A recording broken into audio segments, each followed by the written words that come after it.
Chapter 153. You call me a dog? You. Qin Baiyuan was about to lose his temper, but he couldn't bear it when he saw her sweaty face and forced his words back. Are you okay? Go to the hospital if it hurts too much. It's no good to force yourself. I'm fine. It's just a common stomachache. I ate spicy food. Why did you eat it when you can't? I don't think you have a stomach problem, but a brain problem. Didn't you see Dad's condition? Do you want to damage your stomach too? Qin Baiyuan said these words of concern in a complaining tone. I've had enough. I don't want another person with stomach cancer around me. She turned off the air conditioner and opened the window to let the wind in. On such a night, Shi Shujing curled up against the car door, and Qin Baiyuan accompanied him silently. No one spoke. Qin Baiyuan suddenly felt that he would rather she quarrel with him and put on a brave front than to see her in so much pain. If possible, he would rather transfer the pain to himself and let him suffer for her. He didn't know that Shi Shujing would make him so worried. After a long time, the medicine took effect and the stomachache was slightly relieved. Shi Shujing asked weakly, "Why are you here? Who asked you not to go home? I don't know what you were doing at Gao Zhuqing's house. You and that adulterer." A look of disgust flashed across Qin Baiyuan's face. "Isn't it over? Why do you keep going to her house?" Shi Shujing replied, "Gao Zhuqing is my friend. What's wrong with me staying at her house? She's not a good person. Birds of a feather flock together. She's not a good person, neither am I. You and your gang of scoundrels aren't good people." Qin Baiyuan raised his eyebrows. "Now that you've recovered, you have the strength to quarrel? But I'm not here to quarrel with you." In such a quiet night, looking at the dim street lights in the distance, perhaps because she was by his side, he unconsciously shed the thorns on his body and revealed a little fragile expression. During this period of time, I haven't been living well. Shi Shujing thought he had misheard. He slowly turned his head and saw a touch of melancholy in Qin Baiyuan's eyes. She knew that he was under a lot of pressure. As a young master who was ignorant of worldly affairs, he suddenly had to bear the responsibility of the entire blue sky. He also had to worry about his seriously ill father. He was also very bitter in his heart. As a proud son of heaven who grew up in a honeypot, he could not compare to her. In fact, his ability to withstand pressure was not very good. As long as there was time, Qin Baiyuan would slowly shoulder the responsibility of the entire blue sky. The bitterness in his heart was actually because of Qin Yuning's illness. Shi Shujing knew this very well, so she rarely mentioned Qin Yuning in front of him. The doctor said that my father's condition has worsened again. Qin Baiyuan sighed. His entire body was indescribably tired. He pinched the space between his eyebrows with one hand. I've thought of all methods, but the situation is getting worse. I don't know when he will. Now, there are also many patients with stomach cancer who can live for a long time through active treatment and maintain a healthy mentality. Life and death are fated. No one can escape this, but living one more day is one more day. Dad will not compromise with the demon of illness. I don't know. I really don't know. Qin Baiyuan smiled bitterly. I don't even know why at this time. The person I want to see the most is you. When I returned home, facing the empty house, my mind was filled with you. I also thought about how uncomfortable it was for you to stay alone in the first few years of your marriage. He looked at her with a trace of guilt in his eyes. Shi Shujing, did I really hurt you deeply in the past? The loneliness, heartache, and tears of the past 1,000 days and nights had gradually become blurred in Shi Shujing's memory.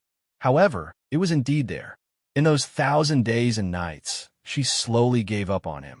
No matter how much passion she used to have for him by now, it was completely cold, like stagnant water. I was really a bastard in the past, wasn't I? It's really not easy for these words to come out of your mouth, Shi Shujing smiled. I thought that you would never realize this for the rest of your life. Although you're a scum, I also have my faults. At that time, I was ignorant and thought that one-sided efforts would definitely be rewarded. Only later did I realize that one-sided wishful thinking was so hurtful. I hurt you, and I also hurt myself. Fortunately, this mistake is about to end. But I don't want it to end. Shi Shujing was stunned. He saw a sense of persistence in Qin Baiyuan's eyes. It was definitely not something that was said in a moment of impulse. Qin Baiyuan, try to fight for it. Since we were both wrong in the past, why don't we make it even? I'm really tired. I need someone by my side. Other than you, I can't think of anyone else. No matter how much we quarreled and tortured each other these years, you're still the one who understands me the best. I don't have the strength to meet another person, understand them, and get used to each other. I just want to be with you and protect this family. Yes, I understand you. What you like, what you don't like. I remember everything from the moment I met you. Even the smallest details. I understand you better than I understand myself. But, do you understand me? Let's not talk about anything else. Do you know what time I sleep? What time I wake up? What car I drive? What punctuation I use when I send text messages? And what size shoes I wear? Qin Baiyuan was speechless. He couldn't even answer a question. He didn't even know the brand of her car, because he didn't bother to know anything about her in the past. It's indeed much easier to be with someone who understands you, but that's only one-sided. To be honest, I'm already past the age where I feel happy to sacrifice myself for a person. I can't afford that kind of consumption. You want to find someone who understands you. So do I. I'm very selfish. I don't want to sacrifice anymore. As long as you give me a chance, I'll slowly understand you. Those things only need time. As long as I have the determination, I can definitely. Sure, Shu Jing shook his head. Let's not talk about anything else. I betrayed you. You can't accept this alone. Even if you say now that we're even, I won't believe you. In the future, won't you remember what I did with another man? You'll drive yourself crazy. I don't want to think about the future. Qin Baiyuan interrupted her irritably. I only know that I want you by my side now. I don't know when it started, but I've started to need you. The reason why I care so much about the matter between you and him is not just because of my so-called self-esteem, but because I care about you. I've long regarded you as my woman. I don't know. It's too complicated. Sure, Shu Jing didn't want to think about it any further. Actually, I quite understand your current situation. Dad's matter makes you very troubled and very fragile. You need someone to accompany you. People are like this. If there's someone to go through the difficulties with, the difficulties won't be so severe. Don't worry, I'm not as heartless as you think. Dad is very good to me, and I'll repay him. I'll accompany you during this period of time. As for the divorce, we'll talk about it when his condition gets better. Qin Baiyuan was very hurt and looked depressed. So, you must divorce? Silence meant affirmation. Qin Baiyuan suddenly felt that he was very ridiculous. He came here in the middle of the night and lowered himself to try to win back a woman who had changed her mind. Was there any meaning? He was just asking to be humiliated. Everything could be solved, but if a person's heart changed, there was really no way to change it. He could only feel lucky that at least they still had his father as a link. At least they still had a marriage. Once they divorced, he and she would really be completely over. There was a stream of moisture in his nose. Qin Baiyuan couldn't remember when was the last time he was sad for a woman. It was a matter of several years ago, but fate made a fool of people.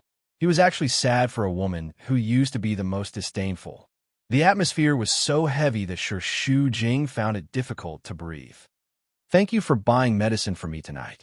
I don't want to go home for the time being. You go back and rest early. She pushed the door and got off the car. Qin Baiyuan didn't stop her. Shu Jing didn't look back and went upstairs. Gao Zhuqing came out of the bathroom and saw her coming in. He asked curiously, "You went out?" "Yes, Romeo is here." Gao Zhuqing smiled slyly. "What Romeo?" "It's Boss C." Shu Jing rolled her eyes and ignored her. She entered the guest room. The window was facing outside. She sat there for a while and watched Qin Baiyuan's car leave. She breathed a sigh of relief. She turned off the light and didn't see a black business car parked for a long time under the shade of a tree not far away. The cigarette butts in the car flickered, and the ground beside the car door was full of cigarette butts. 2 days later, Shu Jing was called into the office by Yin Jingqi. "I've talked to their chairman about the matter of Tianhe Construction. The batch of unqualified materials has been replaced, and the new quotation has been handed to the finance department. There's no problem." Shu Jing came back to her senses after a few seconds. "You mean you want to continue to cooperate with it?" "Yes. I object. The other party's behavior can be counted as a commercial crime. We should hold him responsible. Do you have to make a big deal out of it? In Jingqi's attitude was not very good. It was obvious that she was tolerating Shu Jing today, which was why she didn't lose her temper. Tiana Construction is our contractor. If you sue them, won't it be the same as letting outsiders know that there's something wrong with our company? Now that the Ocean Group stall project has attracted criticism, we should try our best to suppress the matter and not make it worse. In Jingqi's reason was not tenable at all. Naturally, Shu Jing objected. Fine, even if we don't sue them, we should immediately stop the cooperation. I naturally have my reasons for choosing them. I was in charge of this project from the beginning, so what? If you're really so responsible, you wouldn't have thrown it to me. Now that I'm handling this matter, you're interfering. What are you trying to do? I'm not trying to do anything. I've talked to Mr. C. He has a lot of opinions about this matter. If we continue to cooperate with Tianhe, he might completely terminate the cooperation. In Jingqi's mouth twitched. Chapter 154. I won't. Shu Jing rejected her directly. As long as we continue to work with Tianhe, there will be hidden dangers. The same thing might happen again. I refuse to work with unreliable contractors. I'm the boss now, and you're the subordinate. You just have to do as I say. Who gave you the right to object? In Jingqi used her power to oppress him. Either you report me to Chairman Qin and say that I'm abusing my power, or you do as I say. You know Chairman Qin's health condition, so there's no problem then. In Jingqi was in a hurry to end this conversation. As soon as she saw Shu Jing's face, she had the urge to slap her. In short, your job is to carry out my orders. Unless one day, you can sit in my position. Otherwise, before that, you will do whatever I say. Do you understand? Shu Jing also knew that it was useless to argue. It was obvious that In Jingqi was going to protect Tang Nanli to the end. She sorted out the documents and braced herself to go to Ocean Group. She had thought that Si Wanshan would refuse to see her like before, but she didn't expect it to go so smoothly. Si Wanshan had just returned to his office after a meeting. When Shu Jing entered, he was smoking. According to the secretary, the meeting had lasted for a few hours. He was probably a little tired, so his tie was a little loose. He didn't care about trifles, which made him look even more manly. Manager Sure, please take a seat. Si Wanshan got up and shook her hand. He pressed the internal line and asked the secretary to make 2 cups of coffee. I got someone to bring back coffee from Brazil. It's very mellow. Try it. Shu Jing took a sip. It tasted a little bitter. If she wasn't particularly tired, she usually didn't like coffee. She would rather drink tea. She didn't know how to taste coffee, but she could taste that it was of high quality. For a person like him, which aspect of clothing, food, housing, and transportation wasn't demanding? How's the taste? Very good. Shu Jing smiled shyly, but didn't take a second sip. I'm looking for you today about the loophole in the Sky Beauty project. I'm very sorry, but the problem has been solved. This is the new material report and quotation. Please take a look. She respectfully handed it over with both hands. Si Wanshan took it over and flipped through a few pages with a cigarette between his fingers. Is it the same contractor from before? Shu Jing felt that there was a hidden meaning in his words. He pursed his lips and felt uncertain. It's still the original one. The company has decided to continue using it, but the previous problems have been properly dealt with. I guarantee that there won't be any more mistakes. Promise? You are Blue Sky. Are you really that confident? Si Wanshan looked in her eyes and asked. His eyes were dark and deep. He stared at her, waiting for a definite answer. His stare made her flustered. To be honest, she had no confidence. Although the problem in front of her was solved, there might be other problems in the future. But now that things had come to this, Shu Jing could only bite the bullet and nod. Yes, I promise. Can your guarantee represent the entire Blue Sky? Shu Jing nodded. Then, if there are any problems in the future, should I look for you and hold you accountable? His eyes were pitch black and deep. You can say that. I know that this incident has brought a lot of losses to your company. Blue Sky is willing to take responsibility, including financial compensation. Since the project has already started, I still hope that we can continue to cooperate. Sure, Xu Jing was prepared to be rejected by Si Wenxin. Judging from his attitude in the car last time, it seemed that he had no intention of cooperating. Before coming, she had even thought of a long speech to persuade him. Si Wenxin pinched the cigarette and slowly puffed out a mouthful of smoke. His voice was enshrouded by the smell of smoke. Okay, I'll inform them. Sure, Xu Jing was stunned. You mean, you agree to continue the cooperation? Si Wenxin smiled instead.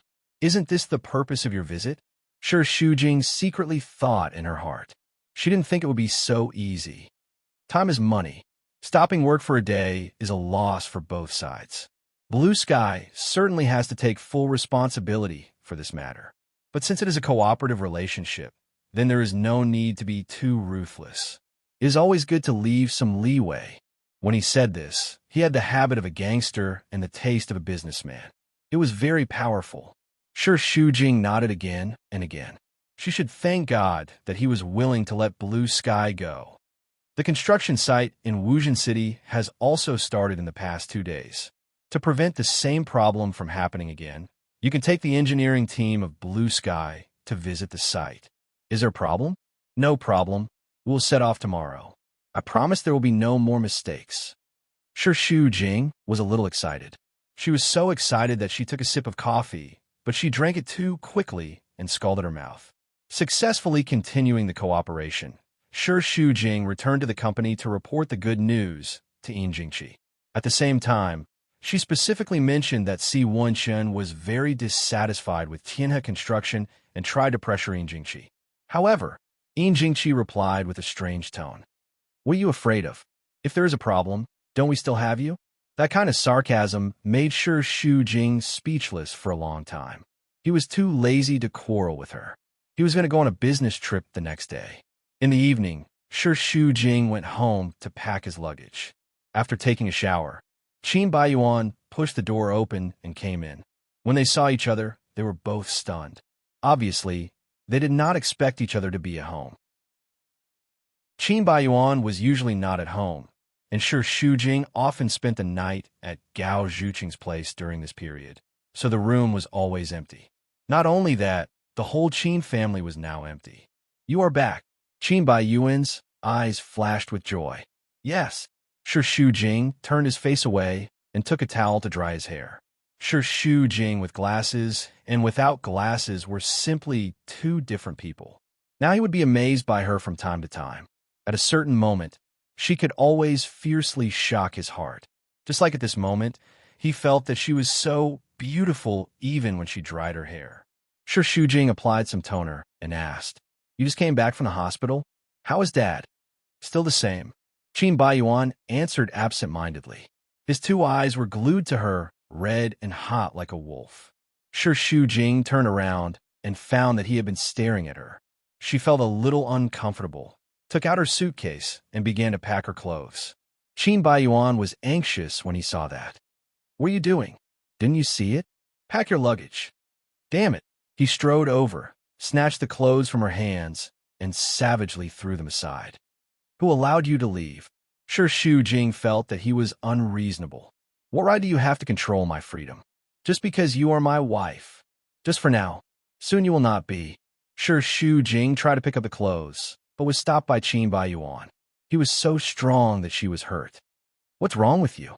Do you want to tie me up like last time? If you dare to be disobedient, I don't mind doing it again. I'm asking you what's wrong with you. My dad is still lying in the hospital, but you ran away from home. Where's your conscience? Now, Qin Baiyuan could only use Qin Yuning to restrain Sure Xu Jing. Otherwise, he didn't know what position he had, because he was not in her heart at all. Sure Xu Jing was stunned. Ran away from home? What are you talking about? You've already packed your luggage. Isn't it obvious enough? He had such a big reaction because he thought she was going to... Sure Xu Jing didn't know whether to laugh or cry. There's something wrong with your brain. How dare you scold me? Qin Baiyuan was so angry that his face turned green and he was about to stomp his feet. Sure Xu Jing rolled his eyes at him speechlessly. I'm not running away from home. I'm on a business trip. There was silence for a few seconds. Qin Baiyuan adjusted his mood with difficulty. You Aren't you going to live apart from me? You're thinking too much. For a moment, Qin Baiyuan felt abnormally embarrassed. In order to cover up this embarrassment, he suddenly became very angry. How would I know? You damned woman. You're not home every day. Who knows if you're going to move out and live with your adulterer? It's all your fault. Who asked you? Sure, Shu Jing pushed him away, picked up the clothes on the ground, and patted them. You're the one who misunderstood. What does it have to do with me? It was rare to see him being defeated, so she couldn't help but tease him. I can't tell that you're so nervous about me. Who's nervous about you? I just don't want Dad to know and be angry. If you want to leave, then leave. The further, the better. Seeing you makes me annoyed. Sure, Shu Jing shook his head. He was just so arrogant, childish, willful, and unreasonable. Therefore, most of the time, she couldn't communicate with him at all. Even talking to him made her feel stifled. Silently watching her pack her luggage, Qin Baiyuan kept a straight face, as if she owed him millions. When he opened his mouth to speak, his attitude was extremely bad. Where are you going? Wuzhen City, the Sky Beauty Region project? Yes, that bullsh asterisk T Mr. C is going to. Sure, Shu Jing knew that he would say this. No, I'm going to Blue Sky with a total of 25 employees. Is it necessary to make such a big fuss? Doesn't the company have to spend money on the business trip? This money has to be spent. Last time, there was such a big construction loophole, and Ocean Group didn't hold us responsible. If we don't treat the Wuzhen City project carefully, the cooperation will definitely be ruined, and they will sue us in the end. Do you want that? With you around, would Mr. C be willing to do it? Qin Baiyuan sarcastically said. My mom said that you're amazing. If it weren't for you, the cooperation between the two companies would be completely gone. You've really contributed a lot. This kind of thing had happened so many times that Shu Jing was a little embarrassed. Instead, he replied with a smile. What's the use of just words? If you're sincere, show it on the year-end bonus. Ew. Qin Baiyuan's words were stuck in his throat, and after a few seconds he asked, Did you rekindle your old love with him? Shu Jing's hand that was packing his clothes paused, and he answered lightly. No. Then why didn't he hold me responsible? Maybe he's in a good mood. I'm not a roundworm in his stomach. How would I know what he's thinking? I only know that I should thank God that he didn't hold me responsible. Otherwise, wouldn't I still have to beg him? Qin Baiyuan tried to find some clues from Shu Jing's eyes, but he didn't find any. He couldn't help but want to believe her. So, you're completely over? It's impossible? Chapter 155. How is it unrelated? You're my wife after all. Qin Baiyuan's anger softened. If you two end up together, you don't have to go to the step of divorce. You are wrong. Even without him, I will still divorce. Sure, Shu Jing looked at Qin Baiyuan calmly. Her eyes were clear, frank, and firm. There was indeed some entanglement between him and me. I can't pretend that nothing happened. How can I face you and my father in the future? You have been bound by me for too long. After the divorce, you can choose the woman you love and start a new life. Her words were truly noble. Qin Baiyuan also knew that the problem she mentioned was real. He would never be able to forget it for the rest of his life. But compared to losing her completely, he would rather choose to be naughty and forgive her. He just couldn't cross the hurdle in his heart and just let go. He really couldn't bear to let her go. While talking, Shu Jing had finished packing. She closed the suitcase and put it aside. You can sleep in the room tonight. I will sleep in the guest room. She left, taking away the fragrance of the room. Qin Baiyuan looked at himself in the mirror. He was left alone in the empty room. There were so many days and nights when Shu Jing stayed alone in the empty room, and he spent his time outside with different women. But now, the person who stayed in this empty house was him.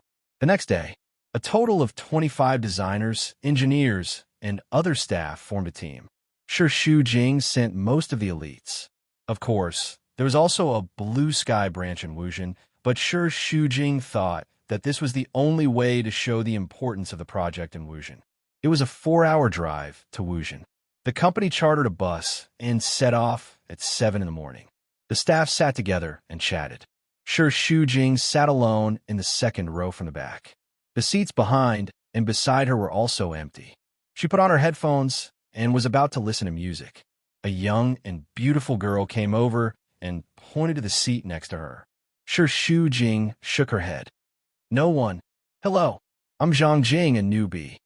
I know, you're a new designer, and you've only been working for a month. Zhang Jing was flattered.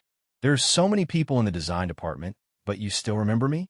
As the project manager, I have to remember every single employee. Shu Jing saw that she had just graduated and was probably only 2 or 3 years younger than him, so he told her not to use honorifics. The car started and Zhang Jing chatted with her all the way. Really, I really admire you. I'm not trying to flatter you. I'm just saying this from the bottom of my heart. I heard that you've only worked for 2 years, and you've already been promoted to a manager. That's amazing. They all say that you're very capable. Really? Shouldn't they say that I relied on my connections? Zhang Jing stuck out her tongue. Actually, that's what they said, but Chairman Qin is impartial. He's willing to promote you because you're capable, not just because you're his daughter-in-law. Besides, he gave you so many shares, which means he trusts you a lot. She looked around to make sure that no one was paying attention to them. Then, she whispered to Shu Jing. To be honest, it's more reliable for you to take over Blue Sky than for Chairman Qin. I heard that he doesn't go to work much, and his private life is very messy. He used to have a woman named Su Zhixian who worked in the company. Oh, I'm sorry. I almost forgot about you and Chairman Qin. What I mean is, you're really capable. People used to say that a good marriage is better than a good job, but society has changed. Even if you marry well, what's the point of being a puppet of the rich? Women still need to be capable. Anyway, I hope to become a strong woman like you. Shu Jing looked at Zhang Jing. She was young, flamboyant, energetic, and ambitious. Girls who had just left the society had learned to be realistic and knew that they shouldn't rely on men. Of course, it was understandable that they should learn to protect themselves. But a few years ago, she was still very simple. She married Qin Baiyuan right after graduation. She just wanted to be a good wife and mother. At that time, the whole world was Qin Baiyuan. Even her job was to see him more often. She had no ambition at all, nor was she strong enough. She only cared about her family, but she didn't know how she got to where she was now step by step. Therefore, every step of her life might not go the way she wanted it to go. People were forced to be like that. What's wrong? Zhang Jing waved her hand in front of her eyes. Did I say something wrong? No, but Chairman Qin is really handsome. Men are fickle, and they have their own charm. Otherwise, why do they say that women love bad men? But Zhang Jing hesitated. Compared to Mr. C, he's a little inferior. No matter what she said about Qin Baiyuan and Shu Jing, it didn't hurt her at all. But when she mentioned Si Wenshun, she felt as if she was stabbed by a needle. She felt uncomfortable and fidgety all over. I don't mean anything else. I know those are just rumors. Zhang Jing hurriedly waved her hand. I'm just working with Mr. C. There's nothing wrong. It doesn't matter. Mr. C is so charming. I'm so infatuated with him. I really want to see him in person. I'm a little sleepy. I'm going to take a break. Did I say something wrong and upset you? I'm sorry. I'm a person who doesn't think before speaking. It's okay. Shu Jing put on her earphones. The bus drove for a while and suddenly stopped. She stretched her neck to take a look and saw a figure getting on the bus. At first, she thought her eyes were playing tricks on her, so she quickly rubbed her eyes. It was Si Wenshun, wearing a white shirt and a pair of jeans. He looked very young and extremely handsome. His eyes were shining. Shu Jing's heart skipped a beat. Why was he here? Zhang Jing was so excited that she pinched her hand. Mr. C, it's Mr. C. All the eyes on the bus were attracted by him. He signaled to the driver, and the bus started again. He walked over steadily. Most of the people on the bus were men, and they all looked at him with admiration. Several female designers stared at him without blinking. They were so excited that their faces were red. His every step affected their breathing. Si Wenshun kept walking and finally stopped in front of Shu Jing. Zhang Jing looked up at him and exclaimed in her heart, "Is it convenient for you to change seats?" He asked in a very polite tone. Change? What? Change seats? Zhang Jing couldn't react for a moment and pointed her nose. You want to change seats with me?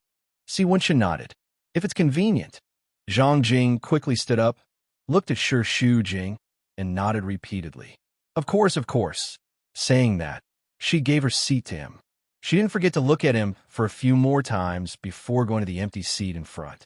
Shi Shu Jing was sitting inside, but she could imagine that everyone in the car was looking at her.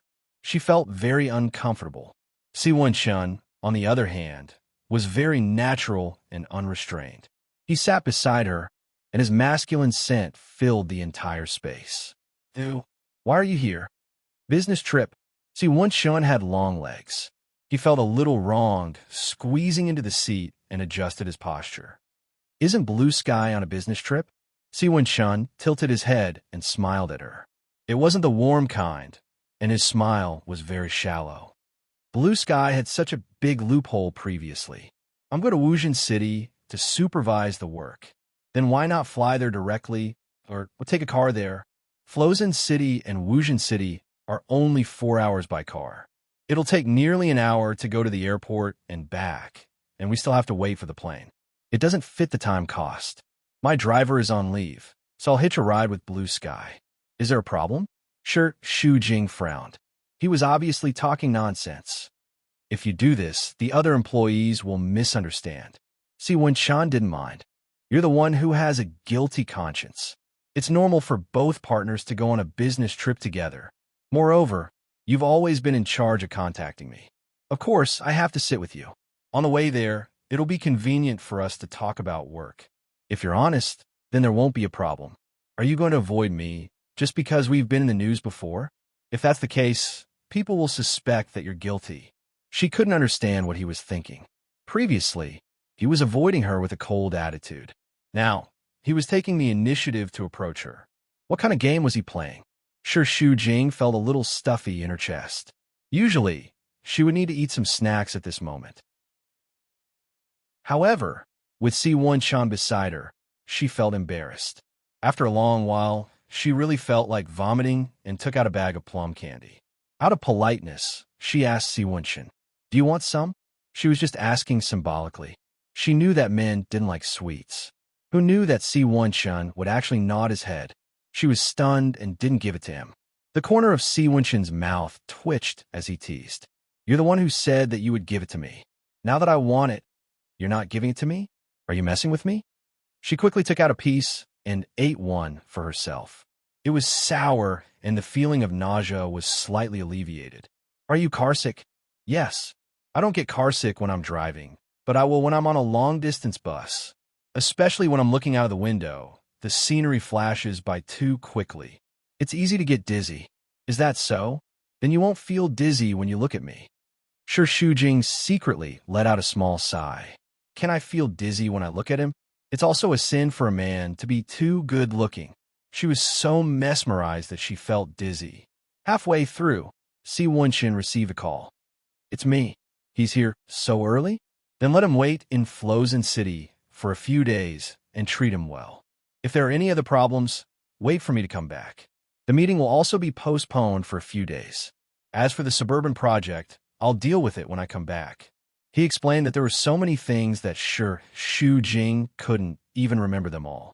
It was no wonder that a CEO like him was usually very busy and had a lot of things to deal with. After he hung up the phone, she couldn't help but say, "Since you're so busy, you don't have to go to Wuzhen City personally to supervise the project. If you're worried, you can arrange for someone else to do it." Si Wenxin kept his phone and looked into her eyes as he spoke. I've always done important things personally. The car was swaying, making people feel sleepy. Shi Shu Jing woke up too early in the morning and was also sleepy at this moment. He kept yawning. Chapter 156. His heart was suddenly at peace, and a warm feeling welled up. He vaguely felt that he wished this could be forever. The Shi Shu Jing sleeping in the sun was so adorable that he could never get enough of her. He didn't have any tender feelings himself, but when he met her, he knew what it meant to soften a well-tempered steel. He wanted to pamper and love her forever. Shi Shu Jing had a dream. In the dream, She and Si Wonshun were playing in the sea together.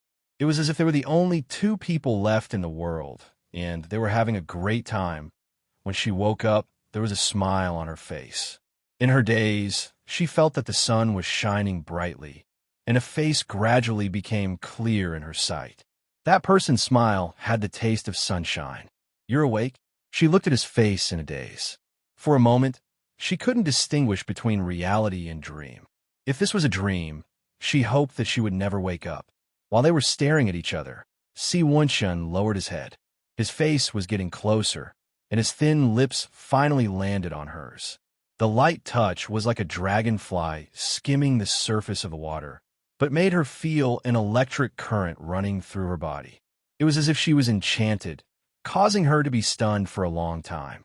When she came back to her senses, she hurriedly pushed him away and looked forward in panic. Fortunately, the front seat was blocking her, so no one should have seen the scene just now. She looked at Si Wonshun again. He was already facing the other side of the window, as if nothing had happened just now, and it was just a dream. Was it a dream? Shu Jing touched her lips. It was still a little hot, and there was a faint scent of tobacco. Everything proved that the kiss just now really happened. Her little heart just returned from the roller coaster, and her stomach went on the roller coaster again. The car jolted, and Shu Jing felt an uncontrollable nausea in her chest. She hurriedly covered her mouth and searched for the plastic bag in her bag, but she couldn't find it. "Want to vomit?" Si Wonshun asked. Shu Jing hurriedly nodded and pointed to her bag. He understood and quickly took out the bag. As soon as Shu Jing took it, she began to vomit violently. He put one hand on her back and gently smoothed her back. Only then did the nausea gradually ease. Shu Jing was so embarrassed in front of him that he could only be thankful that he did not vomit on him. When he looked down, he found that his shirt was stained with some filth. He must have accidentally spilled it on his leg. This was troublesome at the hotel. Shu Jing took a shower and washed away the stench on his body. He smelled good and walked out of the bathroom. Si Wonshun had just taken a bottle of whiskey and 2 goblets from the fridge. He turned back and smiled at her. "I'm done."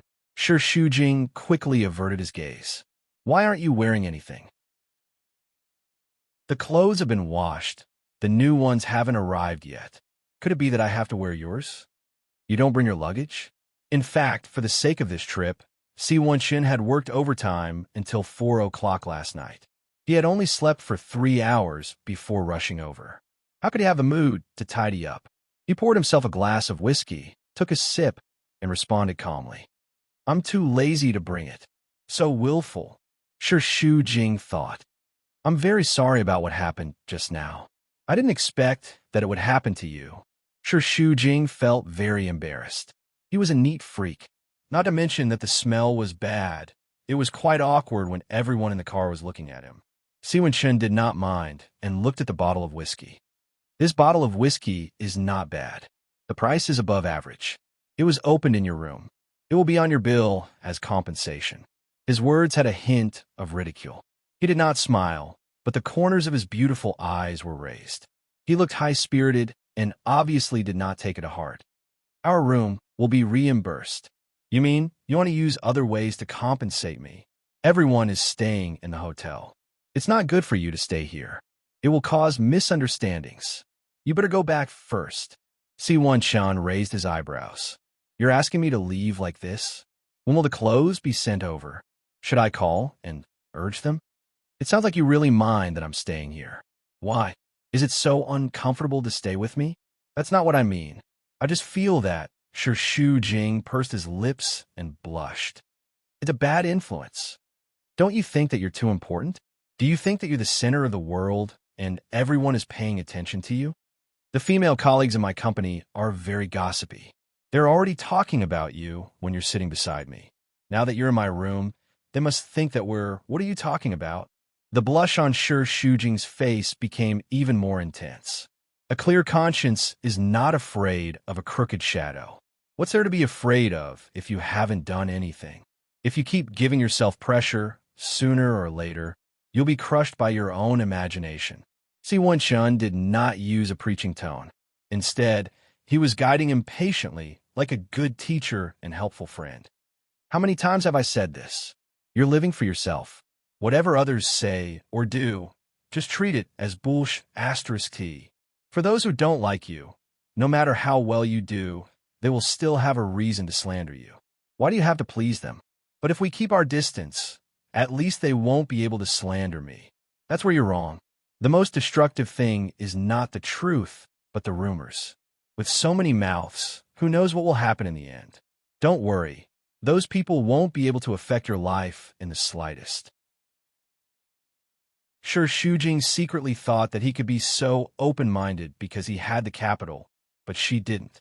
She lived in the midst of rumors. She might not be cautious about everything, but she definitely couldn't act recklessly. Thank you, Boss C, for your comfort. I'm just a little woman, so I'm always sensitive and suspicious. I don't want to stir up so much trouble. See, Wenxin knew that she would say this.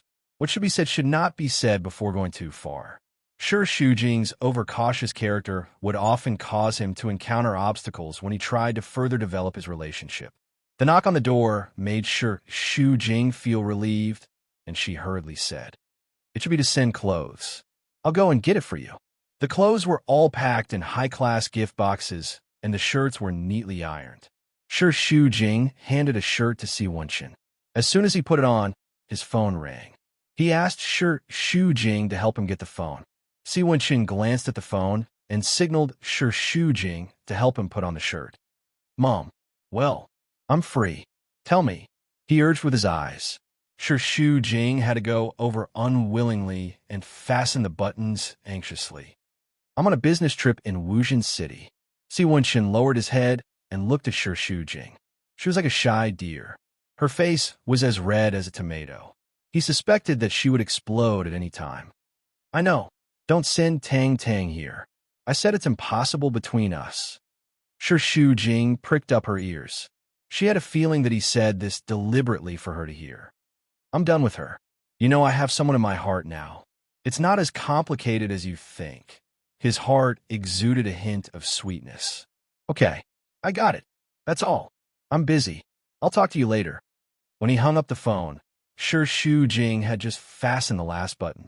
Her eyes met Si Wenxin's firm chin. The sculpture-like edges were pointing at him.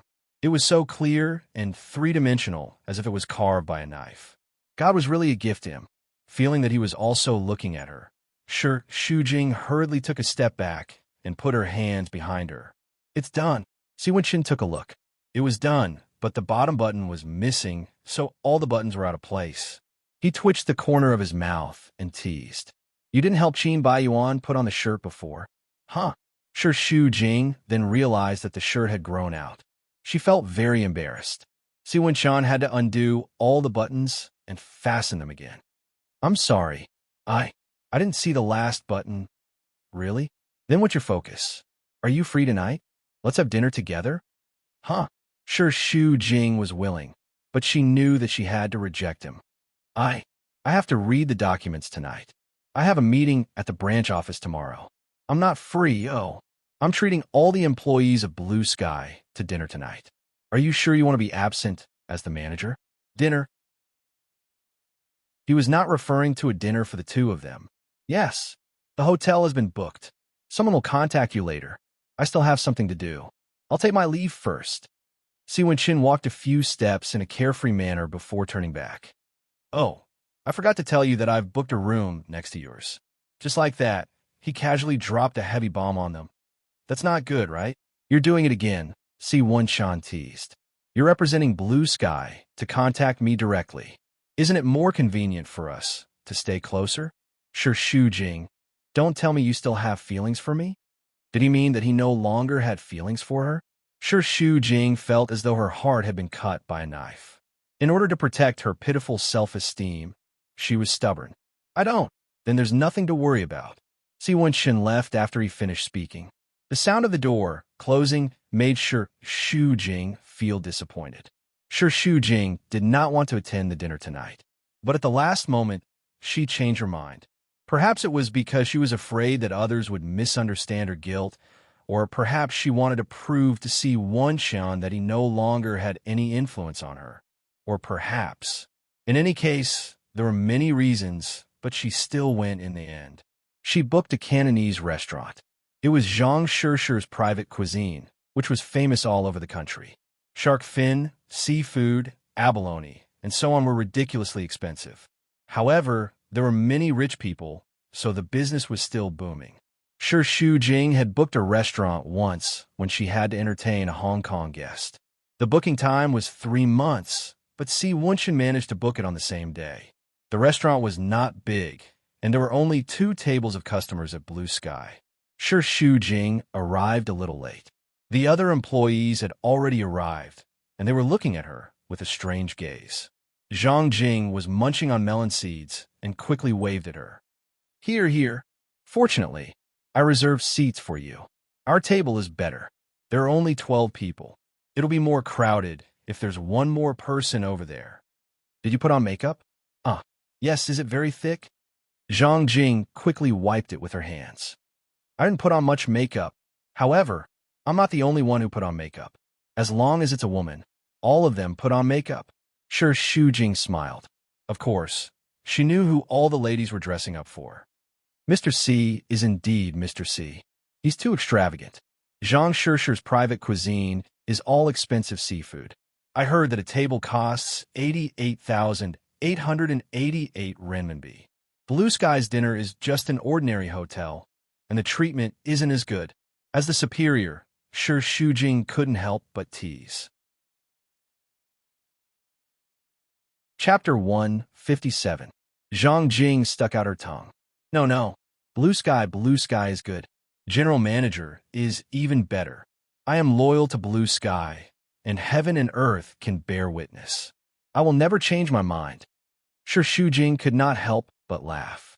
In fact, she was only 2 or 3 years older than Zhang Jing, but compared to her, she felt old. Her mentality was especially old. A girl in her 20s should be warm and lovely, but she felt that she was boring. Si Wunshan arrived at 7 p.m. on time, but he still said that he was late and asked everyone to wait. He punished himself by drinking 3 glasses of wine. The staff were flattered. Not to mention that Si Wunshan was not late. Even if he was late, there was no need for him to give them face. It was not like he was entertaining some high-ranking government officials. This 80,000 renminbi dinner was enough to prove his sincerity. In the beginning, they were afraid of his identity, and everyone was very reserved. However, Si Wunshan didn't have the airs of a boss at all. His attitude was very friendly, and he could talk and laugh with anyone. In addition, after drinking some wine, everyone slowly got to know each other. The atmosphere at the dining table was very good. Shi Shujing also drank a few glasses of wine, and when she was tipsy, she looked at Si Wunshan. His eyes were like stars, and it made her even more drunk. Perhaps it was her illusion, but she felt that he was the only one staring at her, and it made her feel hot all over. She avoided his gaze and chatted with Zhang Jing, but she couldn't help but look at him. Among so many people, he was the only one who was eye-catching, and he firmly attracted her gaze. She was in a trance, wondering if this man, who seemed to be unreachable, really had anything to do with her in the past. After going to the bathroom, she went outside to get some fresh air.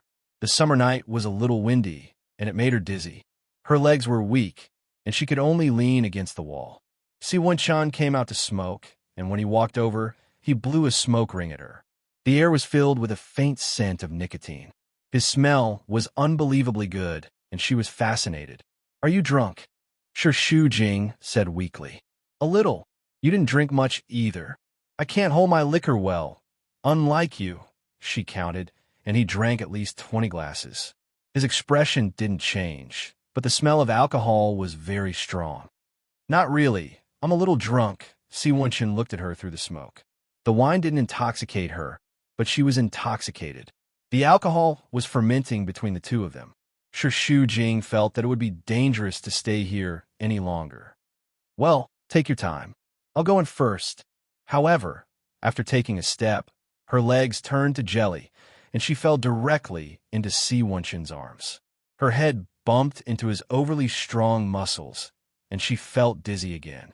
Si Wunshan held her arm. Will it work? It's all right. I'm fine, Shu Jing shook his head. His face was flushed, and his eyes were squinting from drunkenness. You look a little funny.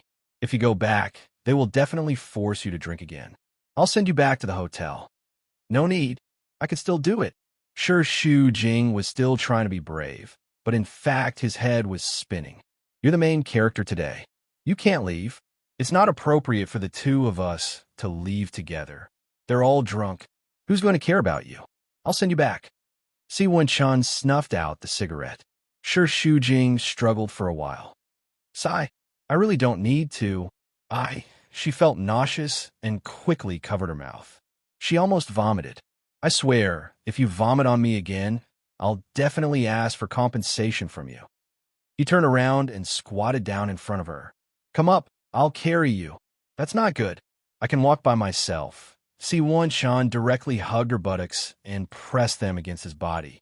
In just a few moves, she was carried on his back. She hung on his body like a koala, innocently wrapping her arms around his neck, afraid that she would fall off. Hold on tight. He straightened his body and supported her firmly with his hands. Shu Jing could not help but stick to his back. It was as if she could still hear his heartbeat, which was as steady as his footsteps. Shu Jing had forgotten how she got back to the hotel. Anyway, when she woke up, she was in her room. Seeing that it was still early, only 8 o'clock, her stomach was already growling with hunger. The meeting was scheduled at 2 o'clock in the afternoon, so she had the entire morning to herself. When she went downstairs for breakfast, she met Zhang Jing. Manager, why did you disappear without saying a word last night? Yeah, I drank a little too much, so I went back to the hotel. With Mr. C? Zhang Jing smiled slyly. Shu Jing swallowed a mouthful of egg. Her chest was choked with pain, and she looked away guiltily. No, I came back by myself. Liar, you were so drunk, it would be strange if you could come back by yourself. Moreover, when you left, Mr. C also disappeared. They must have slipped away together. No wonder you were so kind to invite us to dinner. It turns out that you have an ulterior motive. Zhang Jing was gossipy like Gao Zhuqing, but she was not Gao Zhuqing, so Shu Jing shook her head to deny it. I came back by myself. It's just a coincidence. Only you know whether it's a coincidence or not. Shu Jing put on a straight face. Are you so free? Have you prepared the design for the meeting in the afternoon? You still have to make a speech. Have you memorized it? You have time to gossip, but no time to work? Zhang Jing stuck out her tongue to surrender. Enough. I'm going to work. You eat slowly. Shu Jing was not in the mood to eat breakfast. Last night, Zhang Jing noticed that they left together, and other people must have noticed it too. She did not know what they would say in private. It must be very unpleasant. She did not particularly care about other people's opinions, but she did not want it to be spread back to Flozen City, to Qin Baiyuan, and she was too lazy to quarrel with him. More importantly, she was afraid that Qin Yuning would know that her current body could not withstand a little bit. Without much time to worry, a hand touched the top of her head. Shu Jing looked up and saw that it was Si Wen-chan, who sat down opposite her. Morning.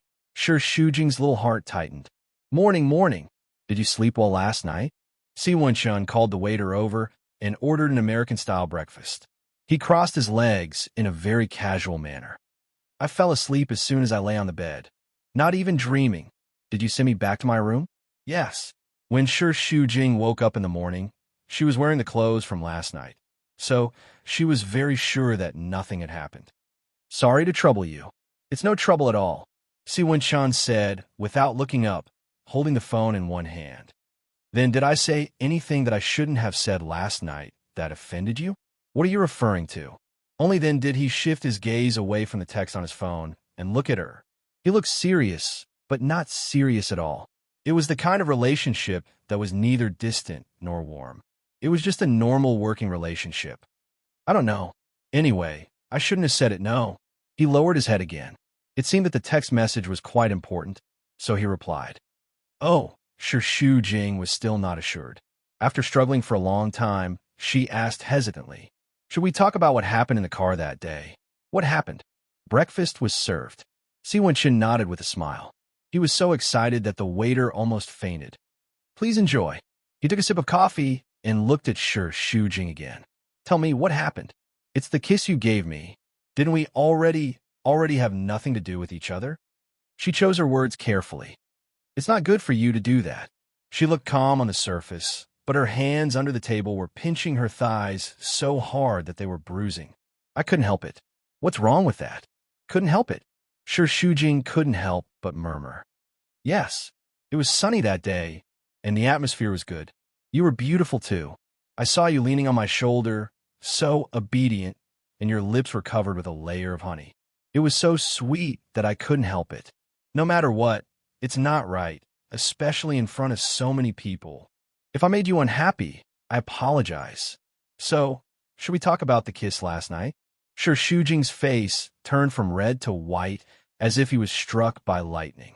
Last night? Yes. You kissed me forcefully last night. Have you forgotten? Shujing thought to himself. You must be joking. How could I kiss you forcefully? But at this moment, some fragmented memories surfaced. Back to last night. Si-Wen-chun carried Shujing back to the hotel. She was lying on his back and mumbling something. Give me the room card. The person on his back didn't move, so Si-Wen-chun had to put her down first. Room card? What is it? Room card. In my bag. Shujing didn't have any strength and was in a daze. She could only lean on his shoulder. Si-Wen-chun took out the room card from her bag and opened the door. He supported her with one hand and placed her on the bed. Shujing was very thin and light, but it took him a lot of effort to come back. There was a layer of sweat on his forehead. He pulled open his shirt, revealing a slender neck that was stained with sweat. The person on the bed was rolling around restlessly, which made Si-Wen-chun laugh. He went to the bathroom to wring out a towel and came out with one hand to support her body and wipe her sweat. Shujing's whole body was soft and weak. She only felt that the embrace was unusually warm, which made her feel at ease. She opened her eyes in a daze. The face in front of her was cold and hard, but it looked gentle under the light. There was a kind of gentle handsomeness, handsome and hazy at the same time. His thin lips produced a pleasant voice. Be good on Dad, Dad? Si-Wen-chun found it funny. Look clearly. Am I your dad? She frowned. If you're not Dad, why are you so nice to me? I want to know too. You are. Si-Wen-chun, he raised his eyebrows. I'm glad you recognized me. Shujing struggled slightly, twitched her mouth, and mumbled uneasily. Don't touch me. I hate you. Don't touch me. She was as soft as cotton and had no strength to struggle at all. However, she kept rubbing against Si-Wen-chun's arms. Don't move. Go away, go away. I don't want you to care about me. Be obedient. Si-Wen-chun grabbed both of her wrists and pressed her down on the bed. However, he did not really use any force. He was just pretending to scare her. His face was stern. If you do this again, I'll beat you up. Shujing pursed her lips and began to sob. Damn it. Why are you crying? You bullied me. Si-Wen-chun was speechless. What did I bully you? Chapter 158. Fine. I won't be fierce anymore, okay? I was wrong. Don't cry. Not only are you fierce to me, but you're also very bad to me, very, very bad. Shujing's eyes were as red as a rabbit's, and her lips were pursed as if she had been wronged. My life has been disrupted by you. You're so annoying. Are you sure you're doing well? It's none of your business. I'm unlucky to meet you. You've disrupted my life. Qin Baiyuan doesn't treat me well. What does that have to do with you? At least I'm Mrs. Qin. I love him. Si-Wen-chun's eyes narrowed, and the veins on his forehead bulged. You love him? Say that again. It hurts. Let go of me. You love him? Why can't I love him? Shujing twisted her body and kicked her legs. He's always been my dream. I married him shamelessly, hoping that one day I can touch him with my love and he will fall in love with me. Wake up. That scumbag doesn't deserve your love. Si-Wen-chun was so angry that he cursed. Even if she was drunk and talking nonsense, the fact that she said she loved Qin Baiyuan made him so angry that he wanted to break her slender neck. He's a scumbag. How much better are you? Shujing's face was stubborn, and she arched her body and roared. You're so bossy. You only know how to force me, she sobbed softly. But my heart, why can't it listen to me? Why do I love you? You ignore me. I feel so sad. You're a bad person. You bully me. Si Wenqin's anger was extinguished in an instant. Instead, it was replaced by a heart full of tenderness and a trace of joy in his eyes. What did you say? You like me? I like you. I like you very much. But you make me sad. She grabbed his hand and put it on her heart. Here, it hurts. I'm dying. Help me. What should I do? It hurts. She cried like an aggrieved child, and Si Wenqin's heart was about to break. It's my fault, baby. I shouldn't have made your heart ache. It's my fault. Forgive me, okay? The face that had appeared countless times in her dreams was now right in front of her. Shi Shujing's face was blushing as she touched the outline of his face in a daze. Is that you? Is it really you? She asked very softly, as if he would disappear if she raised her voice. It's me, baby, it's me. Don't leave me again, okay? She stammered, looking very pitiful. Don't leave me, please. Shi Shujing wrapped her arms around Si Wenqin's neck, and her lips that were filled with the smell of alcohol gently pressed against his. This was one of the few times that Si Wenqin could remember that she took the initiative to kiss him. He was surprised, or perhaps it was a pleasant surprise that made him pause for a moment, but he immediately took the initiative. He held the back of her head with one hand and pulled her toward him, turning from passive to active as he gently kissed her lips. But at this time, the person below him suddenly stopped moving. When he pushed her away, he found that she had fallen asleep.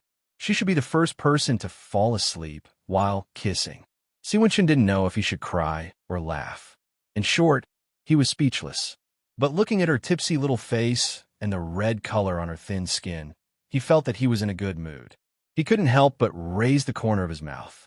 He sighed helplessly and got off the bed. He adjusted her terrible sleeping position and then gently covered her with a blanket.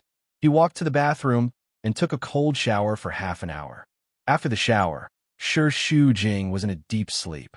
Her face was pillowed on the back of her hand, and her body was slightly curled up. She was very obedient, like a cute little animal. He finally believed that a man would eventually meet a woman who could evoke all his tender feelings, even if he thought that he didn't.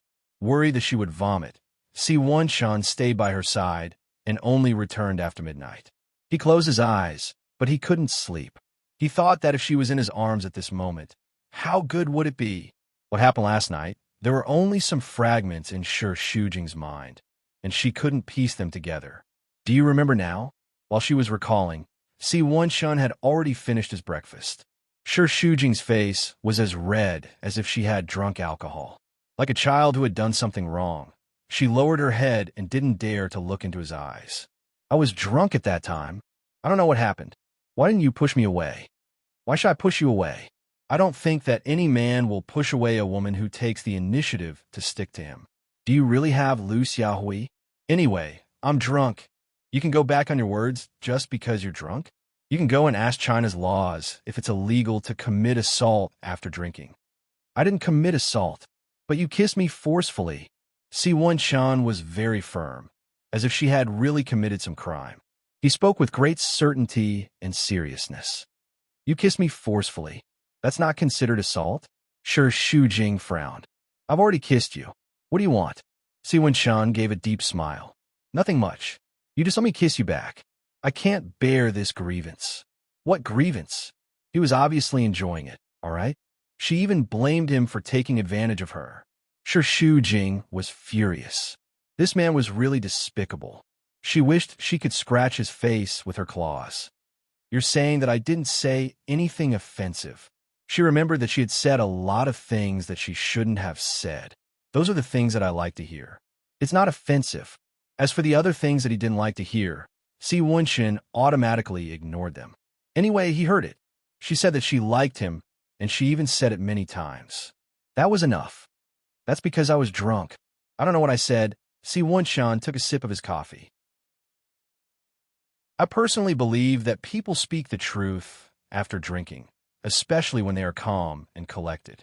The more drunk they are, the more likely they are to speak the truth.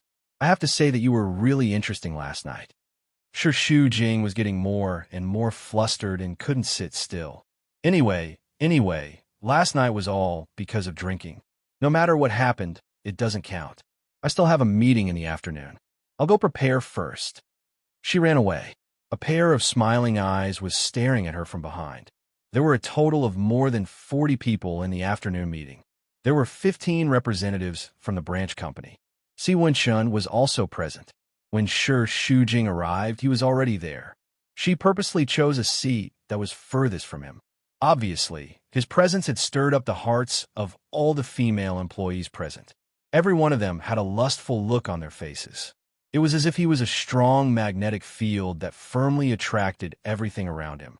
The designer from Shu Jing's side only took half an hour to complete the report. Following that, it was the branch company's representatives who explained the plan.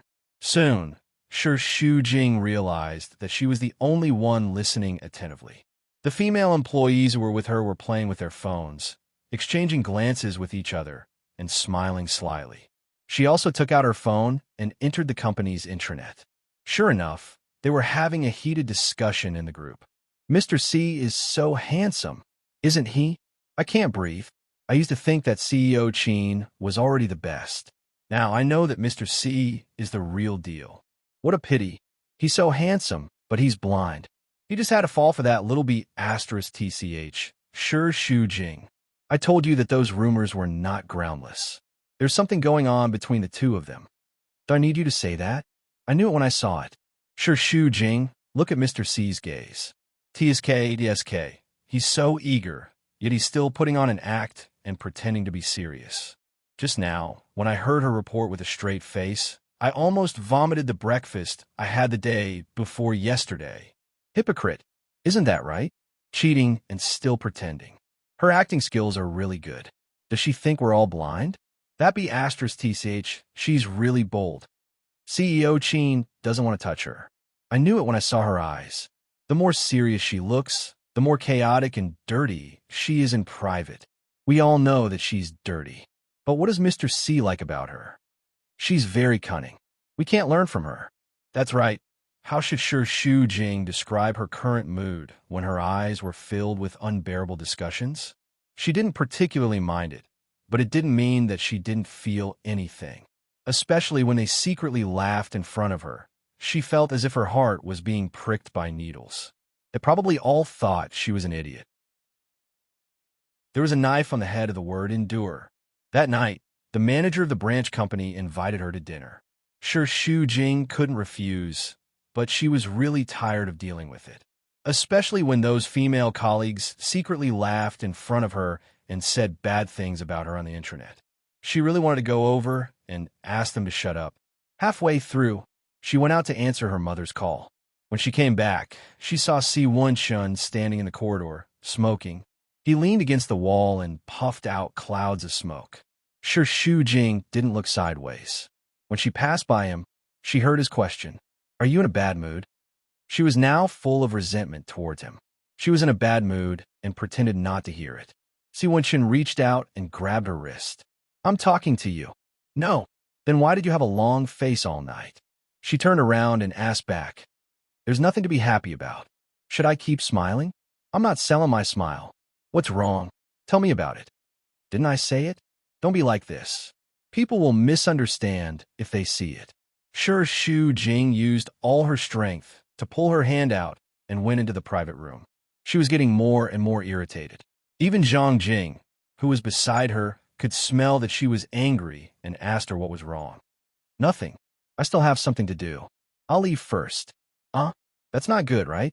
You're the representative of our head office. How can you not go? Don't worry. You guys have fun. Help me keep an eye on the karaoke later. If there's any problem, call me. Shu Jing patted her shoulder and left. When she went out, Si Wenshun happened to come in. The two of them met face to face. Shu Jing didn't hesitate at all. When she got home, Shu Jing took a shower. She took out her mobile phone and logged into the intranet. They were still talking about her endlessly. Their words were as bad as it could be.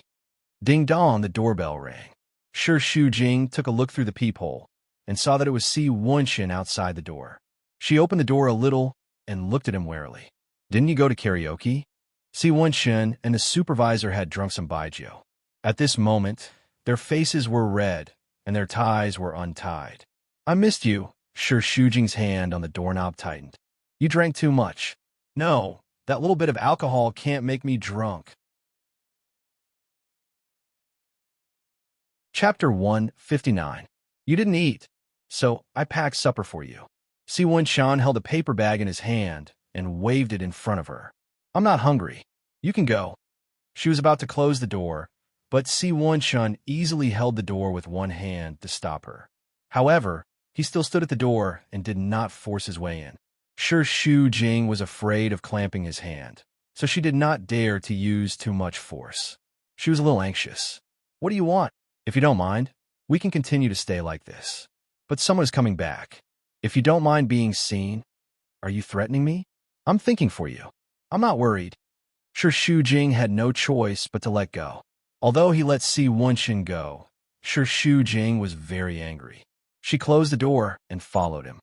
What do you want? I just want to have a meal with you. Why are you so nervous? Si Wen-shan squinted at her.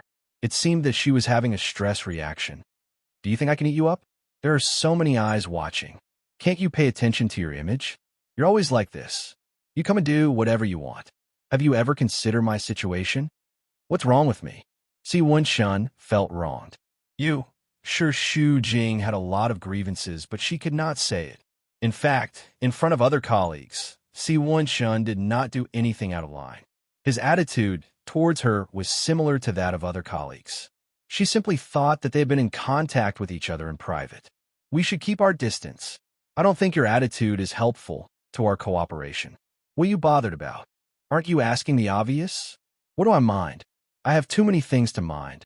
Shi Shujing's anger was stifled, and she vented it all out. Do you know what they say about me behind my back? They call me a whore. Do you think it's nice? She grabbed her phone and shoved it in front of him angrily. Look at what they are saying. Si Wen-shan glanced at it casually, and a ripple appeared on his brow. I only see a bunch of jealous women with sour grapes. Is it worth it for you to be so angry? They were scolding me, so of course I'm angry. Do you understand the feeling of being laughed at by colleagues behind your back? I don't want to see them, but I can't help it. I'm thinking about what other terrible things they will say. I'm going crazy. Shi Shujing had been suppressing her emotions for too long and was on the verge of losing control. Si Wen-shan walked over and held her shoulders. Look at me. I don't know. I feel like I'm drowned by the public opinion. Everyone hates me. I'm like an unforgivable sinner. I've made an unforgivable mistake. Si Wen-shan held her shoulders tightly. I told you to look at me. Shi Shujing. She looked at him, but her eyes were messy and bewildered. They talk about you behind your back because they don't understand you. You are a good woman. You know that very well.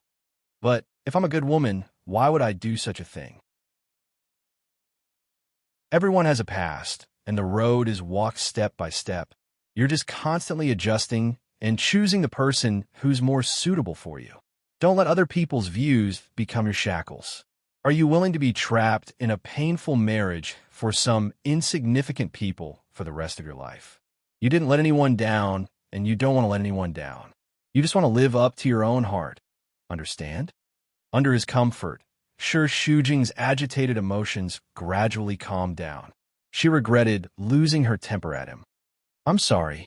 I've been suppressing it for too long. I feel terrible in my heart. I understand. Si Wen-shan wanted to hug her, but perhaps at this time, that kind of hug would still be too intimate for her to resist. In the end, he only touched her head. You don't have to suppress it anymore. If you're unhappy, just tell me, even if you're angry. It said that people usually only lose their temper to the people closest to them because they know that no matter what, he will not leave them, and it gives them a sense of security. But for him, did she have the right to be so capricious? Shi Shujing wasn't sure, but after venting all her emotions just now, her mood did improve. I heard that hunger can also make people grumpy. Eating something might make them feel better. Shi Shujing laughed, and for a moment, her temper was gone. Anyway, in front of him, no matter how big the trouble was, it was not a problem. Taking out the lunchbox from the paper bag, Si Wen-shan took Shi Shujing's notebook to use. She placed the bowls and chopsticks on the table and asked, "Is there an emergency at the company?" "You'll know in a moment." Si Wenshun stared at the screen, and his fingers flew across the keyboard. When Shi Jing came back after drying his hair, he turned the screen to her. "This is the internet? How did it become like this?" The entire page was garbled, and she couldn't speak even after typing twice. "Nothing, I just randomly planted a virus, and now the system is paralyzed." Shi Jing's mouth was wide open, and her face was full of disbelief. "You're a hacker? I used to play for a period of time when I was bored in university, and I even won a prize." In front of her, Si Wenshan was a little proud like a child. "This is just a small case." She was full of admiration. She was a girl, and she always admired those computer experts. She also had a kind of blind worship for hackers, especially for people like her who didn't even know how to restore with one click and would forcibly shut down the phone when there was a problem. "But will they suspect that it was me? It's normal for tourists to visit some illegal websites, and it's normal for them to bring in viruses. You let them go, and I did it quietly, so no one will suspect you. What the eye doesn't see, the heart doesn't grieve." She gave him an amused look. "Can't they just build another intranet after blocking this intranet?" As long as it's their phone, they can't build any intranet. The phone itself carries a virus, and wherever it goes, it will be paralyzed. Shi Jing raised an eyebrow. "So magical? You think it's magical, but to me, it's not challenging at all. If you want to take revenge, I can dig out all the secrets in their phone, and I believe there will be a lot of explosive news." She shook her head. "That's too wicked. In fact, the intranet is not the most important thing, but their opinion. Their mouths are on them, and they can say whatever they want. Can you seal their mouths? As long as you agree, I can find someone to deal with them once and for all." "Forget it. I'm afraid I'll have nightmares at night. But still, thank you, it's really quiet. Let's eat, it's getting cold." Shi Jing had only sipped a few mouthfuls of wine that night, and now her stomach was growling with hunger. She had a big appetite among the girls, and she was not very tolerant of hunger. As soon as her body relaxed, she felt hungry. The two of them ate together, and Shi Jing ate very quickly. Si Wenshin advised, "You have a weak stomach. Eat slowly, it's not easy to digest." "How do you know that I have a weak stomach?" Si Wenshin smiled and did not say anything.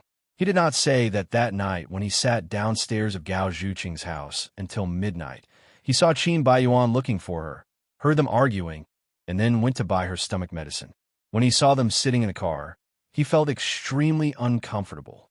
He felt like he was being tortured to death. Luckily, the two of them did not act too intimately, and Qin Baiyuan's face was dark. He guessed that she did not say anything nice, so he did not rush forward to grab Qin Baiyuan out of the car and beat him up. There were a lot of things on his mind, but when it came to his mouth, he just said it lightly. "What don't I know about you?" "You know everything about me, but I don't know anything about you." It was an unintentional sentence, and Shi Jing only realized what she had said after she said it, and then she fell silent. Si Wenshin's chopsticks paused, and he looked at her eyes. "Whatever you want to know, I will tell you." She was confused, and she avoided his eyes. I'm hungry, let's eat." The two of them reached for the drumstick at the same time, but Shi Jing was a step too late, and he retracted his hand. Si Wenshun picked up the chicken and put it in her bowl. "You eat. You were the one who picked it up first. I want to give you the best of everything." Si Wenshun didn't say any more sweet nothings. Even though he was filled with tenderness right now, he felt that it really didn't matter what he ate. Who he ate with was the most important. He was used to going to high-end restaurants and enjoying the best service, but it still couldn't compare to eating takeout in a hotel room with her. His eyes never moved away from her, as if she was the dish. He looked at her when he was drinking, and he looked at her when he was eating. In short, Si Wenshun could not get enough of her. Shi Jing felt that a layer of his scalp was going to fall off from his stare, and he was very shy. "The dish tastes good." Si Wenshun pursed his lips, and her taste was even more wonderful. "I still remember.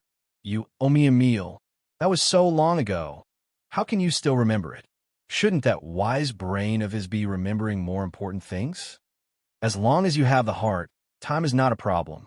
Then, next time, don't do it again. I'm free tomorrow, the day after, any day. Sure, Shu Jing smiled. There will be a chance. The two of them chatted on and off. After dinner, Sure Shu Jing rubbed her round belly. She was very full. Full. Too full. Si Wen-chun, on the other hand, did not eat much and started to clean up the mess. Leave it. I'll do it. Don't move. Sure Shu Jing tried to snatch it back, but she lost her balance and fell on his lap. She tried to get up, but was held down by Si Wen-chun. His arms were around her waist, and she struggled a few times, but she could not push him away. Hey, let go. You're always like this. You're the one who provoked me, but you're telling me to let go. Are you messing with me? I was careless. If you're careless every time, then it means that I'm very attractive to you. You'll subconsciously want me to get close to you. No, it's just an accident. Sure, Shu Jing was like a little sparrow that was struggling wildly. She wanted to stand up, but she couldn't muster any strength, and her legs felt like jelly. Can you let go of me first? Si Wen-chun smiled. Not good. You. Chapter 160. Your body is very soft. Si Wen-chun moved closer to her ear and sniffed her scent. I like your scent too. It's very comfortable to hug. That's the scent of the shower gel. No, it's your scent. He probably liked her because he was moved by the scent on her body. He knew where it came from. I like your scent, and I like to hug you. The feeling that he had not felt for a long time made him miss her even more than he thought. Si Wen-chun, don't be like this. We're already over. Sure, Shu Jing's hands were pressed against his chest, and it was very difficult for her to put some distance between the two of them. She understood that whether it was her body or her heart, she had no ability to resist him, so she should have kept her distance from him from the beginning. Otherwise, she would be hopelessly trapped. Over? What did I say? It's over. In the corridor of the hospital. I've said it very clearly. That's what you said. Do you know what I think? Si Wen-chun let go of her arm and pinched her chin. He looked at her with a burning gaze. Between us, it's never over. Don't be like this. I don't want to make the same mistake twice. It's proven that we can't be together. It's meaningless for you to pester me like this. Is it wrong to like someone? Is it wrong to be unable to control one's feelings? Then tell me what's right. Is it right to continue to suffer in a wrong marriage? That's my problem. I can't afford to play your game. I never spend time and energy on a game. You know very well whether I'm serious or just playing with you. I'm not sure. Sure, Shu Jing's eyes turned red. She felt very wronged for a moment. You suddenly ignored me and didn't even want to see me. You have another woman by your side so quickly. What do you expect me to think? Yes, I mentioned ending it, but how could you forget about it the moment you turn around and treat me so coldly? It's as if nothing had happened.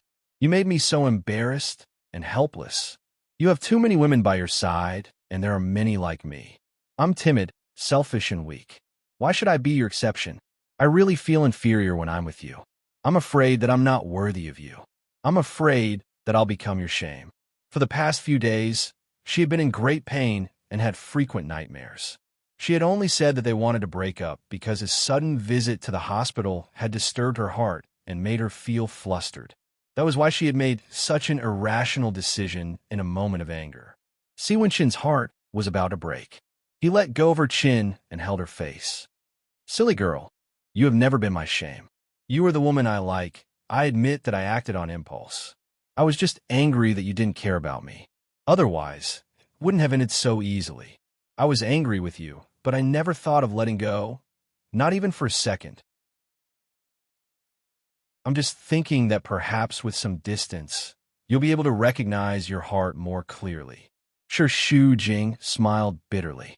But I feel terrible. I miss you every day, but I know I shouldn't.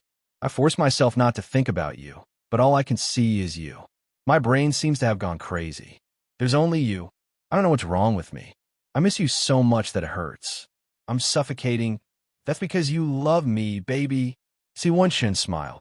If this can make you feel better, I also miss you crazily all the time. Every time I see you, I want to kiss you. God knows how much strength I have to use to control myself and pretend to be indifferent to you. He pulled her little hand to his heart. Feel it. It hurts here because you. What should we do? I don't want to let my father-in-law down, but my heart has already lost control. Si Wenshun sighed. I understand your concerns, but his situation is already like that.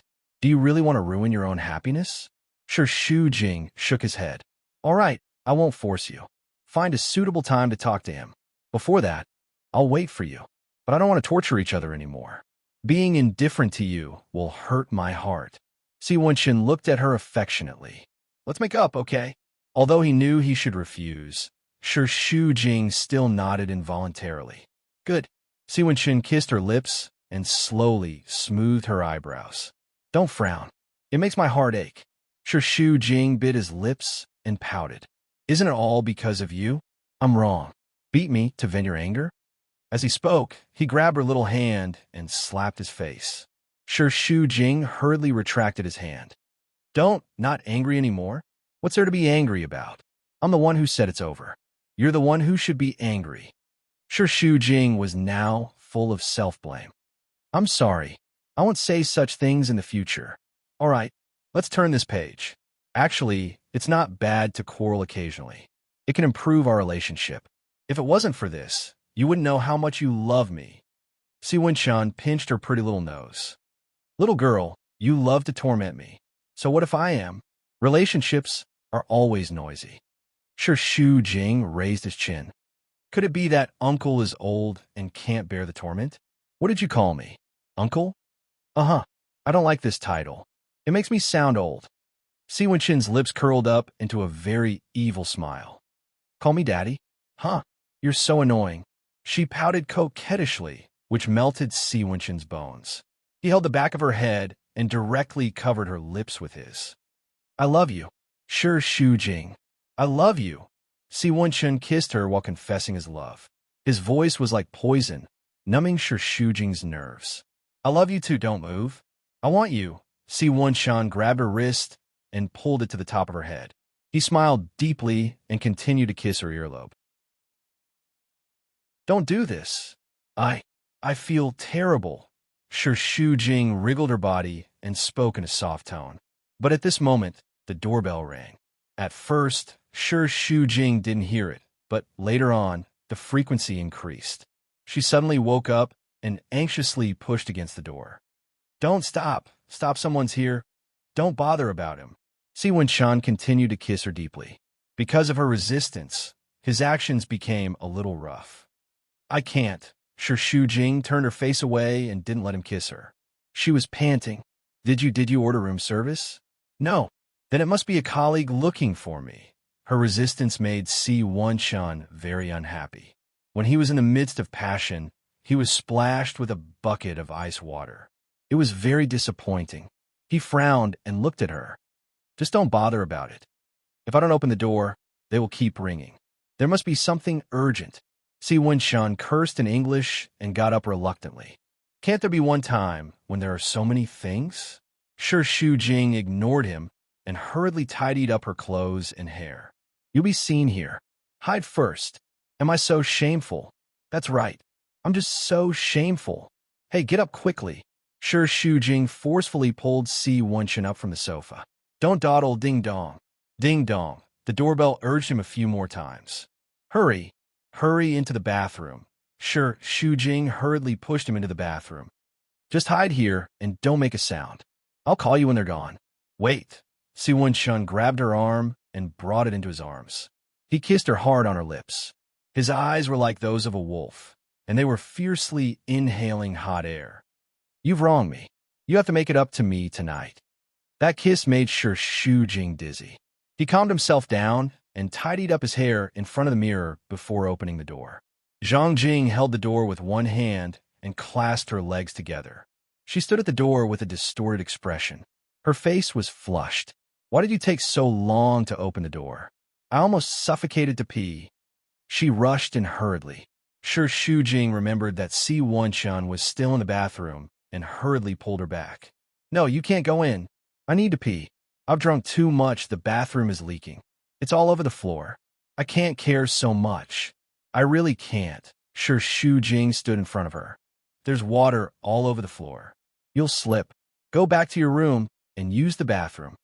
I'm going to faint. My bladder is about to explode. Zhang Jing grabbed her lower abdomen with one hand and looked very embarrassed. She glanced at the plastic bag on the coffee table. Who did you have dinner with? I was alone. Sure, Shu Jing was flustered. How can a person eat so much food? I'm hungry. Don't worry about it. Don't you need to go to the bathroom? Go back to your room. What bad luck. I wanted to talk to you after I went to the bathroom. Forget it next time. Sure, Shu Jing breathed a sigh of relief. She leaned against the door and adjusted her breathing.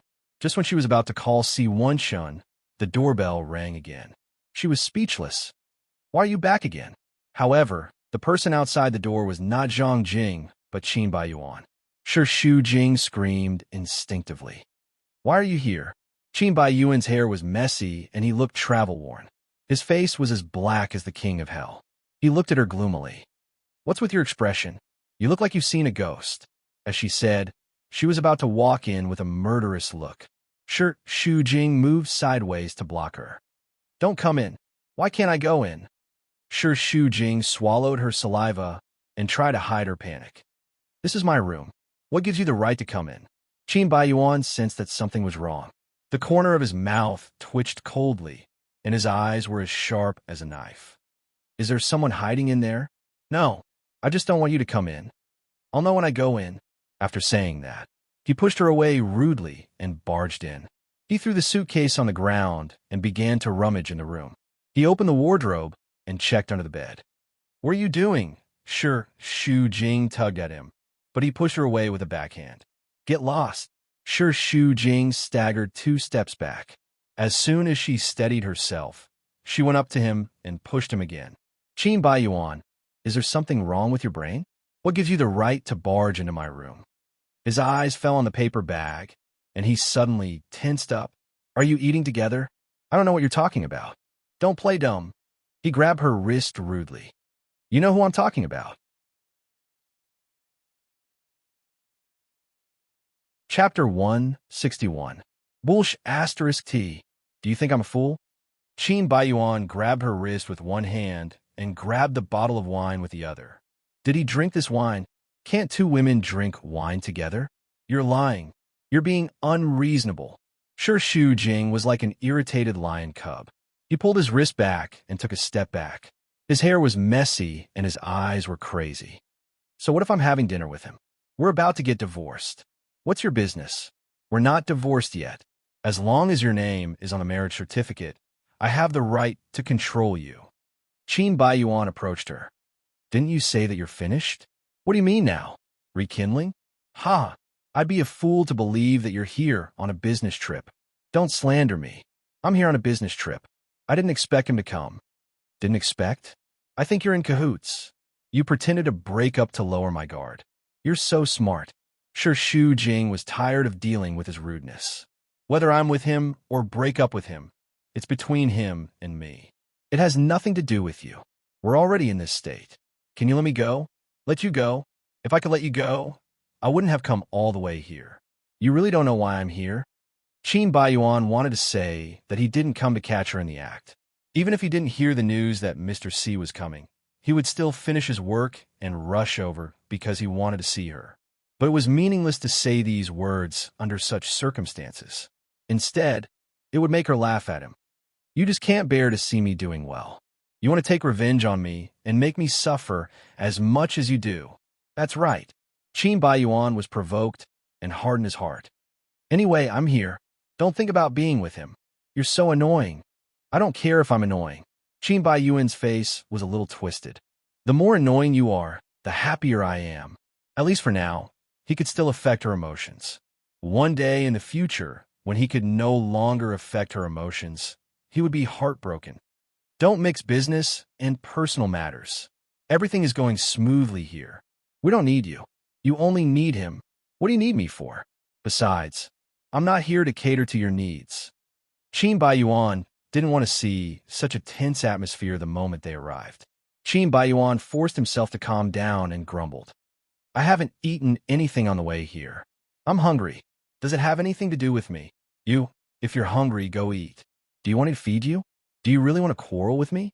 I'm telling you, I'm not in a good mood right now. Don't provoke me. Sure, Shu Jing replied sarcastically. When have you ever been in a good mood when it comes to me? Anyway, I'm a thorn in your side. I can't be bothered to argue with you. Qin Baiyuan rolled his eyes. Eat with me. Sure, Shu Jing was about to refuse when he suddenly remembered that Si Wenshun was still hiding in the washroom. It was good to distract Qin Baiyuan first, but if she was too obedient, he would probably suspect something, so he still refused. I've already eaten. I'm not in the mood to watch you eat. This is an order. You have no choice. Qin Baiyuan threw this sentence and grabbed Sure Shujing's hand without any explanation. She used her other hand to break his fingers. If you want to talk, just talk. Don't touch me. I'm not something that you could drag here and there. You better show some respect. You want me to show respect? You don't deserve it. Your luggage. I'll sleep here tonight. I'll leave my luggage here. Stop nagging. I'm sick of it. The two of them went out noisily. Si Wenshun just came out of the washroom. His fists were clenched tightly. The veins on the back of his hands were bulging. He was very depressed. Sure, Shu Jing was dragged to the dining room by Qin Baiyuan. Her heart was full of Si Wenshun. He must be very depressed when he was hiding in the washroom just now. It was not easy for them to reconcile. She did not want to provoke him again because of this matter and cause any conflict. Qin Baiyuan knocked his fingers in front of her. Come back to your senses. What are you thinking about? Sure, Shu Jing curled her lips. Anyway, I'm not thinking about you. Why do you care what I'm thinking? You're not allowed to think about other men in front of me.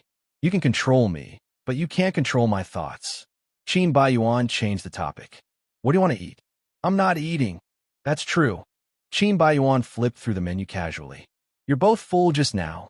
You're quite smart to lead the other colleagues away. No one will disturb you. Sure, Shu Jing was also annoyed. If you want to eat, then eat. Don't look for trouble. Qin Baiyuan ordered a business set meal and asked, What's the itinerary for coming to Wuzhen this time? If you want to know, go back and read it. The secretary has sent it to you. I want to hear it from you personally. He had an attitude of, if I want to, you have to do as I say. Sure, Shu Jing did not want to have a conflict with him in public, so she patiently reported it to him. Qin Baiyuan was sarcastic after listening to it. Is it worth it for you to mobilize a team of 25 elites to come to Wuzhen for such a trivial matter? Obviously, he did not think that her purpose was for work. But sure, Shu Jing had a clear conscience about this. Why don't you look at the state of the project in Flozen City? If we don't tighten the security, do you want the project in Wuzhen City to be delayed? I think you're the one who had a conflict with Si Wenshun, and he's making use of it. Now that you've reconciled, what's the problem? Speaking of this, sure, Shu Jing thought of Yin Jingqi. Qin Yuning was hospitalized, and his mother had such an incident at this time. It must have been a huge blow to him. Thinking of this, he felt a little sympathy for him. Why are you looking at me like that? Did you find me very good-looking? As he spoke, he winked at her. Sure, Shu Jing was at a loss for words. They had just quarreled, and now he was smiling mischievously. He really did not know what Qin Baiyuan was thinking. How could he know that his heart was bitter? He was just forcing a smile. He did not want to cling to the entanglements of the past. He just wanted to save her and save this marriage. Perhaps she did not notice that when he spoke to her, he would occasionally have a flattering tone. Qin Baiyuan ate slowly, chewing slowly, exhausting Sure Shujing's patience.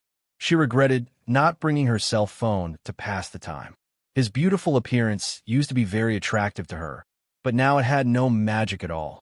She felt tired of looking at him. It was not easy to wait until the young master finished his meal. The two of them walked back to the hotel. Sure, Shu Jing was walking outside, and for a moment, she was not paying attention. A car rushed over from the opposite side. Fortunately, Qin Baiyuan was quick and pulled her into his arms. The car brushed past her, scaring her. Are you okay? A low voice came from above his head, and his breathing was unstable. Sure, Shu Jing was still in a state of shock. I say, don't you look at the road when you walk? Did you not wear glasses, or did you not bring your brain? It doesn't matter if you hit me, but someone else will have to pay for it. Just a little bit of gratitude was instantly broken, and sure, Shu Jing was sullen. You always only know how to blame me. Why don't you know how to blame someone else? It's the car owner who drove without looking. Shi Shujing returned to the room and looked at the bathroom first. Si Wenchun had already left, and Qin Baiyuan followed in. She impolitely stuffed the suitcase to him. You go. Where should I go? I'm staying here tonight. This is my room. That's why I'm staying here. They all know that I'm here, and we sleep in separate rooms. Do you want to tell the world that our relationship is not harmonious? Shi Shujing felt ridiculous. Is it interesting to act like this? Outsiders may be deceived by you, but who in the company doesn't know how our relationship is? If you stay in the same room with me, others will only say that you are bad, and you don't even let go of your wife. They will only laugh at you. Qin Baiyuan sat down and spread his hands. So what? Do you think I care about what others think? Shi Shujing stood there for a while, tried to suppress his irritation, close his eyes to adjust his mentality, and then sat opposite him. Tell me, what do you want? His voice was very light, very deep, and surprisingly calm. I want to start over with you. Qin Baiyuan looked into her eyes and said seriously, do you think it's possible? As long as you work hard, nothing is impossible. Qin Baiyuan himself was not a noble person, and he could not even count the number of women he had played with. Shi Shujing, you and I have done a lot of ridiculous things in the past, and this marriage is also a torture for both of us. But I don't know when it started, but I care more and more about you. Now, I really just want to be with you. Is that okay? Qin Baiyuan's posture was very, very low, and he looked like he was begging for something. It's too late. If you said these words to me a few months ago, I would not hesitate. But now, my heart is no longer with you, and this is the most irreversible. There's no chance at all. Shi Shujing shook his head. No, this is my answer. No matter when you ask me in the future, it will be the same. For me, from the moment I fell in love with him, we are over. The bar was bright, and the music was loud. Young men and women, each with their own purpose. Beside the bar, a handsome man was drinking, and there were already 2 empty bottles in his hand. He had drunk so much that his face was red, but he did not stop for a moment and kept pouring liquor very fast. Cough, cough, cough. His chest was heaving violently. Give me another bottle. The bartender hesitated for a few seconds. He grabbed the empty bottle and smashed it. I asked you to give me liquor. Did you hear me? The bartender had to give him a bottle of the same liquor. Women kept coming to talk to Qin Baiyuan, but they were all driven away by him. His eyes were red, and he looked very scary. Shi Shujing's words about falling in love with Mr. C kept echoing in his mind, and he said that it was over between them. Thinking of this, the pain was like thousands of arrows piercing his heart, and he was going to be tortured to death. Why? Why did that woman have to be so cruel? She had loved him for more than 10 years. Why couldn't she continue to love him? Why did she have a change of heart? Damn it. Boss Qin? A young girl patted him on the shoulder. Hey, it's really you. When did you come to Wuzhen City? Qin Baiyuan had no impression of her, so he asked drunkenly. Chapter 162. I forgot to introduce myself. I'm Zhang Jing, the designer of Blue Sky. You definitely don't know me, but I know you. By the way, I have a good relationship with manager, sure. Qin Baiyuan raised his head and gulped down a glass of wine. Don't mention that woman to me. What's wrong? Did you two quarrel? I can see that you're not in a good mood, but it's dangerous for you to drink like this. Drink less. Zhang Jing sat beside him and asked for a glass of lemon juice. Her smile was a little playful. Tell me what's bothering you. Maybe I can help you. Help me? Why would you help me? Qin Baiyuan continued to drink. Now, only wine can help me. But why was he getting more sober as he drank? The more sober he was, the more painful the torture was. He was going crazy. You can't say that. Even if I can't help you, I can listen to your complaints. It'll be a lot easier to talk about those unhappy things. You can treat me like a trash can. It's okay.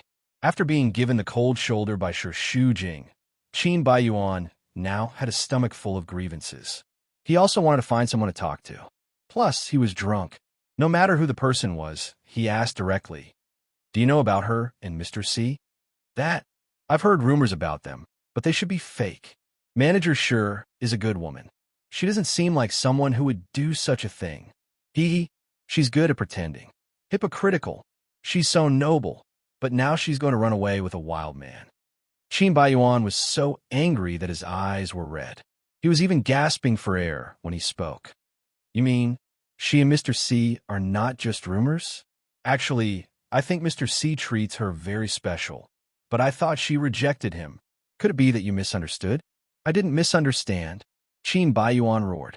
His chest was heaving up and down. She admitted that she had a change of heart. She even wanted to divorce me for that wild man. Is that still a misunderstanding? Zhang Jing was very surprised. Divorce? Really? I don't want a divorce. Qin Baiyuan's angry expression instantly turned into bitterness. Pain and helplessness spread across his face. I really don't want to leave. I've already lowered myself to beg her. Why won't she give me a chance? Could it be that our 3 years of marriage can't compare to a man we've only known for a few months? Why are you doing this to me? Qin Baiyuan grabbed Zhang Jing's hand and asked anxiously, Tell me, how can I win back her heart? I don't want to divorce her. Tell me. It hurts. President Qin, don't do this. Zhang Jing's face scrunched up in pain. Let go, tell me. Say it. What should I do? Qin Baiyuan roared like a helpless child. I know I was ridiculous in the past, but I will change. Why don't you even give me a chance? She's so cruel. All the strength in his body was suddenly drained. He leaned on Zhang Jing's shoulder tiredly, tears flashing his eyes. What should I do? Zhang Jing raised her hand hesitantly and gently stroked the back of his head, comforting him gently. It's okay. Everything will be fine. Everything will be fine. Sure, Shu Jing looked at her watch. Qin Baiyuan had left for an hour. She wasn't sure if he would come back tonight. She kept pacing back and forth in the room. Several times she wanted to go out, but she held back. What if Qin Baiyuan came back and didn't see her? But in the end, another strong impulse won over her reason. Sure, Shu Jing trotted out the door. Ding dong. Ding dong. It was midnight. Ding dong. Ding dong. Sure, Shu Jing rang the doorbell several times, but there was no response. Could it be that he had left? She had just taken out her phone to make a call when the door opened. Si Wen-chan was standing behind the door with one hand, holding the door open. He had just showered, so his hair was still wet. Between the wet strands of hair, a pair of deep, dark eyes were looking down at her from above. Sure, Shu Jing's heart skipped a beat, and she hung up the phone nervously. Looking for me? Yeah. She bit her lips. It took a lot of courage to stand here. What's the matter? If you haven't rested yet, can I go in and talk? Sure, Shu Jing stood at the door uneasily and didn't dare to make eye contact with him. Si Wen-chin looked at her for a while and turned to enter the room. Sure, Shu Jing closed the door and followed him like an innocent wife. She stood behind him with her head lowered. He lit a cigarette and started to puff. Outside the floor-to-ceiling glass window was the night view, and the reflection of the two of them could be seen. He was tall and handsome. In the slightly tipsy smoke, he squinted his deep wolf-like eyes. His lips were relaxed, and he seemed to be examining her. She couldn't see through his facial features. He took a deep puff and exhaled slowly, accompanied by his deep voice. Are you here to be punished? I'm here to apologize. Shu Jing clenched her fists. I'm sorry. I'm sorry. His smile was rippling, and there was a gentleness in his cold facial features. What have you done to me? Just now you were wronged. You must be very angry. What do you mean? Si Wen-chin turned around. His brows were very relaxed, and he didn't look unhappy at all. Our relationship has always been shameful. It's normal for me to hide. Sure, Shu Jing knew that he said those words out of anger. In such a situation, any man would find it unbearable, let alone Si Wen-chin. That was a great insult to his dignity. Perhaps she cared too much about it, but when he was wronged, she felt as though her heart was being cut by a knife. What about him? You mean Qin Baiyuan? Si Wen-chin really didn't like this name when it came out of her cute little mouth. His action of smoking became even fiercer. We quarreled. After he left in anger, he disappeared. I don't know where he went. She didn't want to know either. It sounds like it's my fault. I'm sorry that I caused a conflict between you two. Can you not say that? Sure Shujing's brows were tightly knitted. I'm very upset when you say that. I'm just telling the truth. Does he know that you're here? After dealing with him, he came to find me again. Won't it be difficult for you to deal with two men? Are you going to quarrel with me too? You know why I'm here. Si Wenshin blew a smoke ring and asked lightly. Why? He asked even though he knew the answer. Because I care about you. I don't want you to be angry. It wasn't easy for us to reconcile. I don't want our relationship to be affected by other people. Si Wenshin looked at her and felt a little heartache. He was really surprised when she stood at the door just now. Based on his understanding of her, she would usually choose to escape when she encountered such a situation. This seemed to be the first time she took the initiative to explain and apologize to him. At that moment, he was very shocked and touched, because this meant that there was a major turning point between them. It also meant that she cared about him more than Qin Baiyuan. With a little bit of revenge in his heart, coupled with the fact that he wanted to hear her say those words, he deliberately treated her coldly. His eyes were already faintly flashing with a trace of joy. Si Wenshan suppressed his joy, and his face still had a bit of coldness. What's our relationship? I can't give you an answer right now. I only know that I like you very much. I like you very much. Whenever I think of you being angry, my heart feels very uncomfortable. When I'm with Qin Baiyuan, my mind is filled with you. I realize that Qin Baiyuan no longer means anything to me. I don't even have him in my eyes. My heart is filled with you now. Just as she finished speaking, Si Wenshan strode over and domineeringly wrapped his arms around Sher Shujing's waist and pulled her into his arms. He fiercely covered her lips and moved intensely. Sher Shujing's body was about to be broken. Her lips were also painful, but she felt very happy. Si Wenshan was extremely excited. His eyes were shining with excitement as he stared at her red little face and gritted his teeth. Little vixen, you only know how to torture me. Tonight, you can't escape. After saying that, he carried her horizontally and strode into the bedroom. He threw her on the bed and pressed his strong body down. Si Wenshan grabbed both of her wrists and pulled them above her head. Like a ferocious wolf looking at his prey, his eyes were red. Say, you love me. Si Wenshan gently bit the side of her fragrant neck and pecked at her skin. I love you. She couldn't help but arch her body. Her body was burning and her heart was beating very quickly. Good girl. Si Wenshan smiled in satisfaction. When everything was over, Sher Shujing put on her clothes with her back facing Si Wenshan. That snow-white, beautiful back and black soft hair made Si Wenshan's heart itch unbearably, and his voice became low. Must you leave? Sher Shujing flicked her hair. What if Qin Baiyuan comes back and doesn't see me? He'll come looking for trouble again. Why would I be afraid? Si Wenshan raised his eyebrows arrogantly. It'll be better if he sees me. Sher Shujing looked back at him and pouted coquettishly. You're so annoying. She got up and walked over. She was pulled into Si Wenshan's arms. Hey. As soon as she saw his muscular chest and firm chin, she blushed again, looking very delicate. What are you doing? Are you really leaving? It's already 3 o'clock. Why don't you stay here for the night? No, what if he's here? I don't like this feeling. It's as if I'm no longer useful and will be thrown away. Si Wenshan's eyes and tone were full of resentment. You have to be responsible for me. Sher Shujing couldn't help laughing. As the CEO of the Ocean Group, she was also very charming when she acted coquettishly. You're a man. Is it appropriate for you to say this to me? You should be the one to be responsible for me. Fine, then I'll be responsible for you. Si Wenshan lifted her chin and kissed her heavily on the lips. Stay. His tenderness melted all of Sher Shujing's strength. God knew how much she wanted to stay by his side. It took her a lot of effort to say that she wanted to leave. Don't be like this. Otherwise, I won't be able to leave. You know I can't bear to. Don't leave if you can't bear to. No, what happened tonight is already crazy. I can't be too willful. I promise you, we'll get a divorce as soon as possible.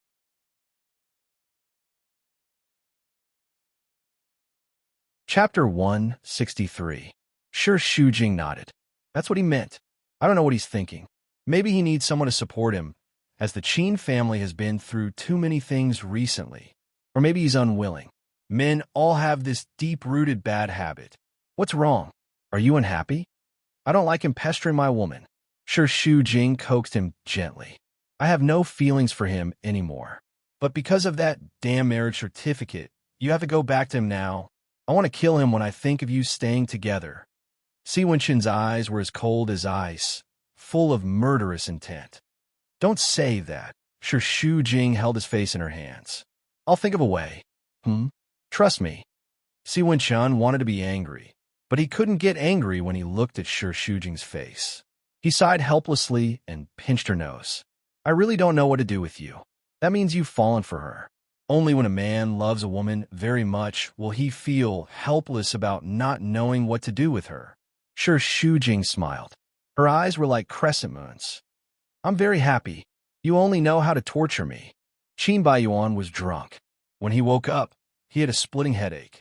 His whole body felt like it was about to explode. His hoarse throat made a painful sound. It hurts. He propped up his body with difficulty and found himself in an unfamiliar room. You're awake. An unfamiliar woman came over and poured him a glass of water. This wasn't the first time something like this had happened to Qin Baiyuan. He took the cup and gulped down a large mouthful of water. He waited for the dryness in his throat to subside before asking, Who are you? Zhang Jing. Have you forgotten again? I met you at the bar last night. You told me a lot of troubles. Qin Baiyuan had a little impression of her. You're the designer of Blue Sky. Qin Baiyuan supported his body with his hands. What did I tell you? Everyone is saying that you and Shu Jing don't get along, and she betrayed you and wants to divorce you. Qin Baiyuan was stunned. What did I tell you? Is it that surprising? Zhang Jing smiled and looked very calm. When people are drunk, they like to pour out their grievances. Words that they usually can't say are said out loud with the help of alcohol. Besides, I'm a secretive person. I won't tell anyone. Are you hungry? Do you want to order breakfast? No need. Did you help me back to my room last night? Yes. You fainted last night, and I was afraid that she would misunderstand if I helped you back to Shu Jing, so I had to bring you back to my room first. Coincidentally, my roommate went to look for a friend and didn't come back. Did anything happen to us? Zhang Jing joked. You're already so drunk.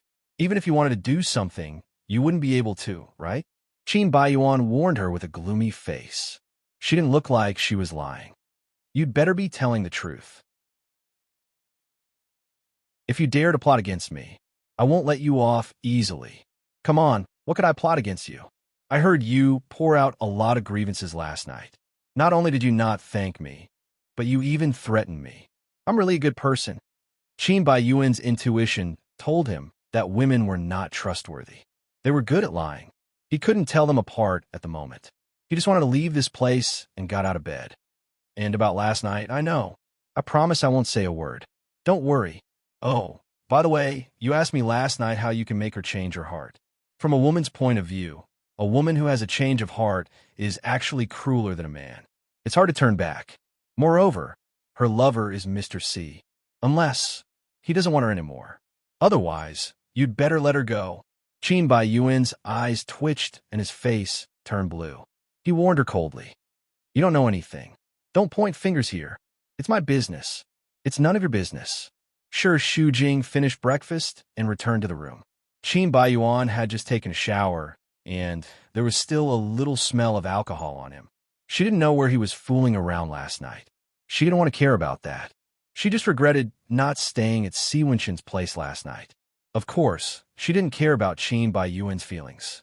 She just wanted to avoid him running to Si Wenqin's place and making a scene. Qin Baiyuan came out of the bathroom and said, while wiping his hair, Last night, you don't have to report to me. I'm not interested in your whereabouts. He frowned unhappily. Then where did you go? Where did you spend the night? I won't interfere with your whereabouts. You don't have to worry about me either. You have a bad temper now. Is it necessary to be tit for tat? Shu Jing ignored him. She took out her phone and was about to inform him of the meeting in half an hour when a text message came in. Si Wenqin said that he had an urgent matter and had to return to Quicksand City. She suddenly felt lost. Whose text message? His? Qin Baiyuan was very sensitive and reached out to grab it. Shi Shujing hurriedly avoided it. Don't touch my phone. How many shameful secrets are there in it? Shi Shujing was disgusted by his sarcasm and even more disgusted by his self-righteousness. Why do you care about me? Do you know how to respect others? Have I seen your phone? I'm not afraid to show it to you. I'm not interested. When are you going to Quicksand City? Qin Baiyuan threw the towel on the sofa, opened his suitcase, took out a shirt, and put it on. I'll go back when you come back. It's useless for you to stay here. I'm your boss. Watch your tone. My dad said that I'll be responsible for this project in the future. You'll be my assistant. That's up to you. The meeting is in half an hour. Oh, I didn't bring the documents. You go and prepare them for me. Shi Shujing finally understood that he was here to drag him down. In the Blue Sky Wuzhen branch meeting, it was the first time for the staff of the branch to see the beautiful face of the legendary Blue Sky Young Master, who was said to be a pear blossom tree overshadowing the begonia, and they were all amazed. Shi Shujing presided over the meeting. Seeing that it was almost time to start, the branch designer asked, "Is Mr. C not coming?" For a moment, all eyes were looking at Shi Shujing. She said seriously, "Mr. C has something to do in Quicksand City." Everyone's eyes were even more strange. Qin Baiyuan, the real husband, came and Mr. C left. How could this be just a coincidence? It was even more certain that there was something fishy going on between Shi Shujing and Mr. C. She tried to focus on the report, but those gossips at the headquarters were whispering again. The internet was closed.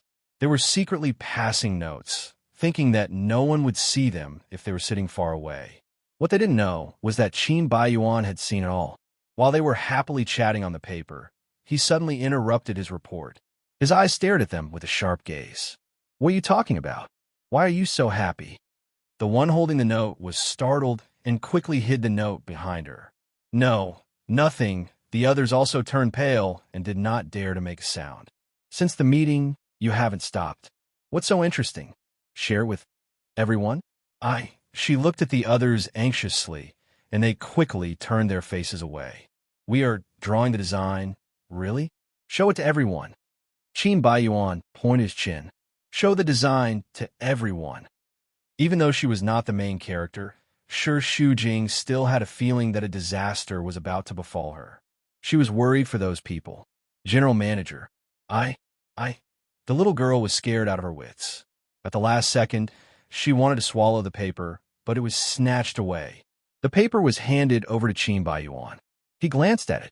It was all about the triangle relationship between him and Shi Shujing. They said that Shi Shujing was B*TCH, and then laughed at him for pretending that nothing had happened.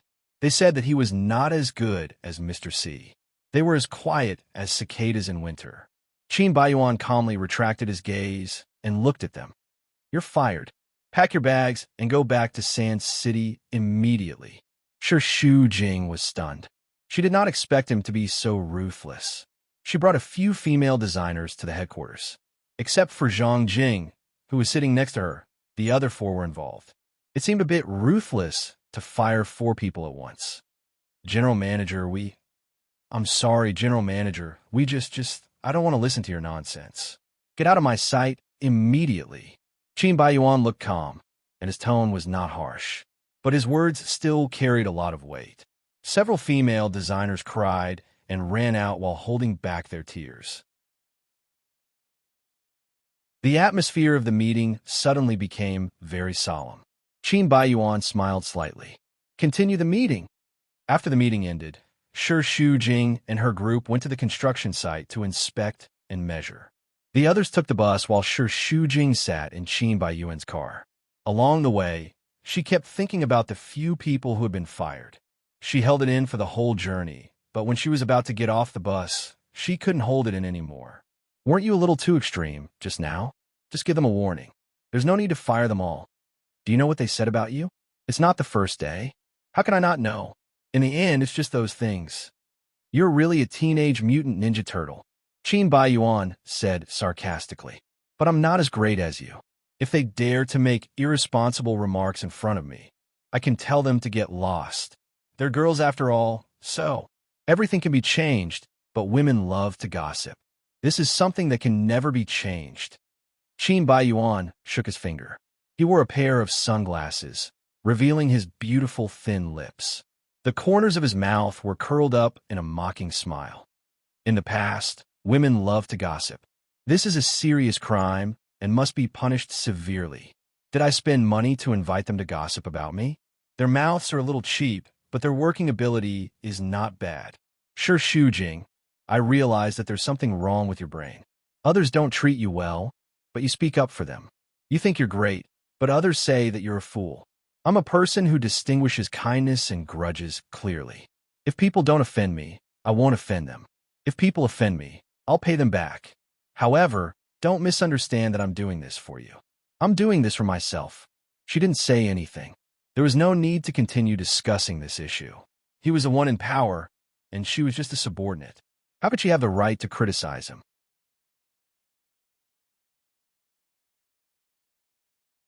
Chapter 164. Does your head still hurt? Zhang Jing walked over and asked. Qin Baiyuan raised his head and looked at her impatiently through his sunglasses. Why are you here again? Headache? I have painkillers. You're so annoying. Can't you give me some peace? Zhang Jing shrugged her shoulders and smiled. Did you eat gunpowder today? Why are you so grumpy? You fired 4 designers at once. That's too ruthless. Fortunately, I didn't sit with them, or I would have been implicated. Get out of here if you continue to talk nonsense. Also, no matter what I said last night, pretend that you didn't hear it. If a word gets out, I won't let you off. Got it. But is it worth it? Zhang Jing looked at Shi Jing. You've done so many things for a woman who has a change of heart. You're in pain. She's in pain too. Why do you continue to pester her? How nice would it be to let go and leave some dignity for yourself? What qualifications do you have to say these words? Are you a savior?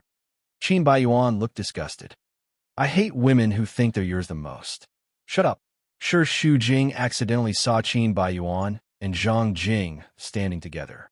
He felt a little strange and asked while checking the materials with Zhang Jing. What did you say to the general manager just now? Nothing. We were just talking about the project. Are you jealous? Zhang Jing blinked playfully. She looked into Shi Jing's eyes when she spoke. Her eyes were clear and frank, and she didn't seem to be lying. Shi Jing didn't think much and shook her head. I'm not jealous. She just felt strange that they talked about the same thing. She thought that Zhang Jing was a good girl and didn't want Qin Baiyuan to mess with her. Not jealous? Is it because you trust him, or do you like Mr. C and don't care about him? Don't make wild guesses. Get to work. It was very hot that day. The weather report showed that it was nearly 40 degrees. It was so hot that Shi Jing felt dizzy. He vaguely heard someone shouting anxiously. Be careful, get out of the way. Looking up in the dazzling white light, a huge object smashed down. She couldn't move her legs at all. In a flash, a figure pounced over and pushed her to the side. A steel bar on the crane suddenly fell. The accident happened so suddenly that no one could react. They only heard a loud bang. When they rushed over, they saw 2 people lying on the ground. Qin Baiyuan's hands were tightly protecting Shi Jing. Everyone rushed the 2 to the hospital. Under the protection of Qin Baiyuan, Shi Jing was not injured, but he had a slight concussion. There was a long cut on his right hand, and he needed to stay in the hospital for observation for a few days. One of Qin Baiyuan's hands was in a cast, and there were a few scratches on his face, which made him look quite funny. He tried to move his arm, but the pain made him grimace. Don't move. You're already in this state, yet you're still not behaving. Shi Jing said. Isn't it all because of you? A perfectly fine person was turned into this by you.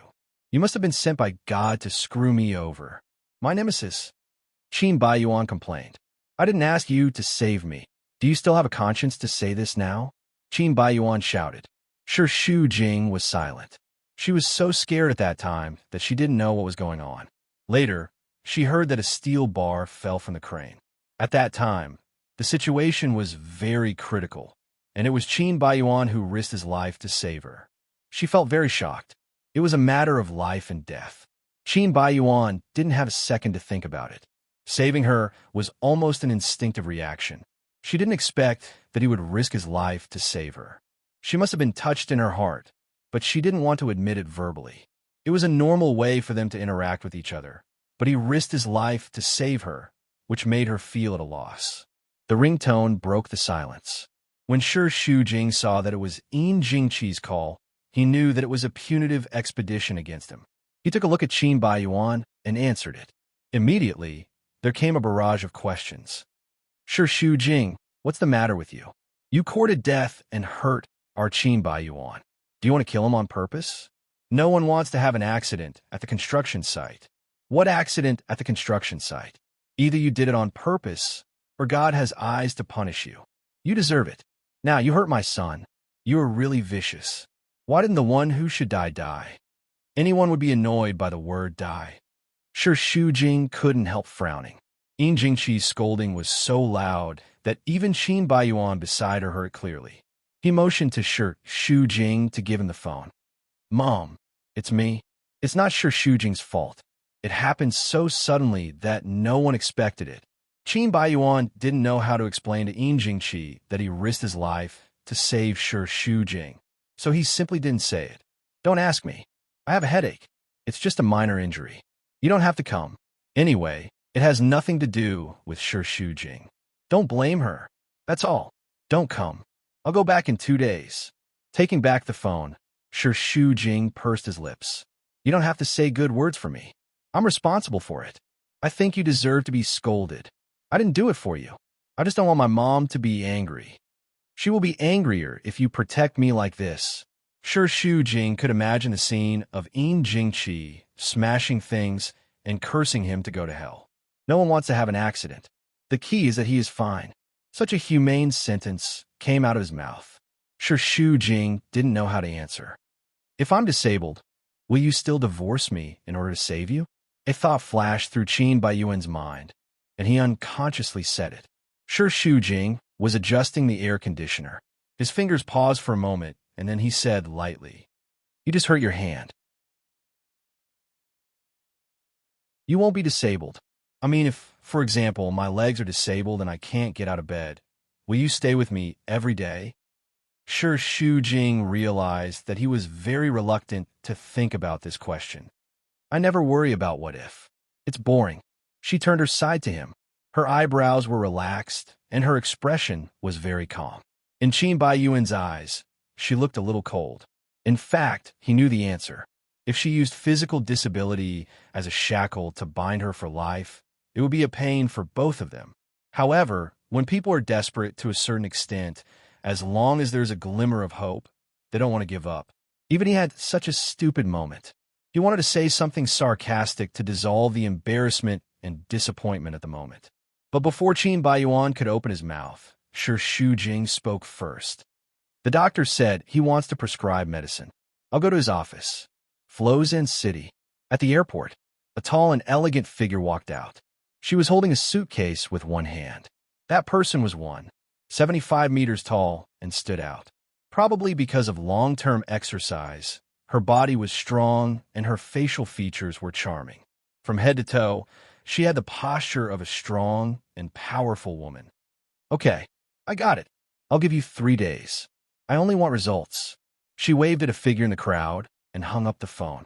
Si Wen-chan walked over. Sister, welcome back. He took the suitcase from her hand. Didn't I tell you? You don't have to make a special trip to pick me up. You went to Australia for a year. We haven't seen each other for so long. How can I not come? In our family, you're the only one with a conscience. Ceylon joked. She took big strides like a man. Since young, she wanted to be strong and do everything better than men. She and Si Wen-chan had the same father, but different mothers. Although they were more than 10 years apart, their relationship was as deep as that of a biological sister and brother. There was no generation gap. Si Wen-chan was a very arrogant person. There were only 2 people who could convince him. One was his father, and the other was his sister. Both of them were legends in the business world. Other than their similar height, the siblings' looks were very different. Si Wen-chan had inherited more from Yang Yizhou. His facial features were exquisite, and his eyes were very beautiful. Ceylon, on the other hand, was more like Sibo Hong and was more robust. Who said that?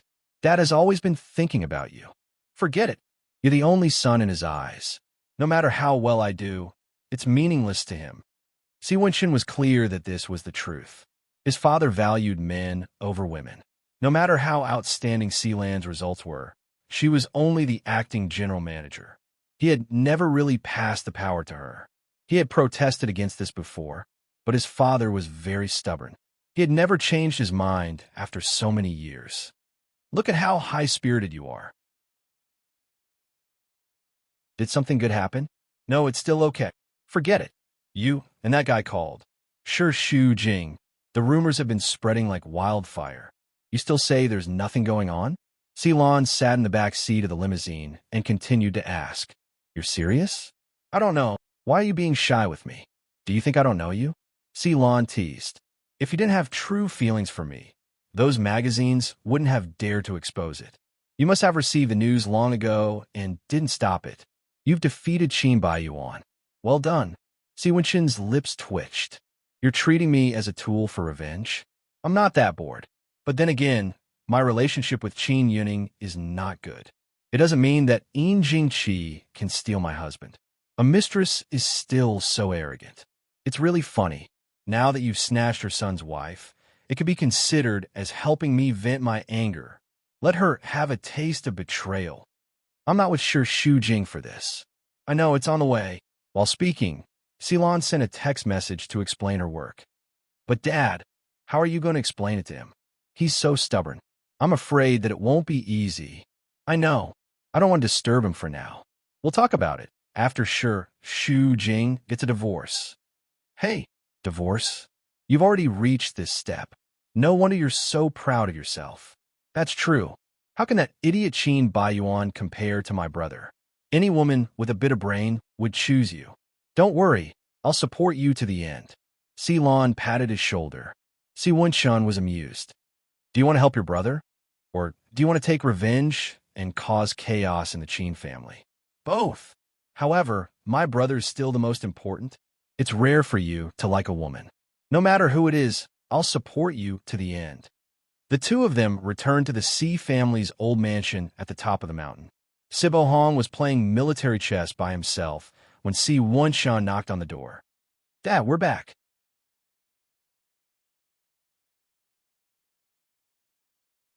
Chapter 165. Si Wenxin and Ceylon looked at each other and smiled. Other than earning money, Sibo Hong's other hobby was playing military chess. He could enjoy himself and was a chess addict. You still know to come back. Si Baihong raised his head. These words were directed at Si Wenxin, and there was a hint of resentment in his tone. How could I not know? I'm always thinking about it. You're just saying that you're filial, but you only come home a few times a month. You're like a wild horse. I really don't know what you're doing. Dad, I brought you a gift. Ceylon walked forward. This tea is very effective for lowering blood lipids. Sibo Hong only nodded and did not take it. He turned around and chatted with Si Wenxin. His attitude towards his children had always been very different. Ceylon was used to it, but every time this happened, she would still feel a little disappointed. Si Wenxin had been back for almost a year.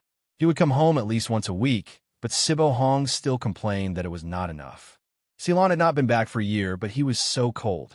Si Wenxin felt a little sorry for Ceylon and took the tea box. I've heard of this tea. It's just been developed. Sis must have spent a lot of effort to buy it. You must drink it regularly. If you move back home, you can remind me to drink it every day. Can't I just let the helper remind you? Helper? Can a helper compare to my son? I say, what are you doing every day? I asked you to take over Shangyang, but you refused. What do you want? I've worked so hard to build this empire, and you don't care about it anymore? Sibo Hong's words made Si Wenxin's ears grow calluses. It's not like you don't know that I like to start my own business. Ocean Group is developing well now, and I can't pull out at the last minute. I know you're capable, but you'll eventually have to go back to Shangyang. Why don't you just merge your company with Shangyang? Si Wenxin joked to ease the atmosphere. I don't want to take advantage of you. What advantage? Shangyang is yours to begin with. Don't you still have Sis? These years, she has managed Shangyang very well. Since she has done so well, let her take over Shangyang. Everyone will be convinced. Si Baihong furrowed his brows. What can a woman accomplish? Back then, he divorced Sealand's mother not only because they didn't get along, but also because his mother had a difficult labor when she gave birth to Sealand and lost the ability to have children. He couldn't accept handing the C family to a woman no matter what. In his opinion, women were not suited to be in public. If not for his poor health and the fact that Si Wenshun was abroad most of the time, he would definitely not have let Si Lan enter Shangyang. Si Wenshun was speechless. What era is this? How can there still be such a ridiculous concept? Sister's ability is there for all to see. Whether I can succeed or not, you know very well. All right, that's enough. Silan smiled.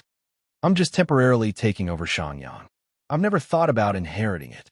Wenshun, just listen to your dad and come back to Shangyang as soon as possible. You're a descendant of the C family after all, so you must take responsibility. Sibo Hong's expression softened a little. Did you hear that? Even she said that. Also, what's going on between you and that Shu Jing? How did you get involved with a married woman? Si Wenxin guessed that Sibo Hong must have known about the matter between him and Shu Jing for a long time, but he didn't ask about it. Now, he finally couldn't hold it in anymore. Shu Jing wasn't divorced yet, so if he admitted it directly, it wouldn't be good for him. Thus, he pretended to be indifferent and shrugged his shoulders. There's no such thing. The reporters are just spouting nonsense. I don't think so. Tell me the truth. Don't force me to investigate. There's no such thing as an impenetrable wall in this world. We'll definitely find out if we investigate. If you want to do this, I can't do anything about it. Go ahead and investigate. Si Wenxin shrugged and let him be. Don't think I won't. I just don't want to use those methods on my own son. But if you force me, it's not like I won't do it. Do as you please. The father and son were about to start fighting again. Silan quickly acted as the mediator. Is it worth it for such a small matter? Dad, Wenshun is an adult and he's mature and steady. He knows how to choose. Not to mention that there's nothing going on between him and Shu Jing. Even if there's something going on, it's him. Enough. Do you have the right to speak? Sibo Hong reprimanded. His attitude was completely different from before. What's your stance on this matter? If you're so capable, your marriage wouldn't be a mess. The intruder has already entered the house, yet you still refuse to divorce. What's the point of dragging it on? Don't you find it embarrassing? Silan felt wronged. Didn't he know why she didn't divorce? She sacrificed herself for the sake of blue sky and Shang Yang's cooperation. Did she really not feel anything when people made irresponsible remarks behind her back? But what did she get in return for her sacrifice? Sibo Hong had never valued her as a daughter. After she experienced a failed marriage, this family, this father, did not provide her with shelter. Instead, he thought that she had brought shame to the C family. In his eyes, only Si Wenshun was important. When she thought of this, her heart turned cold. She was sad because she couldn't get a fair treatment from her father. Do you know who Shu Jing is? It's the wife of Qin Yuning and the intruder's son. What kind of good thing can that woman from that family be? Si Wenshun frowned and couldn't hold it in for a moment. Shu Jing is Shu Jing. The Qin family is the Qin family. Don't mix them up. Are you speaking up for her? You still say that you have nothing to do with each other? I'm telling the truth. I've interacted with Shu Jing a few times. She's a good woman with a good character. A good woman would bring you such negative news? I think your IQ is high, but your EQ is low. You've dated too few women and have been deceived by her appearance. In short, it's impossible for me to let a woman like that enter the family. Coupled with the relationship between the Qin family and the C family, there's no need to talk about it. Today, I've said these words clearly. You're on your own. Si Wenshun was annoyed and wanted to refute, but Silan gave him a look, and he swallowed his words. In the end, he didn't want to cause trouble for Shu Jing. The two of them left the room. Si Wenshun saw that Silan was in a low mood and comforted her. She shook her head and pretended not to care. I'm not that weak. Besides, I'm used to it. It's fine. But Dad's attitude is so firm. You and Shu Jing. She lowered her voice. What should I do? I don't know. Right now, I can only take it one step at a time. Si Wenshun took out his phone and saw that there were 2 missed calls from Shi Shujing. He instantly calmed down and walked to the side hall to call her back, but her phone was turned off. When Qin Baiyuan was hospitalized, Shi Shujing stayed in the hospital to take care of him out of a sense of responsibility. The young master was very difficult to serve, and he became even more delicate because he was hospitalized. He ordered her around all day long, doing this and that. Anyway, she couldn't even sit on the chair. Taking care of him was more tiring than working. When Shi Shujing went to buy food, she was finally able to rest a little. She probably felt wronged and wanted to find someone to comfort her. Hesitantly, she called Si Wenshun. She did not intend to complain. Even if it was just to hear his voice, it would be good. However, after calling twice in a row, he did not pick up. Qin Baiyuan called again to rush her, asking if she had run away. She bought food and fed him spoonful by spoonful. Before she had time to eat, Qin Baiyuan asked for fruit again. Shi Shujing stared at him with her beautiful eyes wide open. You just finished your meal. You still want to eat? I'm a patient now. I need more nutrition. It's bad for your stomach to eat fruit right after dinner. Shi Shujing tried to reason with him, but Qin Baiyuan didn't care. I just want to eat. It's none of your business. Shi Shujing didn't want to quarrel with him. She took a basin of cherries to the bathroom to wash and took out her phone to see if Si Wenshun had texted her.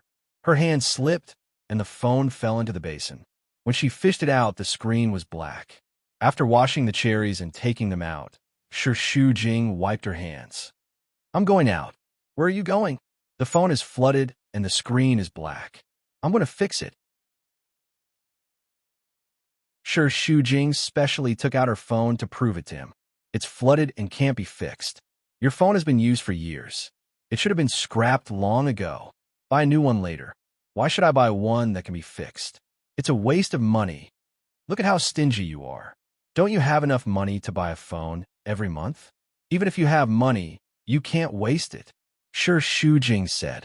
She felt that it was meaningless to talk about saving money with him, so she simply stopped talking. You rest first. I'll be back soon. Don't go. At most, I'll buy you a new one. I'll have someone send it over in a while. Fix it first. If it can't be fixed, then buy it. 2 beautiful, thick eyebrows knitted together. Why are you so annoying? You're the annoying one. I have the right to decide what to do with my phone. Up to you. Anyway, I'm injured now. I got injured because I saved you. Qin Baiyuan specially emphasized. You have the responsibility to stay and take care of me. I've taken care of you all day. I haven't rested for a minute today. Qin Baiyuan's attitude was extremely capricious. But you can't leave me alone. I'm just going to fix the phone. I'll be back soon. No. Who's going to take care of me if you're gone? You only hurt your hand. You can't take care of yourself. I'll be gone for half an hour. What can happen? Who knows? Qin Baiyuan racked his brains to think of a reason and shouted. I don't want to eat fruit. I want to take a bath. You wash me. I don't want it. You have to. My right hand is still in a cast. How can I wash it? Anyway, it's all your fault. You have to take responsibility. What are you looking at? Why don't you help me up? The 2 of them stared at each other for a while. Shi Shujing finally compromised, although she knew that his injury was not so serious that he couldn't even walk. Qin Baiyuan was too capricious. If he wanted to do something, he would achieve his goal. If he continued to be in a stalemate, he would only make himself more tired. As soon as he put his arm on his Shi Shujing's shoulder, his whole body immediately pressed on her. With such a great force, Shi Shujing's legs went soft, and she almost knelt on the ground. You, what about me? I'm a patient. How can I have the strength? He was lying with his eyes open. Obviously, one of his legs was not injured. He was deliberately making fun of her. Shi Shujing used all her strength to carry Qin Baiyuan into the bathroom. She let him lean against the wall and brought in a change of clothes and put them aside.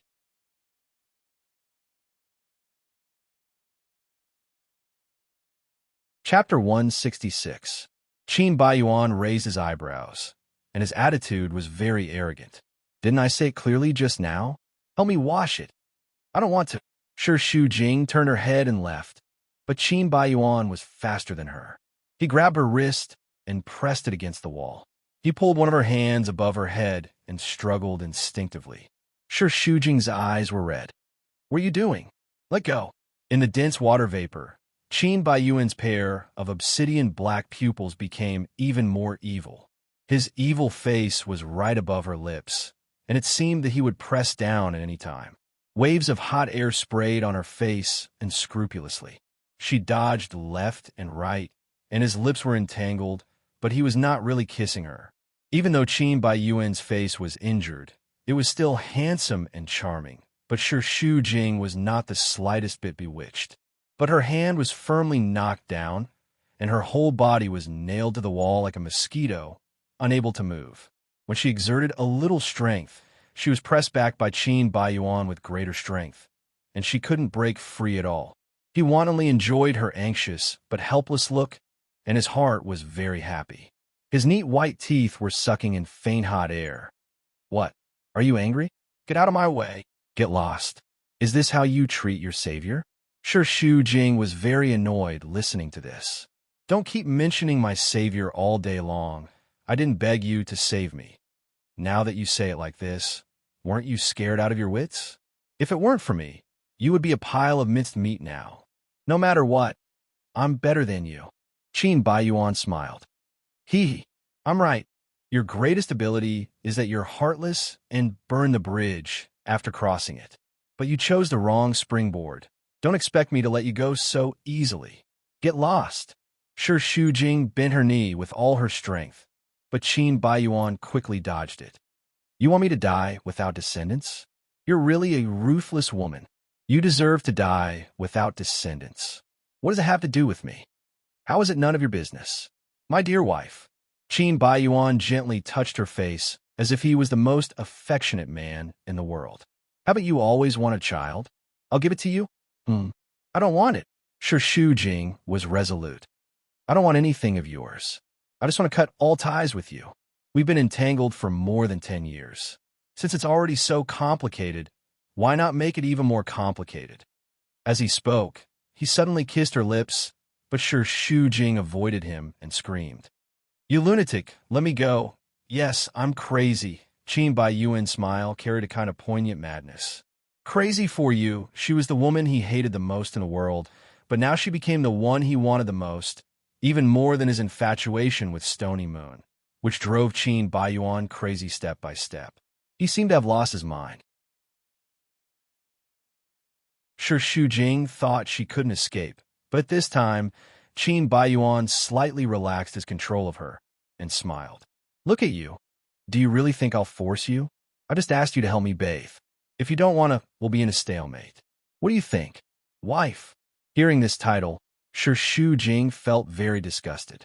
But if she refused him now, the consequences would be unpredictable, so she swallowed her saliva subconsciously.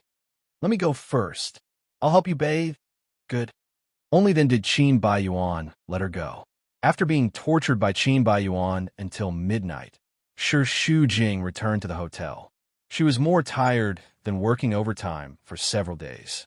Her head was dizzy, and it took her a long time to find a room card. When she was about to open the door, she was suddenly hugged from behind. Her first reaction was that she met a bad guy. She screamed and pushed back with her elbow, but was firmly wrapped by a firm fist, and a low voice came from behind her ear. It's me. Are you going to murder your husband? When Sure Shujing turned around and saw that it was him, she was stunned. After a few seconds, she screamed and jumped up to hug his neck. Why are you here? This warm welcome surprised Si Wenchen a little. Of course, he enjoyed it very much, so he put his arms around her waist and kissed her on the mouth. Did I scare you? Yes. But it's not a scare, but a surprise. The tiredness was swept away in an instant. Sure Shujing was excited, hugging him like a koala, and refused to let go. I was too dizzy just now, and I didn't smell you. I thought I met a bad guy. Bad guys don't tease you. What do you mean? Do you think I'm ugly? No, they don't have the guts to touch my woman. They hugged each other and retreated into the room together. Si Wenchen hooked his leg and closed the door. He lowered his head and kissed her passionately. Sure Shujing's waist was almost broken by him. After the kiss, both of them were out of breath. Seeing her pink face full of love, Si Wenchen couldn't help kissing her lips a few more times, and pinching her chin with his soft fingers. "Did you miss me?" Sure Shujing nodded like a chicken pecking rice. She was very obedient. "Didn't you leave in a hurry? Why did you come back? You called me during the day, and when I called back, your phone was turned off. I was worried that something had happened to you. After asking, I learned that there was an accident at the construction site, so I came here immediately. I'm fine. It's Qin Baiyuan who was injured, but it's not serious." Si Wenshan touched her head and sighed silently. "I just left, and something happened to you. How can I rest assured? An accident at the construction site. Who could have expected it? The most important thing is that I'm standing in front of you now, safe and sound." Before coming, Si Wenshan had inquired clearly. Sure Shujing was not injured, but he still rushed here without stopping. He thought that, as a girl, she must be afraid after experiencing such a thing. At this time, as her man, he must accompany her. "You came here because of this?" "Yes. I drove here by myself. It's been 4 hours, and I'm still dizzy now." Si Wenshan rarely drove by himself. In addition, he was very nervous and tired all the way. Now that he was holding her in his arms, he revealed a tired look. Sure Shujing was touched, but she only complained a few words. "Then why did you come here?" "I missed you. I was worried." "Sit here. I brought some wind-repellent oil. I'll apply some for you." Sure Shujing took out the wind-repellent oil from the suitcase, poured a little on 2 fingers, stood behind Si Wenshan, and massaged his temples. He leaned back on the sofa obediently, letting her do whatever she wanted. "You're quite skilled. Have you learned it before?" "My mother has a headache, so I accompanied her to see the doctor. The doctor taught me. My wind-repellent oil is an old brand, and it's very effective. You won't feel dizzy after a while." After massaging his temples for a while, she applied some more to him. "Do you feel better?" "Much better." Si Wenshan touched her face gently. "You're so virtuous. How could Qin Baiyuan be so blind to let me take advantage of you?" Sure Shujing's lips curled up. "It sounds like you're quite grateful to him." "Of course not. That son of a bitch. I can't wait to tear him apart. I'm worried that if he saved you, will you change your decision to divorce?" She leaned into his embrace and rested her head on his chest. Listening to the rise and fall of his heart, she felt incomparably at ease. "In your opinion, my determination isn't that simple? You're too soft-hearted. It's easy for you to give up your own happiness for others. Not including this." She raised her face and looked into his eyes seriously. "I'll definitely get a divorce, and I'll hurry up. I only want to be with you now. I don't want to wrong myself, and I don't want to wrong you. Sooner or later, we'll have to get a divorce. If we continue to drag it on, it'll hurt both sides. When I go back this time, I'll find an opportunity to talk to Dad about the divorce. I won't let you wait too long." And Si Wenshan's thin and cold lips landed on her forehead. "Right now, the most important thing is Qin Yuning. I have a way to deal with Qin Baiyuan. He has to leave. Don't worry." Time was silent. They were speechless, but their hearts were calm and sweet. Tiredness spread, and Sure Shujing's eyelids began to struggle. "Are you sleepy? Go to bed and rest." Si Wenshan glanced at his watch. It was already 2 in the morning. "I have to go back to Flozan City at 6. So urgent. There's an important meeting at 10 in the morning. I have to rush back. So you're going back and forth for 8 hours just to see me." They hadn't even spent more than 5 hours together. Was it worth it to go through all this? "Even if it's just a glance, I'll overcome all the obstacles and rush to your side." Sure Shujing's eyes turned red. In a hotel, Tang Nanli and Yin Jingqi entered the hotel one after another. When they were in the elevator, the two of them pretended not to know each other. Once they were out of the elevator, Tang Nanli couldn't wait to stick to Yin Jingqi and hug her from behind. She was anxious. She lowered her head and tried to get rid of the hand on her shoulder. "Hey, let go, don't be like this outside." Tang Nanli was like an octopus clinging to her. After the project went wrong, Yin Jingqi had been angry at him. He was afraid that he wouldn't get the money, so he had been very attentive these days. He would call her to coax her. "What are you afraid of? You're wrapped up tightly. Who would recognize you?" "Stop it." Yin Jingqi struggled a few more times. Whether or not she could be recognized was one thing, but it was too dangerous. She had a high status, so she had a guilty conscience. She always felt that everyone was looking at her. But Tang Namli was a man, and he was very tall. No matter what he did, he wouldn't let go. After struggling a few times, she lost her temper and pouted coquettishly. "What are you doing? What do you think I'm doing?" Tang Namli bit her ear. "Did you miss me?" "Who missed you?" "You're lying." Tang Namli pinched her waist. "Who's lying?" "I'm not done with you for what happened last time." "Madam, I've already apologized to you. Can we not talk about that anymore?" "Who asked you to cause me so much trouble? You deserve it. Have we been seeing each other too often recently? What if we're found out? Although the old man is in the hospital, I'm afraid that can't be helped. Who asked you to smell so good? I feel uncomfortable if I don't look for you for a day. Don't you want it too?" "That's true." But before Yin Jingqi could finish her sentence, a light flashed from afar. She immediately pushed Tang Namli away.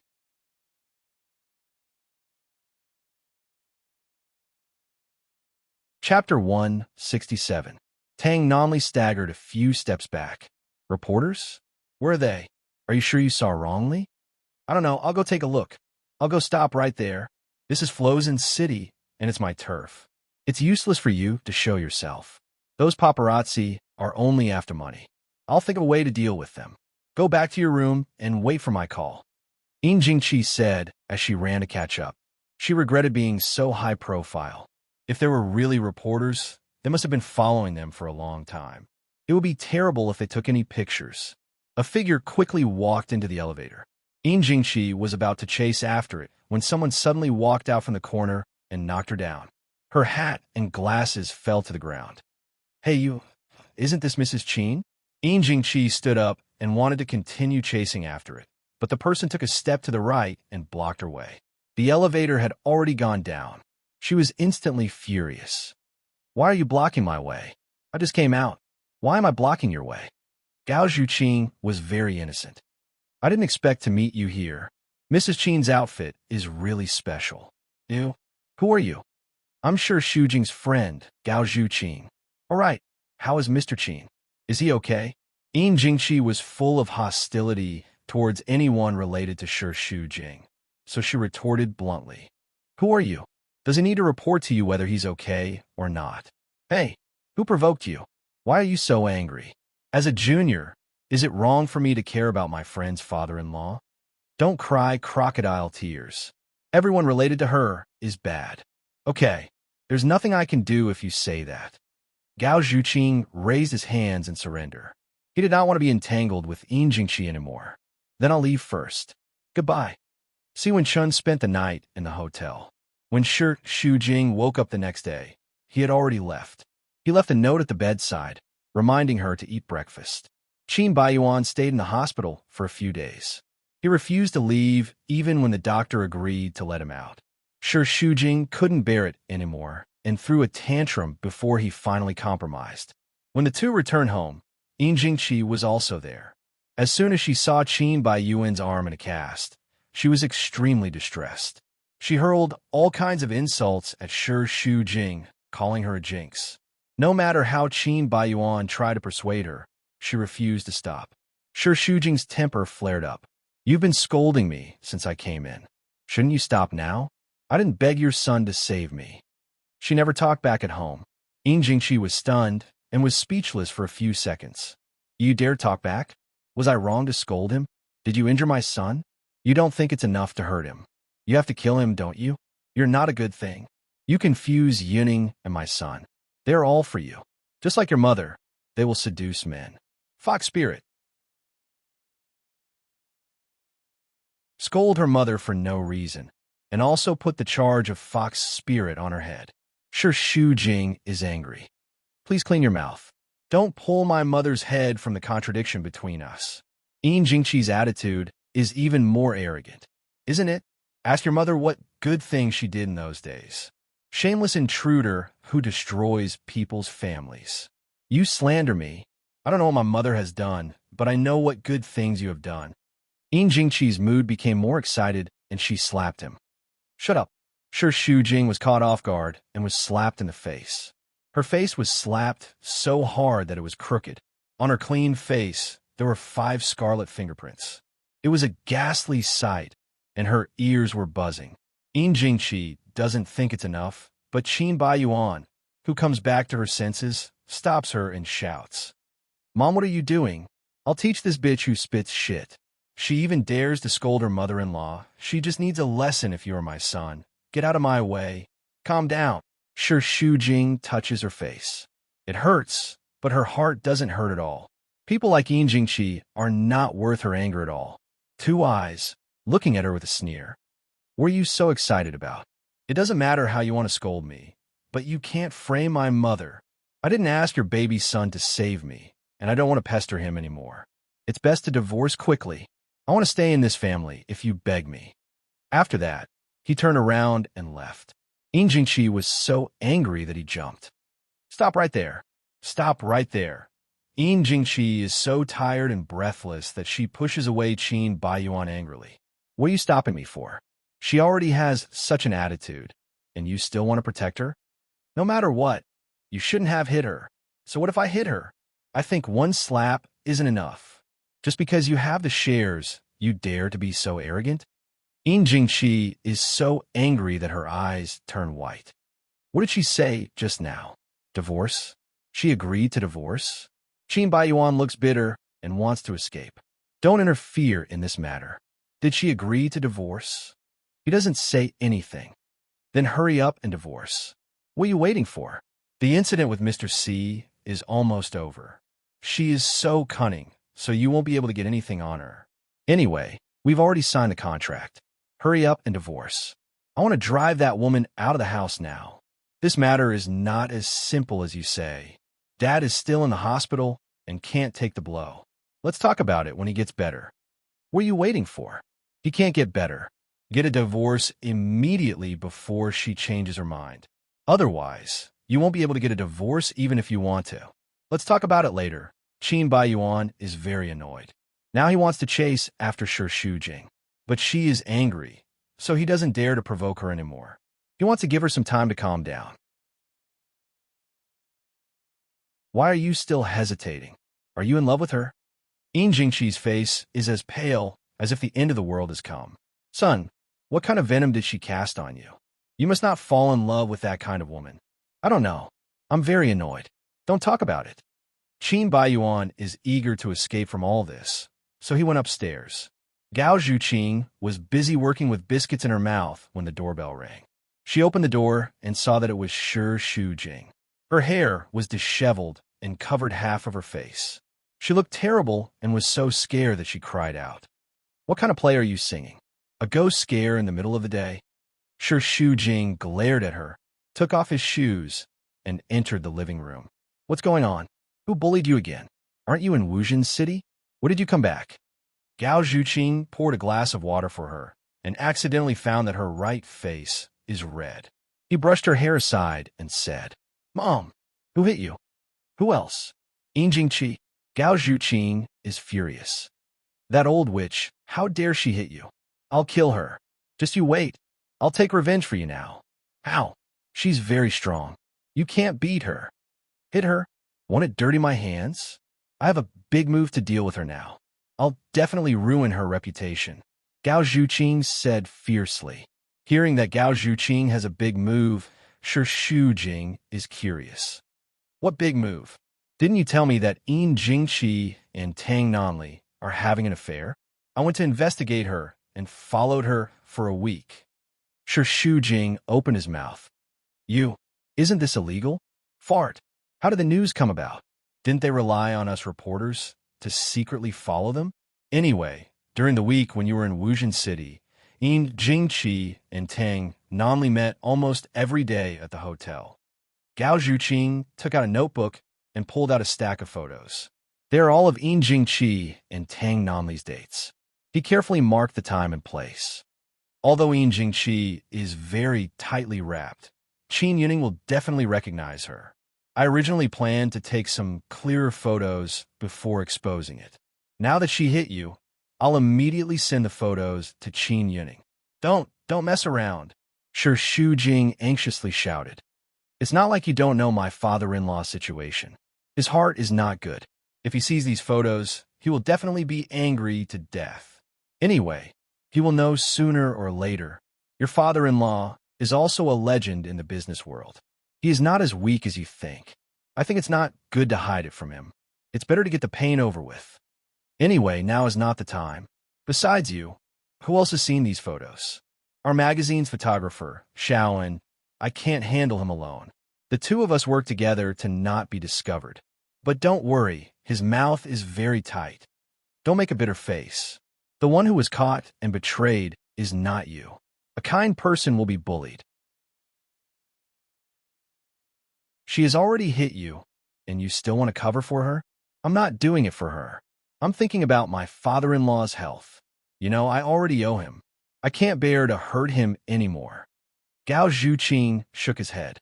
When you should be ruthless, you're not ruthless. You always have so many concerns. No wonder you are often bullied. After all, this is your family's business. I can't say anything. I won't send the photos first. You can think about it again. Sure, Shu Jing slept until dusk. When she recovered most of her energy, she went to Gao Zhuqing's room and took a look. She was rushing to work with chips in her mouth. Nowadays, Gao Zhuqing had all the common problems of young people. Staying up late, eating snacks as if they were meals, and working hard. Fortunately, he was in good health, so there were no problems at present, unlike her, who had a lot of problems. She went to the supermarket downstairs to buy some groceries. She carefully selected some vegetables, lean meat, and prepared to make a chicken soup with Codenopsis. Everything was ready. When she went to the cashier, Shu Jing found that she did not bring any money or mobile phone. Just when she was depressed, a card was stretched out in front of her. She looked back. You? Si Wenshun blinked at her. After going out of the door, Si Wenshun switched the plastic bag containing daily necessities from his right hand to his left hand and freed his hand to hold Shu Jing's. There were some familiar faces nearby. She was afraid of being seen and struggled for a while. However, the big hand held her firmly, and there was a warm and reassuring force that melted her. Her face was blushing, and her heart was beating fast. How did you know I was here? Our hearts are connected. I saw you when I parked the car just now and called out to you. Didn't you hear me? I was waiting for you at the entrance of the supermarket. Are you always so forgetful? Si Wenshun smiled with a doting tone. Not really. Sure, Shu Jing stuck out her tongue.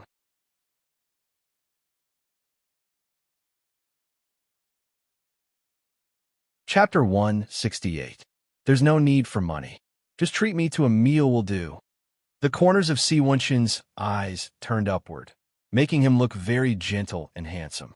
The kind where you cook personally. My culinary skills aren't particularly good. The noodles from last time were still okay, and you still owe me a meal. Sure, Shu Jing found it funny. Why do you still remember this? I've always remembered the important things. Si Wenshun pointed to his head. I can remember it for a lifetime, but Gao Zhuqing is at home. It's not good to go up to her like this. I think she will welcome me. Si Wenshun still had this confidence. Sure, Shu Jing knew this. Gao Zhuqing was basically a die-hard fan of Si Wenshun, but she still had some concerns. I'm hungry. Let's go. Without any explanation, he grabbed her hand tightly and walked into the building. When they were in the elevator, Si Wenshun suddenly bent down and kissed Shu Jing on the lips. Under her dumbfounded gaze, he smiled mischievously. He was in high spirits and a little childish, lighting up the whole world of Shu Jing. He leaned close to her ear and murmured in a low, magnetic voice. You're so adorable. I really want to eat you up. The elevator door opened. Shu Jing's head was still dizzy.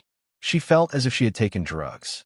Her legs were stepping on clouds, feeling soft and unreal. When she was dragged out of the elevator, she even forgot to take the key.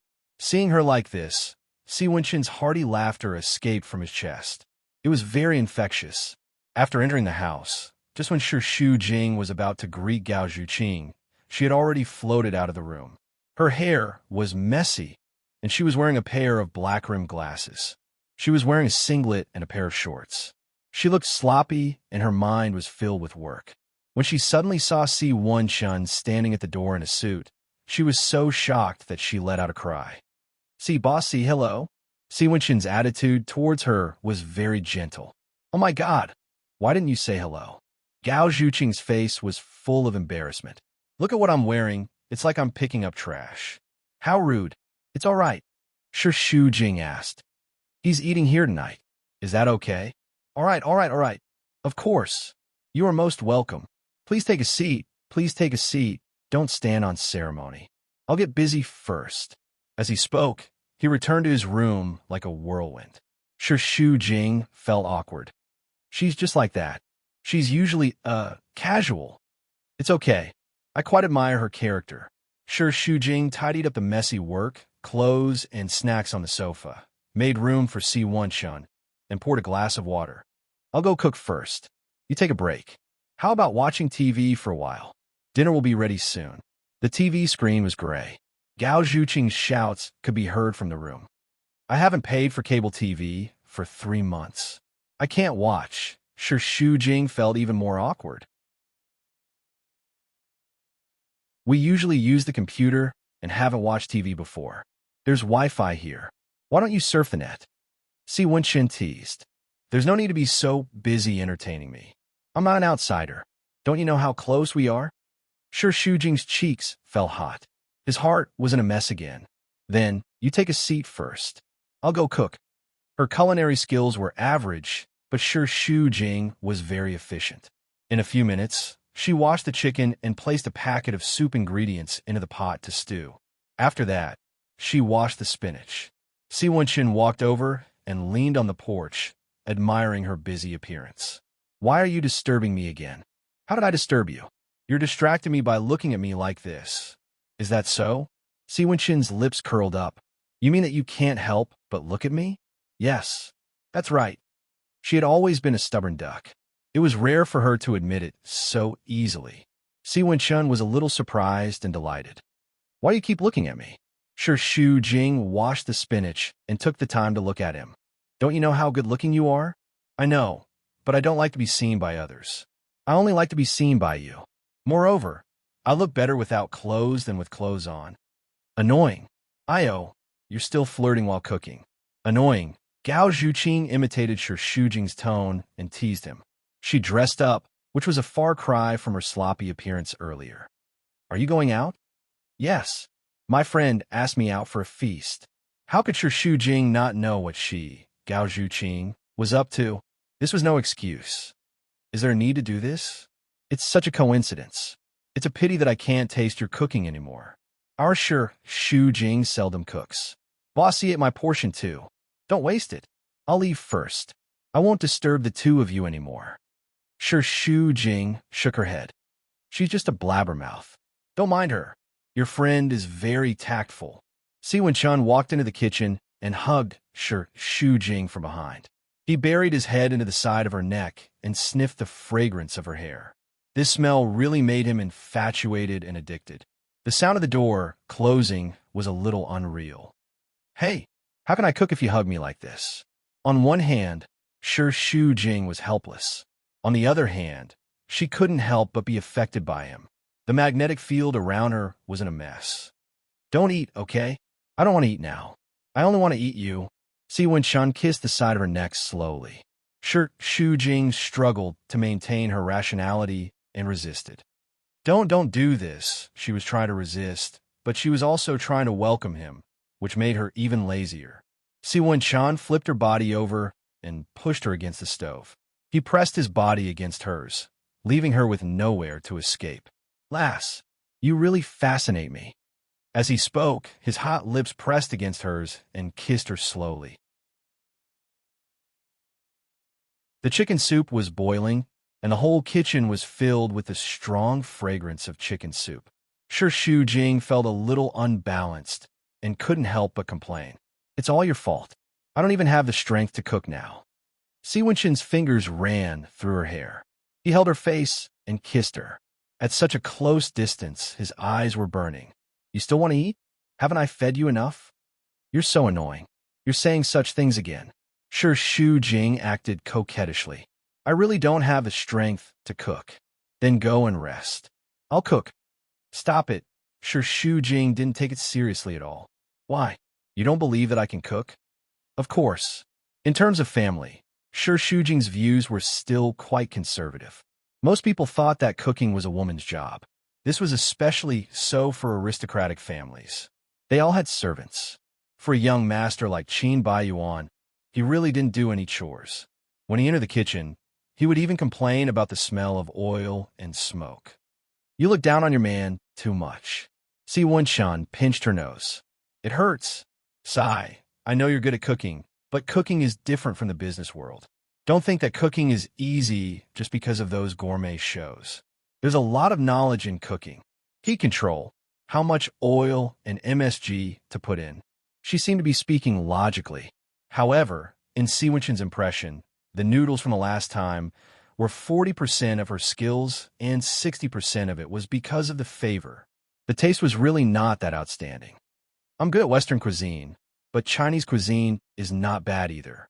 Take care of your chicken soup and leave the rest to me. Are you serious? I never brag. Seeing that he was full of confidence, Shi Shujing was skeptical. All right then, I'll give you a chance. But I'll make it clear first. No matter how bad the taste of the dishes you cook, you have to cry and eat them. You look down on me too much. I promise that after eating the dishes I cook, you won't know the taste of anything else in the future. What a big tone. Let's wait and see. The results surprised Shi Shujing. Putting the taste aside, the way Si Wenshan cooked was actually very much like a chef. Tossing the ladle, stir-frying, adding seasonings. Every move was methodical. He was tall, and the frying pan that seemed a little heavy to Shi Shujing was easily controlled by him without any effort. The vigorous and swift manner in the business world was brought to the kitchen. Even when he was cooking, he was highly focused. His chiseled side profile was a feast for the eyes. Si Wenshan turned his head and winked at her. If you want to see me, the night is long. We have all the time in the world. At least open the lid first. The soup is about to boil. Shi Shujing blushed and said stubbornly, "I want to see you. I'm just afraid that you'll burn the kitchen." The small kitchen was overflowing with fragrance. The handsome man was cooking seriously. Shi Shujing's heart was filled with a feeling of happiness. It was like the chicken soup in the pot, always boiling. He could go up to the hall and go down to the kitchen. The key was that with his status, he was still willing to cook personally. She had nothing else to ask for in this life. A lily chandelier, 3 dishes, and a soup. Shi Shujing scooped 2 bowls of soup and carefully scraped a layer of oil off the surface of Si Wenshan soup. The Shi family's signature chicken soup, a secret recipe passed down from generation to generation. The taste is mellow. I have several years of experience in making soup, so don't compare yourself. You'll feel pressure. Si Wenshan replied with an "oh," and obediently finished the soup, praising him. You're better at making soup than noodles. I didn't have the ingredients last time, so I couldn't display my culinary skills. This time, it's time to taste your dishes. Don't worry, I'll definitely give you face and add some favors. Thank you in advance. Shi Shujing predicted that Si Wenshan's culinary skills were not bad. In the end, you actually cook better than my mother. Shi Shujing was stunned. This was the highest compliment to her. Culinary skills had to be tempered over time. The dishes made by her mother's generation tasted good because of their many years of experience. For example, her mother could cook spicy dishes very well. Si Wenshan didn't look like he cooked often.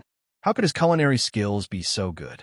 Facing her exaggerated exclamation, Si Wenshan smiled humbly and picked up a piece of pork rib for her. Eat more if you like it. Shi Shujing took a bite of the pork rib. A strong fragrance filled her mouth. It was so delicious that she wanted to swallow her tongue. What did you add? Why is it so delicious? Oil, salt, chicken essence, oyster sauce. Just those? The problem is, you don't cook every day. How can your culinary skills be so good?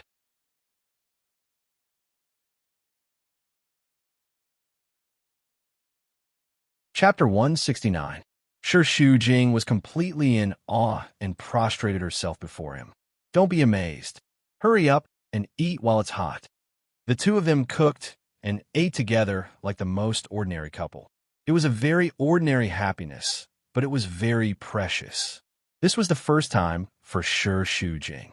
She did not feel that Si Wenshun was standing on a pedestal or out of reach.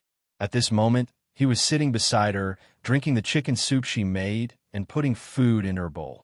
He was just like an ordinary husband, so real, so gentle and considerate that she could not help but fantasize about their future. Si Wenshun touched her head. Where did your soul go when you were having a meal?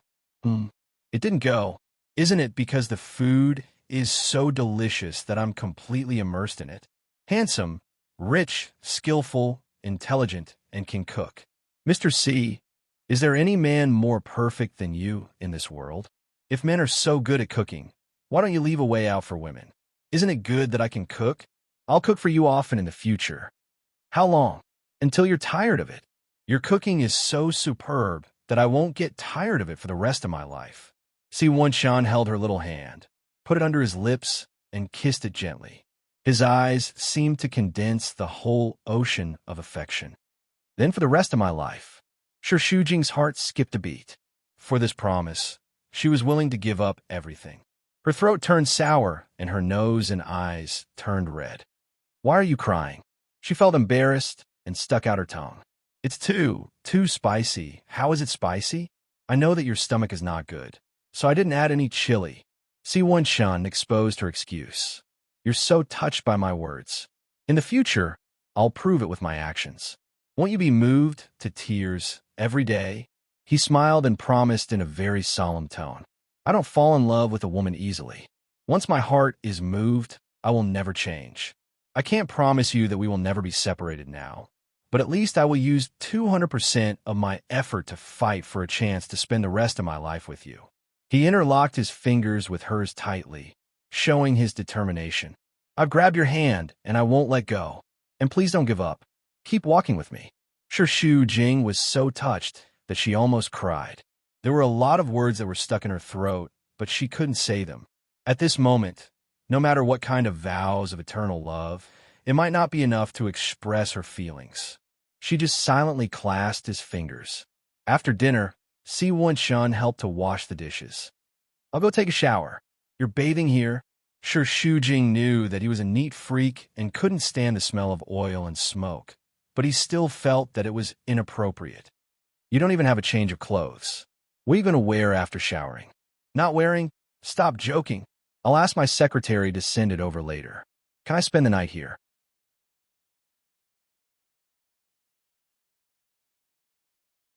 Here? No way. Sure, Shu Jing shook his head vigorously. This is Gao Zhuqing's house. How would you spend the night here? Besides, it's inconvenient to have two women at home. She probably won't come back tonight. Si Wenshun said should, but his tone was firm. Didn't she give up her room to you when we were in England? Your friend is very tactful and won't disturb us. As a token of gratitude, I'm very happy to let her do all the future interviews with Ocean Group. You're bribing me. Si Wenshun smiled. This is called gratitude. He took a few steps forward and hugged her from behind. He lowered his head and kissed her on the neck, acting coquettishly. Let me stay here tonight, okay? We've been apart for a few days. I miss you, it misses you too. Who? It. Si Wenshun nibbled her ear gently. Do you know who? Sure, Shu Jing was limp, numb, and intoxicated, as if she had drunk alcohol. Her resistance to Si Wenshun was already zero, and when he hugged her like a child and acted like a spoiled child, she was even more intoxicated. Her whole body was limp, and she could not muster any strength. The back of her ears felt hot and numb. You don't do this. I can't stand it. Why can't you stand it? You miss me too, right? All the more reason for me to stay with you. Okay? Baby, let me stay tonight. Sure, Shu Jing nodded in a daze. Stay. When Si Wenshun was bathing, the secretary brought the clothes over. Sure, Shu Jing was a little embarrassed. After Si Wenshun finished bathing, he only wrapped a towel around his waist and came out. Sure, Shu Jing had just changed the bedsheets. When she turned around, she saw a man as handsome as Apollo walking in. Her little heart was thumping wildly. Si Wenshun walked over and kissed her on the forehead. He liked kissing her now. It was the sweetest interaction between the two of them. He was used to it, and it was natural.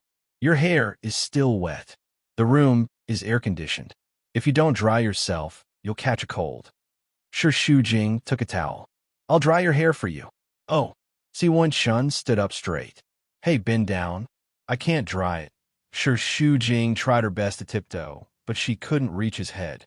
Shorty, why are you so short? Si Wen-shun raised his hand and touched the top of her head. Shi Jing argued. I'm not wearing high heels. You're short. What did he mean? He saw her shortcomings so quickly. Shi Jing pursed her lips and pretended to be unhappy. If you think I'm short, go find a model that's 8 meters tall. It's not the first day you found out that I'm this tall. Now that you've got me, you're starting to despise me? Who said I despise you? I like your height. Girls shouldn't be too tall. They'll be cute if they're petite. Si Wen-shun reached out and hugged her. He bent down and rested his head on her neck, breathing into her ear. It's just nice to hug you. It's very comfortable. Shi Jing's heart was sweeter than honey. She pouted coquettishly.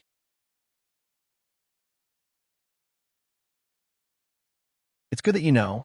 My height is very popular. It's the cutest height difference, do you know? We don't just have the cutest height difference. We also have the cutest age difference. Am I right, Uncle C? Si Wen-shun laughed shamelessly. Call me Daddy. Go. Shameless. He sat on the bed. Shi Jing dried his hair. Her fingers ran through his hair and rubbed gently. It was hot. Both of their hearts were melted, and they were immersed in such tenderness. True love was sweet and not stormy. It was often in the little bits and pieces of life. They cherished such moments very much. After drying his hair, Si Wen-shun held Shi Jing's hand and placed it on his lips. He pecked it gently, causing goosebumps to form all over his body. Shi Jing's face was flushed, and she was extremely shy. I'll go take a bath first. Want to do it together? We haven't had a bath together before. Annoying. I'm ignoring you. I'm going to get my clothes. Si Wen-shun threw the bath towel aside and put on his clothes. He unintentionally glanced at the gift box on the bedside table. He opened it and saw a tie. It was light gray with simple patterns. It was low-key and elegant. Who is this for? Si Wen-shun asked. Shi Jing said nothing. Qin Bai Yuan? His expression changed instantly. His raised eyebrows sank. No, it's for you. When we were in the UK, didn't we pass by a flagship store? I bought it that time. Si Wen-shun's gloomy face brightened up. He looked even happier than before. So you're not looking for your friend, but buying me a present? Yes. I saw this tie when I was dragged to go shopping. I thought it suited you very well. I didn't buy it at that time, but I kept thinking about it after I went back. If Qin Bai Yuan knew that you went shopping with him, but were thinking about buying me a present, would he commit suicide? How did you know it was him? Si Wen-shun smiled, but said nothing. Why didn't you give it to me that day? Didn't you meet your mother? I didn't have a chance to give it to you, so I forgot about it. That's not important. What's important is whether you like it or not. It's a gift from you. I treasure it. You'll see me wearing it often in the future. As long as you like it. It's my first time giving a gift to a man. I don't have much experience, and I don't know what style and color you like. I can only buy it based on my feelings. I like it very much. Si Wen-shun ordered childishly. You can only buy me gifts in the future, understand? Got it, stingy. Even if it was just a joke, she felt very happy. Unfortunately, her good mood didn't last long. After taking a shower, Shi Jing saw that there were more than a dozen missed calls from Qin Bai Yuan. He happened to call her again, so she directly hung up. Si Wen-shun stuck close to her body from behind, sticking close to her. The phone vibrated twice. Shi Jing was very patient. I'm downstairs of Gaozhu Qin.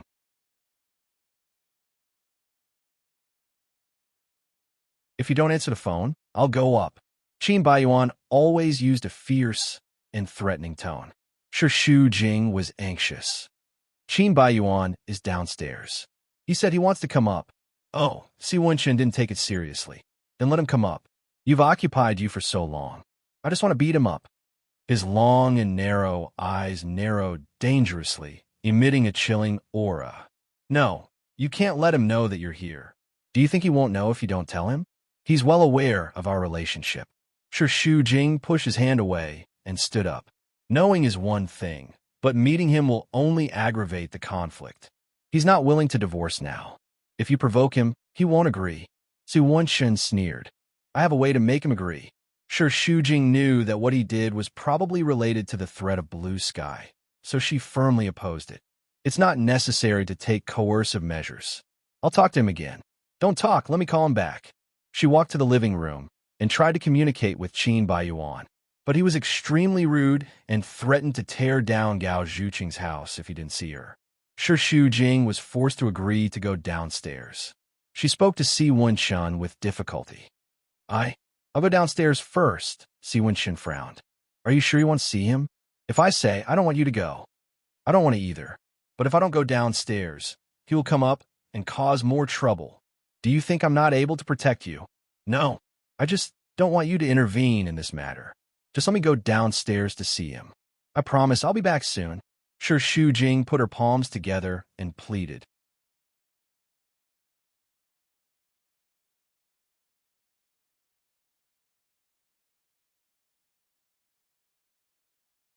Chapter 170.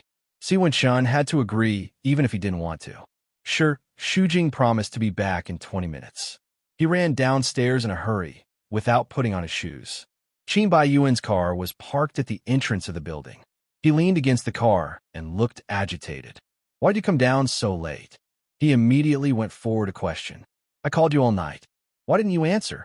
Sure, Shujing was an obedient little woman in front of Si Wenshan. But when facing Qin Baiyuan, she immediately put on a cold face. What do you want from me?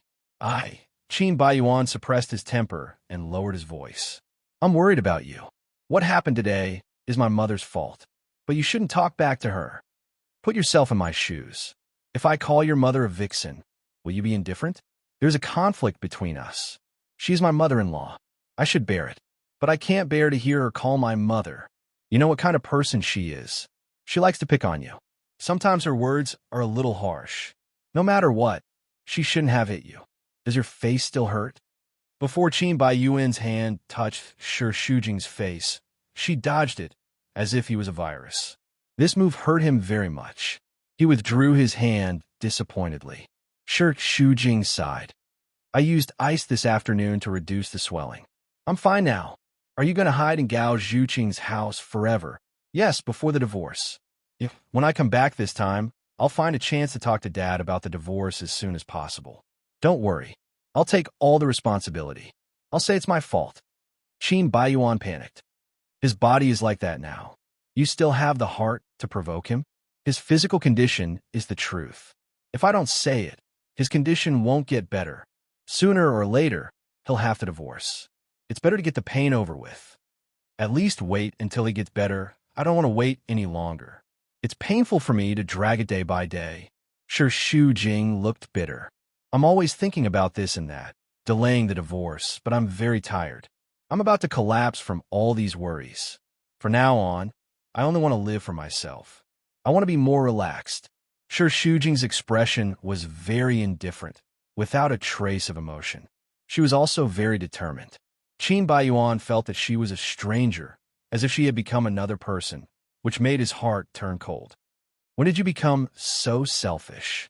If I was selfish, would I have wasted so much time with you? You're selfish. Have you forgotten how my dad treats you? Now that he has cancer, you still want to agitate him. Where's your conscience? Did that sea fellow teach you to be ungrateful? Because of him, right? It has nothing to do with him. Is it wrong that I want to live for myself? I'm a human, and I have feelings too. You can call me selfish or ungrateful. In short, I can't stand this kind of life for another day. I'm getting a divorce.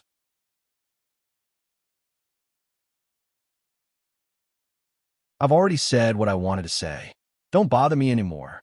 After Sure Shujing finished speaking, she turned to leave, but Qin Baiyuan grabbed her arm and pulled her into his embrace. Her body bumped against his hard chest.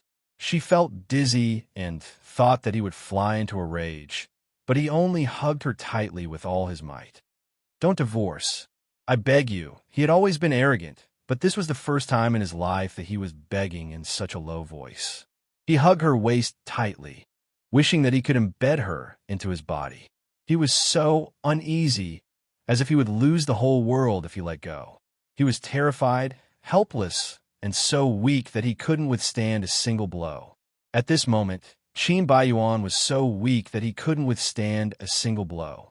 Even though Shi Shujing's heart was filled with Si Wenshun, her husband still couldn't be completely indifferent to the man he had loved for 10 years. In the depths of his heart, there was still a trace of heartache. Qin Baiyuan, don't be like this. I understand your current situation. What you need is someone to support and accompany you, but it has nothing to do with love. Your dad is my dad too, and he's the closest person to me. Even if we're divorced, I'm still willing to take care of him. But between you and me, there's no longer any love. Dragging this on like this is torture for both of us. You don't understand. Qin Baiyuan smiled bitterly with red eyes. I don't need someone to accompany me. It's you, Shi Shujing. It's you. I only need you. Do you know that?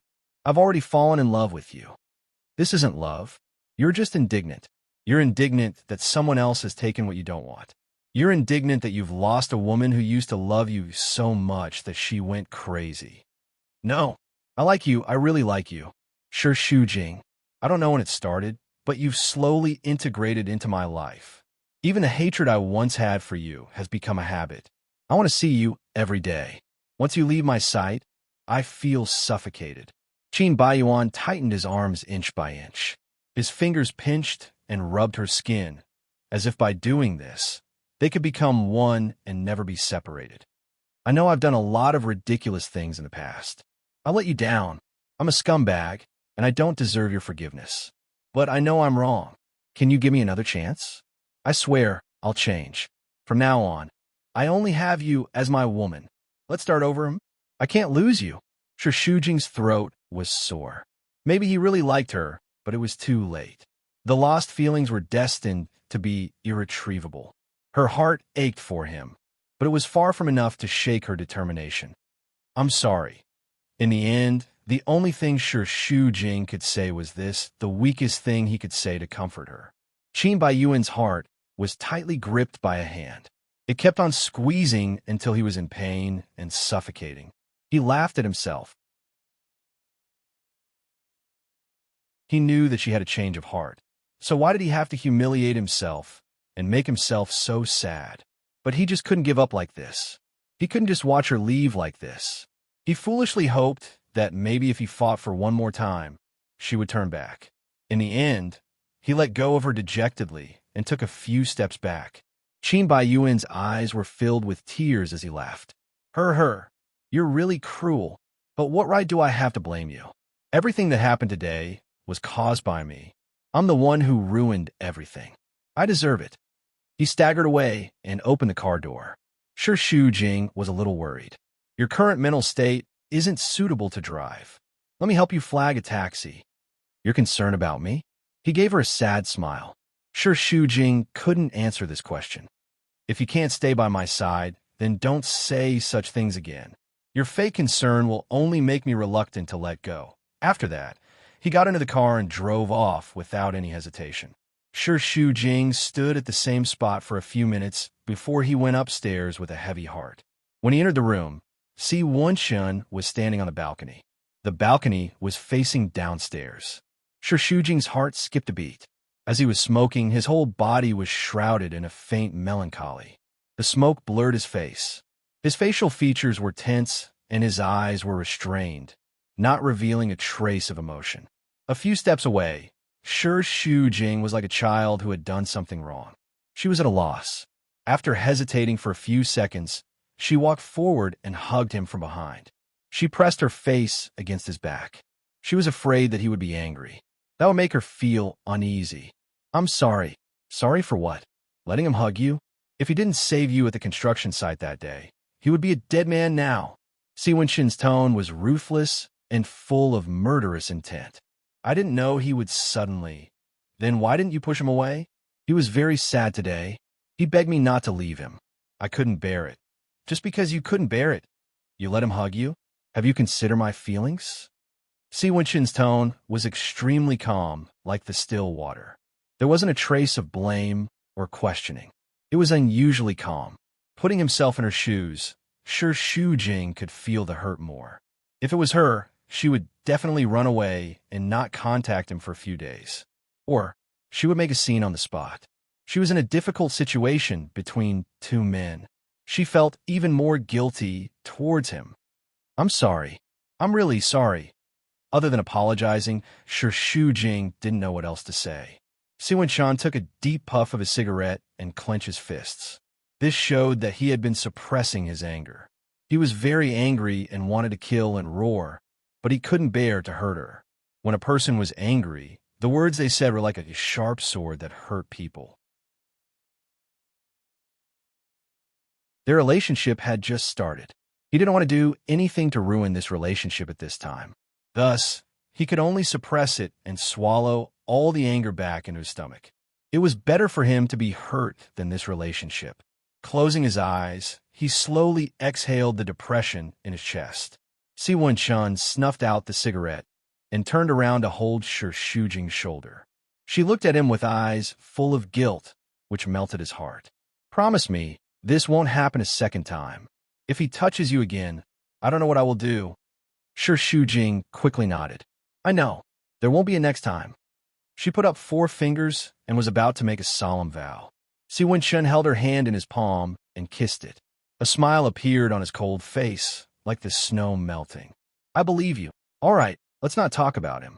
I don't want anyone to affect our mood tonight. Seeing that he was really relieved, Shu Jing heaved a sigh of relief. At this moment, he realized that he was so nervous that he was about to suffocate. But you made me unhappy. Tonight, I have to punish you. Siwen Shan carried Shu Jing up and pressed him heavily against her body. She wrapped her arms around his neck and hung on his body, allowing him to carry her into the room and press her down on the bed. His kiss was mixed with the thick smell of tobacco, which was accompanied by his domineering declaration. Shu Jing, you only belong to me. Gao Zhuqing didn't return for the whole night. The next day was the weekend. The two of them stayed in bed until 10 o'clock. Siwen Shan suggested to go to a Western restaurant for breakfast, but Shu Jing wanted to keep a low profile and buy a bowl of porridge downstairs. In the end, he couldn't change his mind. After sitting down, Shu Jing was still a little nervous and looked around. On the other hand, Siwen Shan was very relaxed and ordered 2 American breakfasts. She cut a piece of fried egg and sent it to Shu Jing's mouth. She shook her head. I have my own. He subconsciously looked around and was in a difficult position.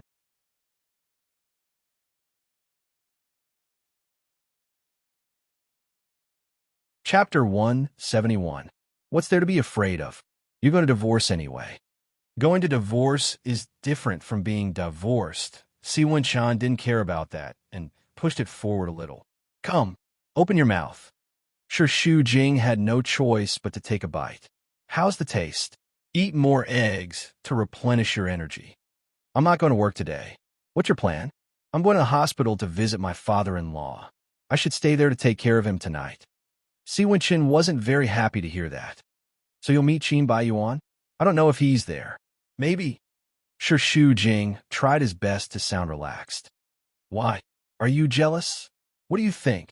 I don't have feelings for him anymore. Don't be so narrow-minded. But he's still your husband in name.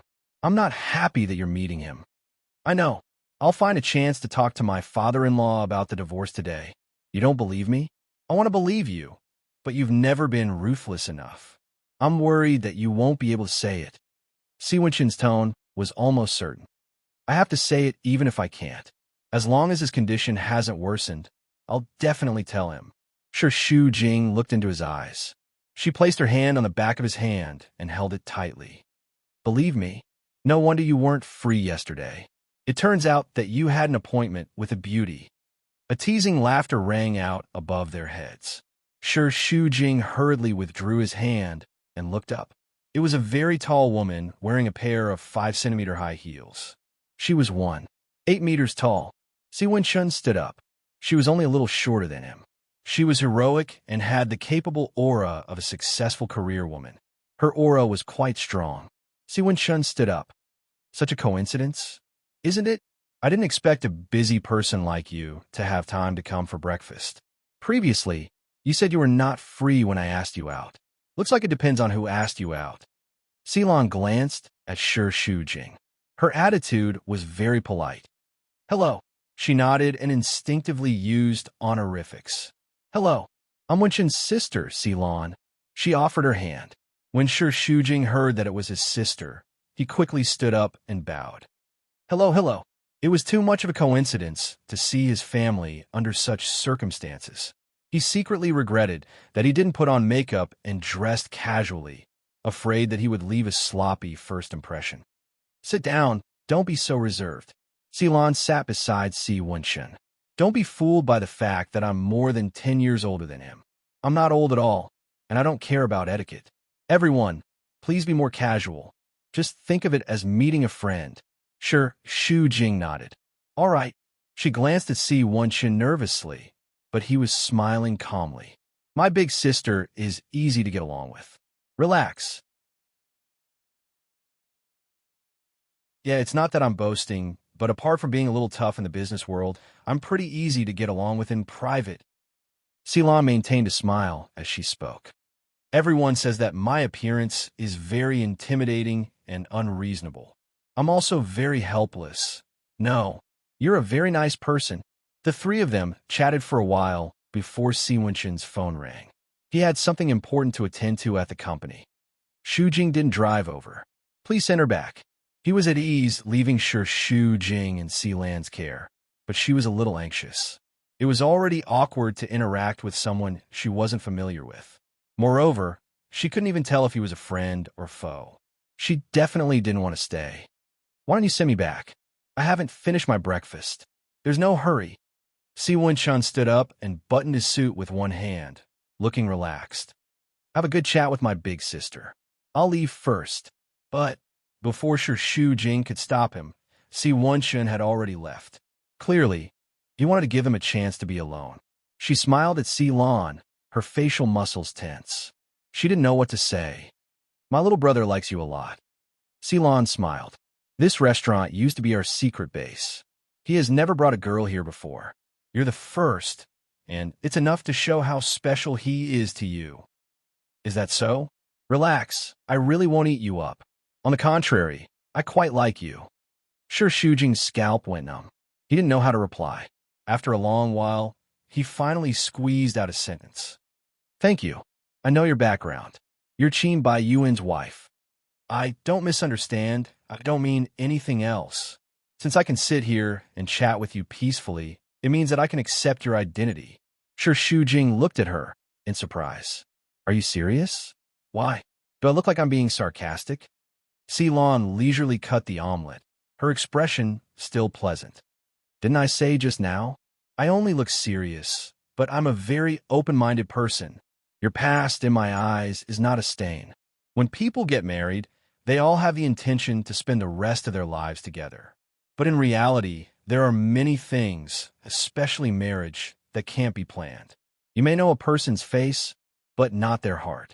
Even if it's your own husband, you can't completely see what kind of person he is, and whether he will betray you in the future.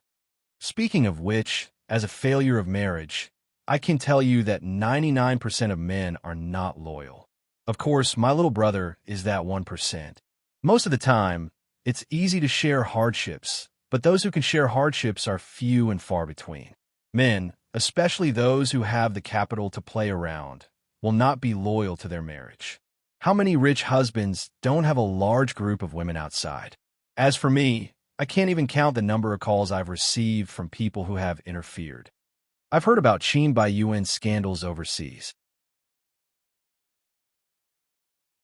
You must have truly loved him to be able to persist for 3 years. But strong love can't withstand betrayal, not to mention that it happened again and again.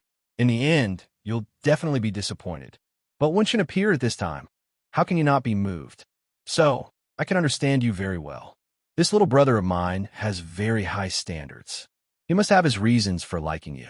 I'll definitely support him. But shouldn't you divorce Qin Bai Yuan first? Sure, Shu Jing nodded his head vigorously. I'll do it as soon as possible. That's great. Sure, Shu Jing was flattered. I didn't expect you to accept me. I thought you'd be like his mother and firmly oppose us. I'm not the same kind of person as her. Our statuses are also different. I only know that if my little brother likes someone, I'll definitely support him to the end. If you want to marry into the C family, you'll have to bear a lot of pressure in the future. You should be mentally prepared. The good news is I'll definitely stand by your side. Thank you. I really don't know how to thank you. You don't have to thank me. After all, I'm doing this for my little brother. Where should we go after breakfast? To the hospital. I'll find a chance to talk to my father-in-law about the divorce. Oh, let's go together then. Ceylon took a sip of fruit juice. I still have some friendship with your father-in-law. I should pay him a visit. When they arrived at the hospital, Shi Shujing first went to find the doctor to understand the situation. Ceylon went straight to the ward. Qin Yuning was looking at a tablet. It was probably because of the recent treatment that he was exhausted. His spirit was haggard and his hair was white. She knocked on the door. Qin Yuning was surprised. Why are you here? I heard that you're very sick. I don't know when you'll die. While you're still alive, I came to see you for the last time. Ceylon curled her lips and placed the flower basket on the ground. What is it? Has the notice of critical illness arrived? Saying these words in hospital was even more unlucky. Qin Yuning's heart was filled with panic. Are you here to laugh at me? Ceylon sat down and examined him with a happy expression. Although people should have a compassionate heart, thinking of what you've done in the past, I really can't sympathize with you. I've said it before. The heavens are watching what people do. There's karma and reincarnation in this world. You didn't believe me. Do you believe me now? You don't be angry. Your heart isn't good. If you die in a fit of anger, I won't be able to bear the responsibility. At this moment, Ceylon's face was a little hateful. She was proud of herself, but she couldn't control it. That happy mood gushed out like a flood. It was hard to suppress that kind of excitement. Qin Yuning's body was already exhausted from the torture of his illness. He didn't even have the strength to be angry. It's been so many years, can't you forget? Forget? That's easy for you to say. If I were the one who put on a hat for you, would you be able to forget? However, don't misunderstand. I'm doing it because of love. Evil people will have their own retribution. I just want to see what will happen to people like you in the end. You've done too many disgusting things. I think your retribution won't just be cancer. Next, your retribution will come one after another. Just you wait. Qin Yuning clenched his fists. What do you want to do? Don't be agitated. Your Qin family doesn't have any good people. Do you still need me to do anything? Let me tell you, the Qin family's destiny has come to an end. Just you wait and see them bring about their own destruction one by one. I'm warning you, if you dare to touch anyone from the Qin family, Cough, cough, cough. Qin Yuning's blood surged up as he coughed violently. His mouth was filled with the smell of blood. Didn't I tell you not to be agitated? Look at you. You're so easily angered. Won't you anger yourself to death? Ceylon stood up. In case you die, just like this, and don't see the Qin family court death, I'll leave first. I'll come see you on the day of your funeral. Bye-bye. Enemies were bound to meet on a narrow road. He bumped into Yin Jingqi at the staircase. Ceylon was tall and had an even more imposing manner. No matter how Yin Jingqi raised her head and puffed out her chest, she still lost to her.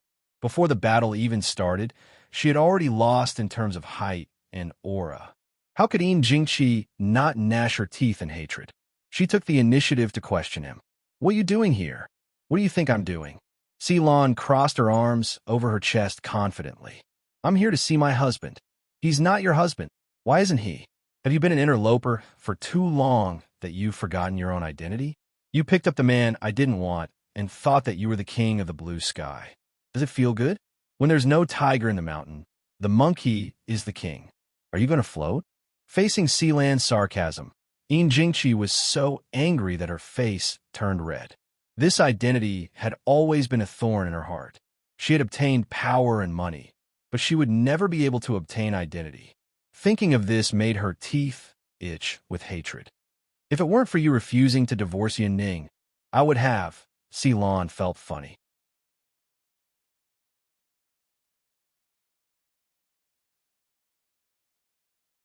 Chapter 172. Is it interesting to drag it like this? Why not? I think it's very interesting to see you blush and neck thick with anger. Let me tell you, until Qin Yun dies, don't even think about becoming Mrs. Qin.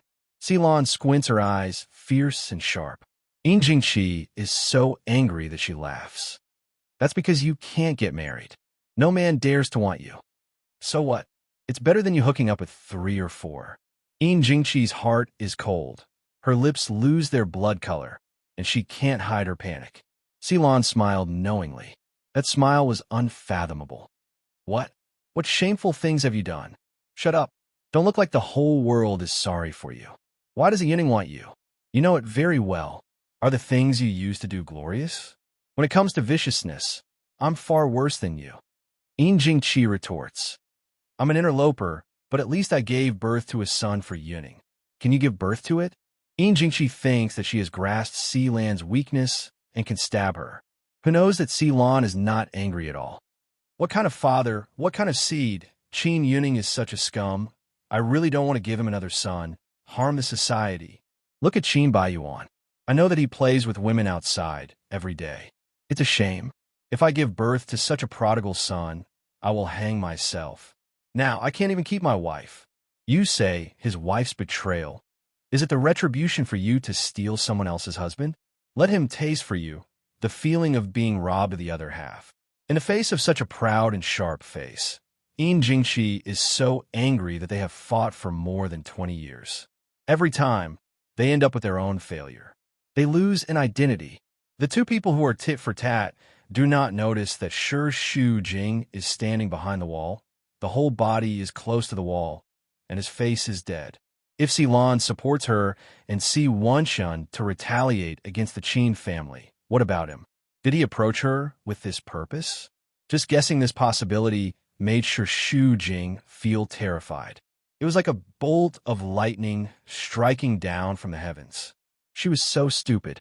If he didn't have a motive, how could Si Wenshun notice her and treat her so specially? Her whole world was blown apart by this fact. Her self-righteous happiness collapsed with a loud bang. She quickly fled and bumped into someone.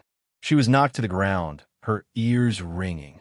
It was very painful when she hit the hard ground, but she didn't feel it at all. Even when she was pulled up, her head was still dizzy and her vision was blurry.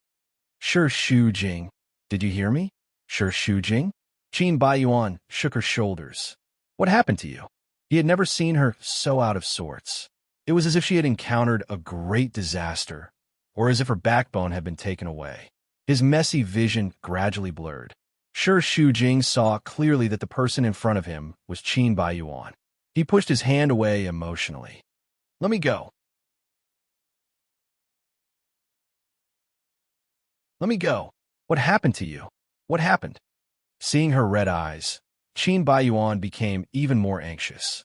Did my dad's condition worsen? Get lost. Don't care about me. Shu Jing pushed him away and ran, but Qin Baiyuan caught up and grabbed her wrist. What's going on? Tell me. Let go, you bastard. Don't grab me. She was like a fighting cock, her movements extremely intense. Unable to break free, she grabbed Qin Baiyuan's hand and bit it. It was so painful that he gritted his teeth. This woman was really ruthless. Instinctively, he pushed her and roared. What's wrong with you? Stop right there. Stop right there. Shu Jing ran faster and faster, as if she was running for her life. She hid on the rooftop alone. She needed time to digest this fact. At this time, Si Wenshun called, and Shu Jing hung up. After returning to the ward, Shu Jing pretended to take care of Qin Yunning as if nothing had happened. While washing the fruit, Qin Baiyuan walked to her side, looked at her indifferent face in the mirror, and asked in a low voice, What happened to you just now? Nothing. Why are you so emotional? Looking at her appearance just now, it seemed that she had suffered a great blow. In addition, she liked to hide everything in her heart. So Qin Baiyuan was even more worried. Tell me, maybe I can help. It's okay. Qin Baiyuan couldn't do anything to her. Anyway, he was helpless to Shu Jing now. Even if he was good to her, she didn't appreciate it, as if he wanted to hurt her. He didn't know how to please her at all. There's no need to guard against me. I'm not your enemy. He sighed silently. I just want to care about you. No need. What I said last night was serious. Do you want to think about it again? If you find that C isn't suitable for you, or it has nothing to do with him, Regardless of whether he is here or not, we can't turn back. After drying his hands, Shu Jing walked out of the bathroom. Qin Baiyuan watched as she peeled pears for Qin Yuning, talking and laughing. He couldn't describe the feeling in his heart. When he realized that he was infatuated with her smile, he had already become the only person in the world who didn't deserve her smile. Moreover, he was very worried that she would suddenly mention divorce. Every day was like walking on a tightrope. He was constantly on tenterhooks, and his heart was very tired. Si Wenqin had been in a meeting for the whole day. He had called Shu Jing 3 or 4 times, but he either hung up or didn't pick up. He had originally planned to look for her after work, but he received a call from Sibo Hong, telling him to go home for dinner. When he arrived home, Sibo Hong was still playing chess upstairs. Si Wenqin and Si Lan were chatting in the living room. "What do you think of her?" he asked. "Who? You know the answer." "You mean Shu Jing," Si Lan teased. "I just got to know her, so I don't know much about her. But based on my experience, she's a pretty good girl." Si Wenqin was quite pleased with himself. Is there need to say? How can the woman I fancy be bad? So you didn't sincerely ask for my opinion, but wanted to hear me praise her. You can understand it that way. After I left, what did you guys talk about?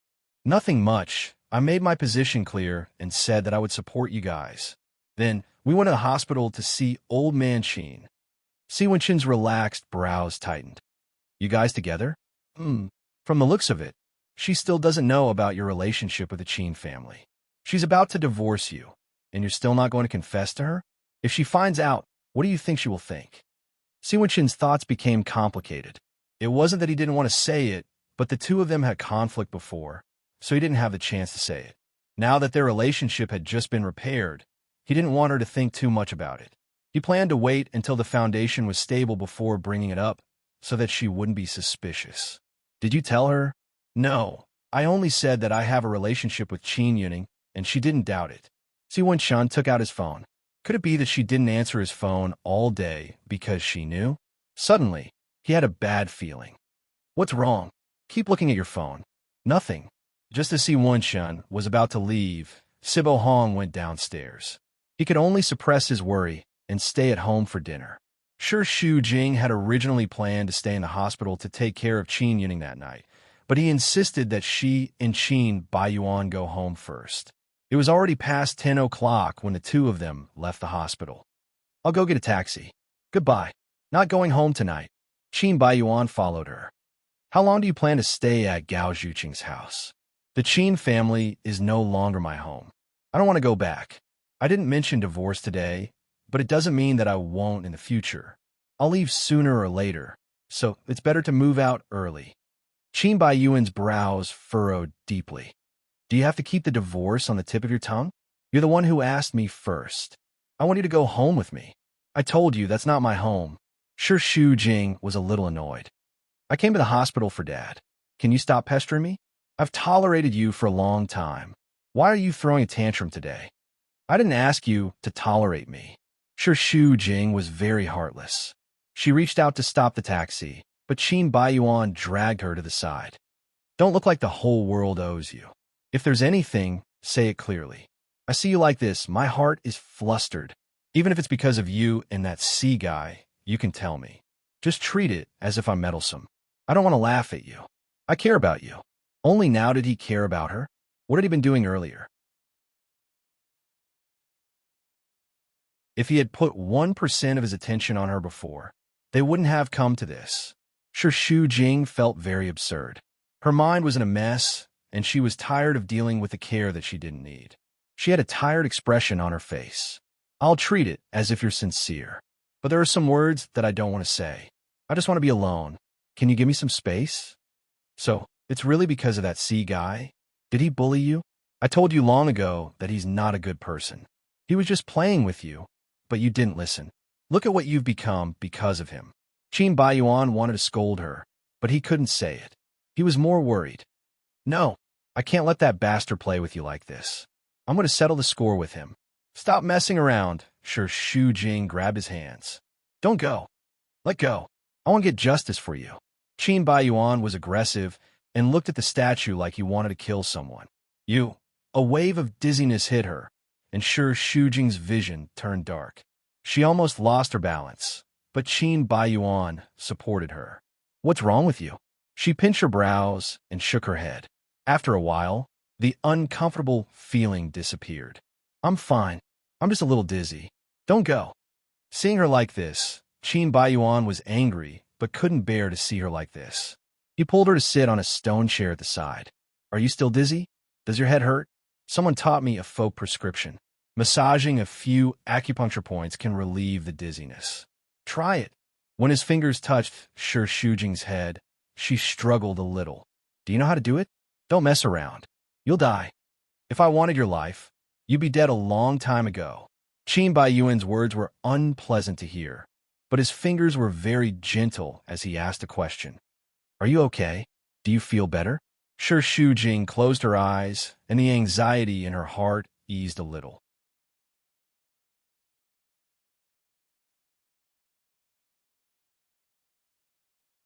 Chapter 173. I'm not bragging, right? You still don't believe me. Qin Baiyuan was a little smug. Why do you have so many problems at such a young age? If it's not a headache, it's a stomachache.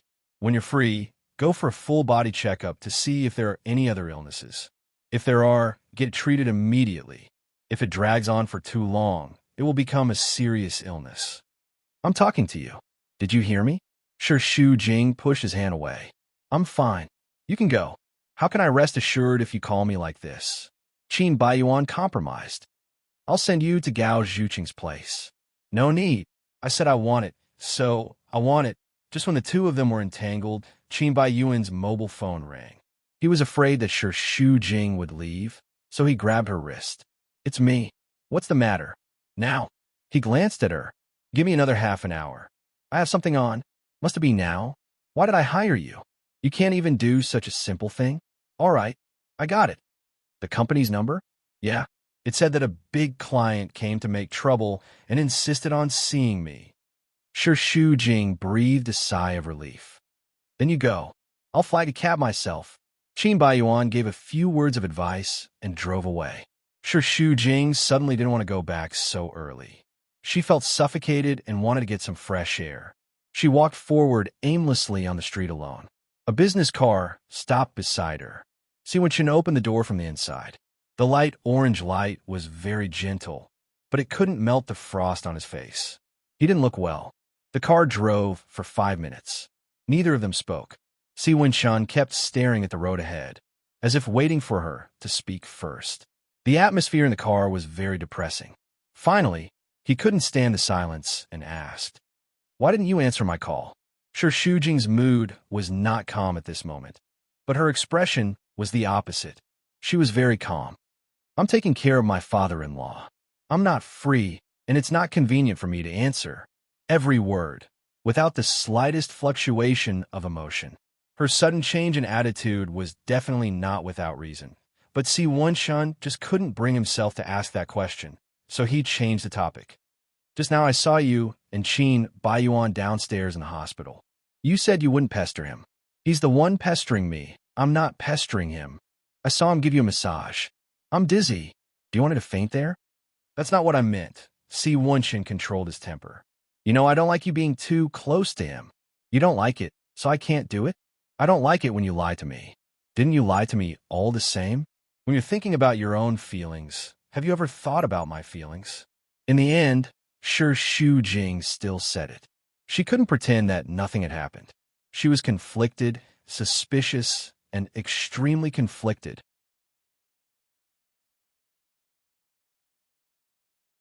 How much longer are you going to hide the relationship between the Si and Qin families? Si Wenqin stepped on the brakes and stopped the car by the side of the road. His cold and stern face had a tinge of clamor. I'm sorry. I shouldn't have hidden it from you. Why did you approach me with the identity of Mr. Si in the beginning? I didn't approach you on purpose. I didn't want to use the Si family's power to start business. I established the Ocean Group on my own, using the identity of Mr. Si. Not only to you, but to everyone else. Fine, even if that's the case, then tell me, when you pester me, was there even 1% of the reason you wanted to take revenge for your sister? Because my father-in-law let her down. You wanted to break up Qin Bai Yuan's family? See, when she knew she would ask this question. Look me in the eye and tell me. That's not everything. This answer made sure Xu Jing feel completely disheartened.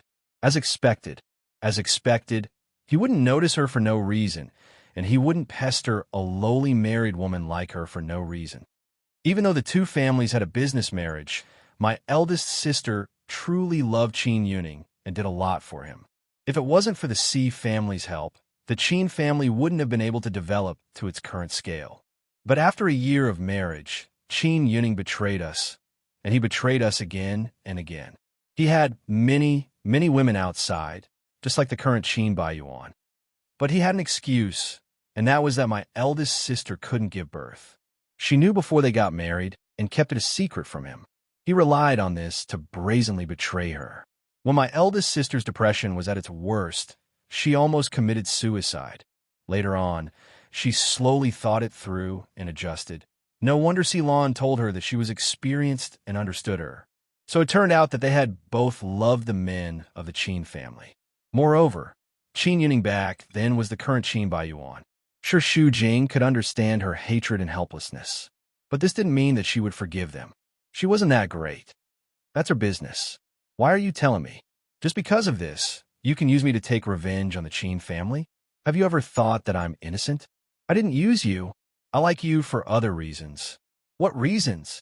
I don't want to say it. You don't want to say it? Sure, Xu Jing smiled, her eyes flashing with tears. I thought only Qin Bai Yuan liked to find excuses, but it turns out that you can too. Hee.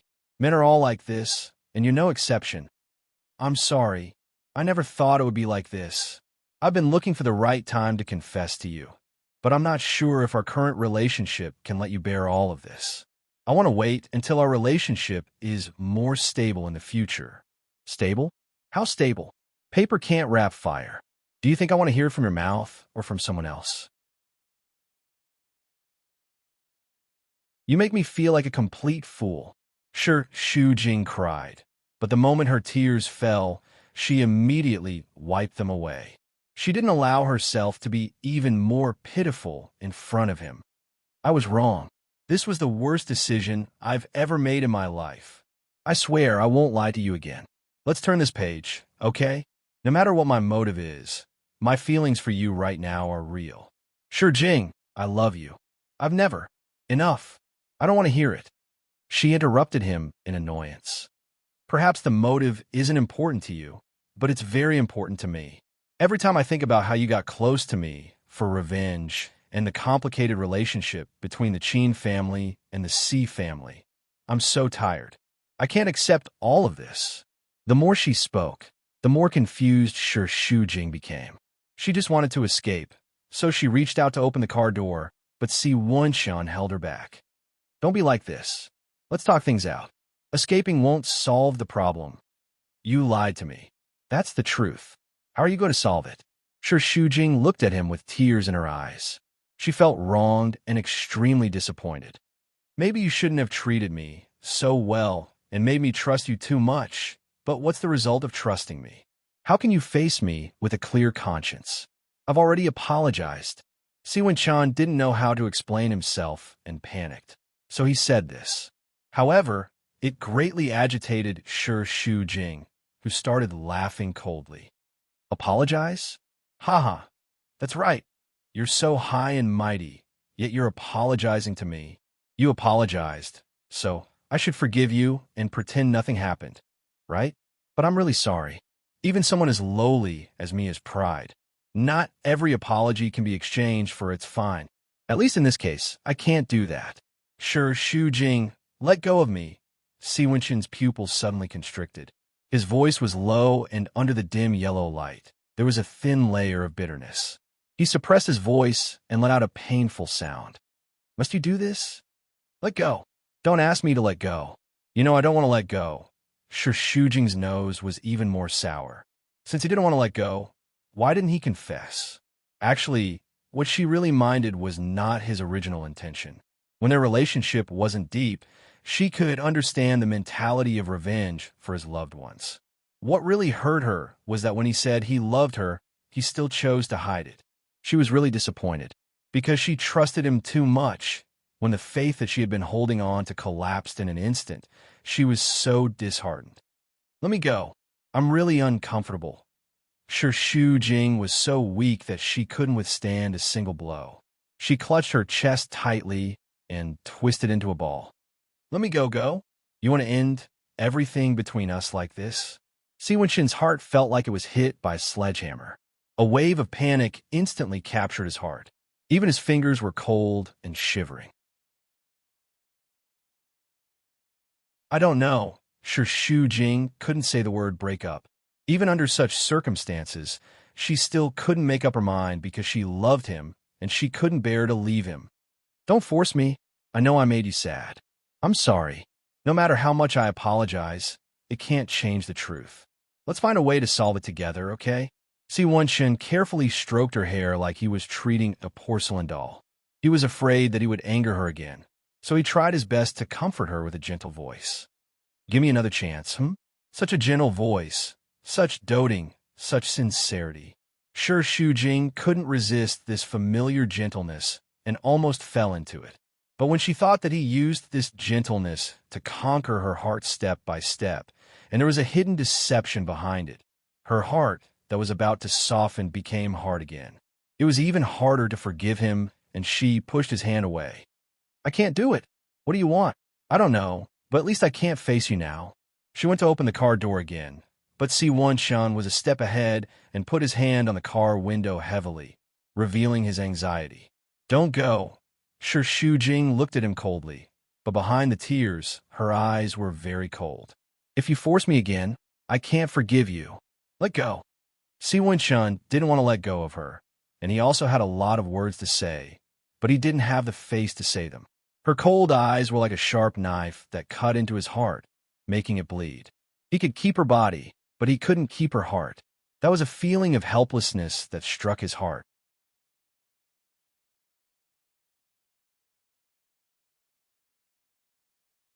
Chapter 174. The two of them were in a stalemate for a long time. Finally, Si Wenshin let out a long sigh. His eyes were full of powerlessness. Okay, I'll give you some time to calm down.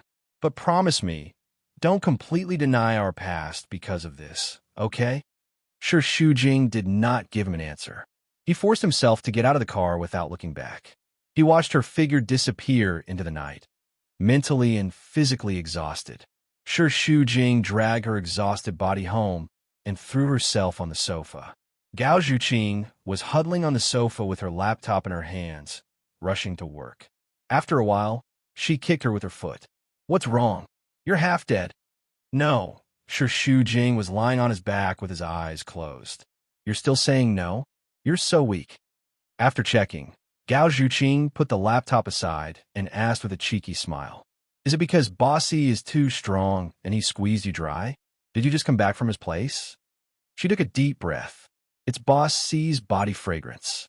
I'm sure I'm not mistaken. That night, I was very sensible and took the initiative to give the place to the two of you. But Boss C is also very loyal. The next day, he told the chief editor to give me all the interviews of Ocean Group. How domineering. He's welcome to come often and give me more benefits. If he's happy, I'm happy too. In the past, Shu Jing would take it as a joke. But now, he felt very annoyed. What do you think I am? A tool that you use to climb up? Gao Zhuqing was stunned. Why are you so angry? Can I make a joke? I don't like this kind of joke. When she opened her eyes, Gao Zhuqing found that her eyes were as red as a rabbit's. He was anxious. You cried? Did that bastard Qin Baiyuan bully you again? That's not right. You obviously have the smell of Boss C on you. How could he bully you? Why not? Shu Jing asked sarcastically. He was so good at buying people's hearts. Not only did he make her believe in him unwaveringly, his friends also thought that he was the best man in the world. But if that was the case, why would he use her and lie to her? Bossy isn't that kind of person. Besides, he treats you like a treasure. How could he bear to part with you? Did you two quarrel?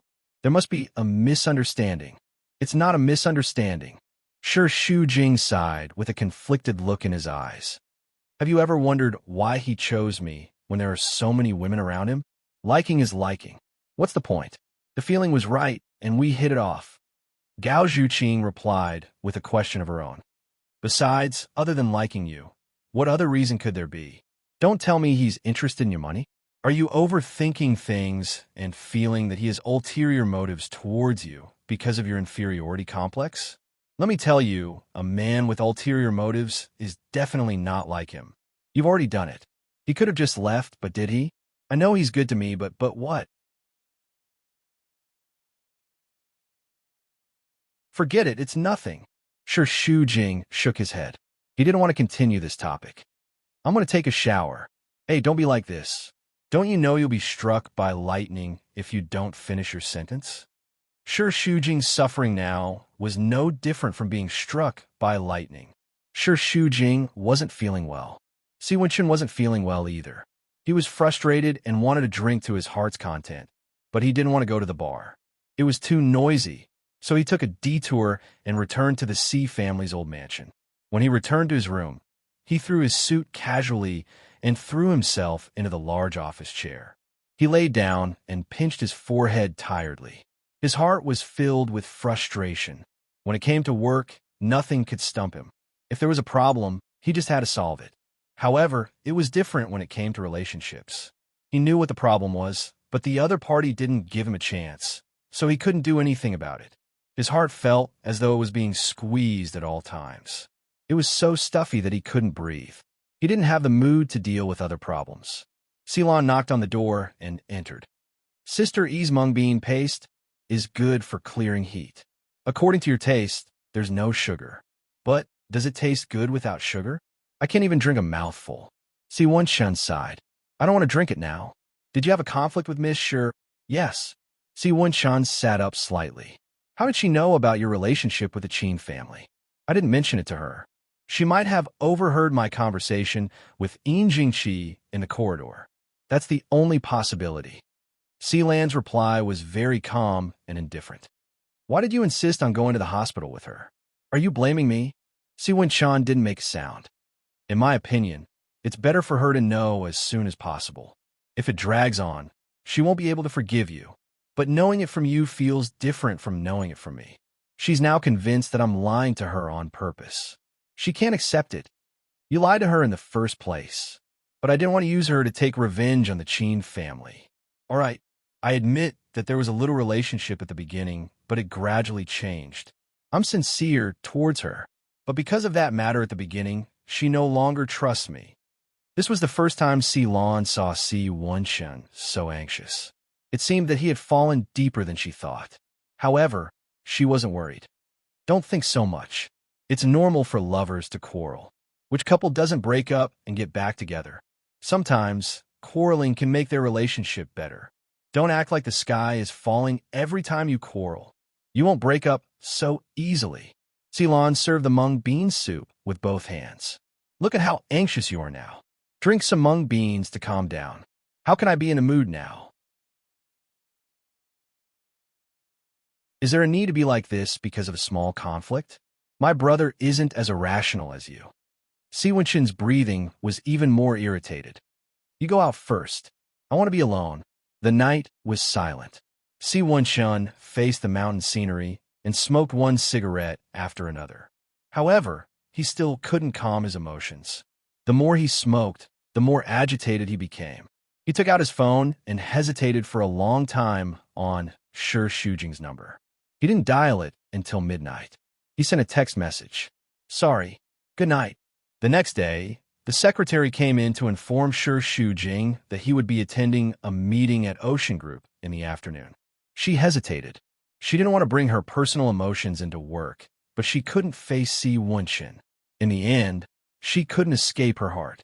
She found an excuse to take a leave and handed over her work to someone else. Ocean Group. Si Wenxin had already predicted that Shi Shujing wouldn't be attending the meeting today. However, he couldn't help but have some hope in his heart. However, when he arrived at the venue, his hope was dashed. Shi Shujing didn't come. However, he couldn't help but ask, "Where's Manager Shi?" Several representatives looked at each other. Finally, one of them answered in a low voice. "Manager Shi is busy with other work. I'll explain on her behalf." It won't affect today's meeting. Si Wen-shun was silent. It was the secretary who signaled the start of the meeting. For 4 consecutive days, Shi Shujing didn't show up. Si Wen-shun's heart became more and more disappointed and worried. He was afraid that she would let her imagination run wild and force him into a dead end, infinitely magnifying his sin. He was very eager to see her, but he was afraid to put pressure on her. He was also afraid that it would cause her emotional rebound and make her more resistant to him. In short, he was in a dilemma. He was helpless and could only endure it. Shi Shujing couldn't concentrate on her work either. She had a terrible headache for several days in a row. Si Wen-chan didn't call her once, but he sent her at least 2 text messages every day. He didn't ask for her forgiveness. He just said good morning and good night, or reminded her to eat and not to be exposed to the air conditioner. Every time she saw his text messages, her throat was sore, and she had to swallow back her tears several times. There was still a photo of them in the mobile phone. It was taken by Director Zhang at the entrance of the planning bureau that day. She was in his arms, looking very cramped, afraid to reveal her feelings. She didn't dare to set this photo as her screensaver, but she looked at it many times every day. In the past, she was smitten and giggling at him, but now it became a sad sweetness. The secretary's voice came from the internal line. "The general manager is here." Shi Shujing hurriedly wiped her eyes. "Let him in." Shi Shujing wiped the tears from the corners of her eyes and put on a cold face when facing Qin Baiyuan. But after all, they had known each other for more than 10 years, and he had a certain understanding of her. He could still see that she was depressed, and he naturally knew who it was because of, which made him very jealous. "You didn't go to the Ocean Group meeting these days?" "Yes. I've handed the work to Manager Zhang, and he handled it very well. But this project is still under your charge. It doesn't seem appropriate to suddenly change hands." "Oh," Shi Shujing replied. "It doesn't matter who's in charge, as long as the work can be done. Are you avoiding Si Yihan? Did you two have a conflict? Or are you done for?" Qin Baiyuan hoped it was the latter, but his previous experience told him that the two of them were probably just having a conflict and were still in a state of broken ties. "No. Also, this is the company, and I don't want to talk about personal matters. Even though you say that, aren't you bringing your personal feelings into this? Don't deny it. I know what you're thinking." Qin Baiyuan said with certainty. "Didn't you say that he's 1,000 times better than me and treats you very well? But look at what you've become because of him. You're even worse than when you were with me. He's an expert at playing with people's feelings. It's normal for you to be deceived by him, but it's time for you to repent. If you continue to be entangled with him, it will only be more painful. You might as well break it off and be done with it." Shi Shujing replied coldly. "It's none of your business."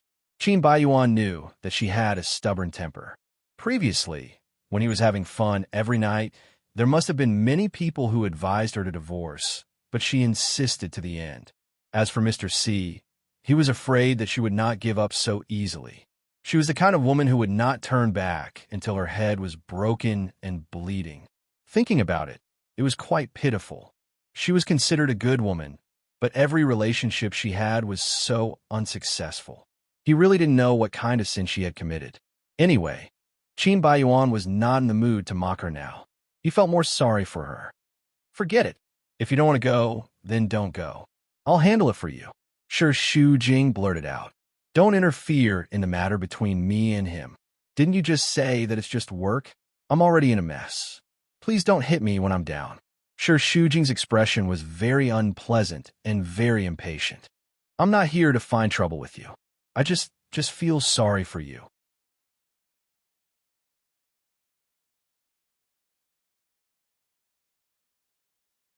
Chapter 175. "I don't want to argue with you. I'm off work. Let's go eat." "I've ordered takeout." "What takeout? Don't you know that there's gutter oil everywhere? You'll die if you eat it.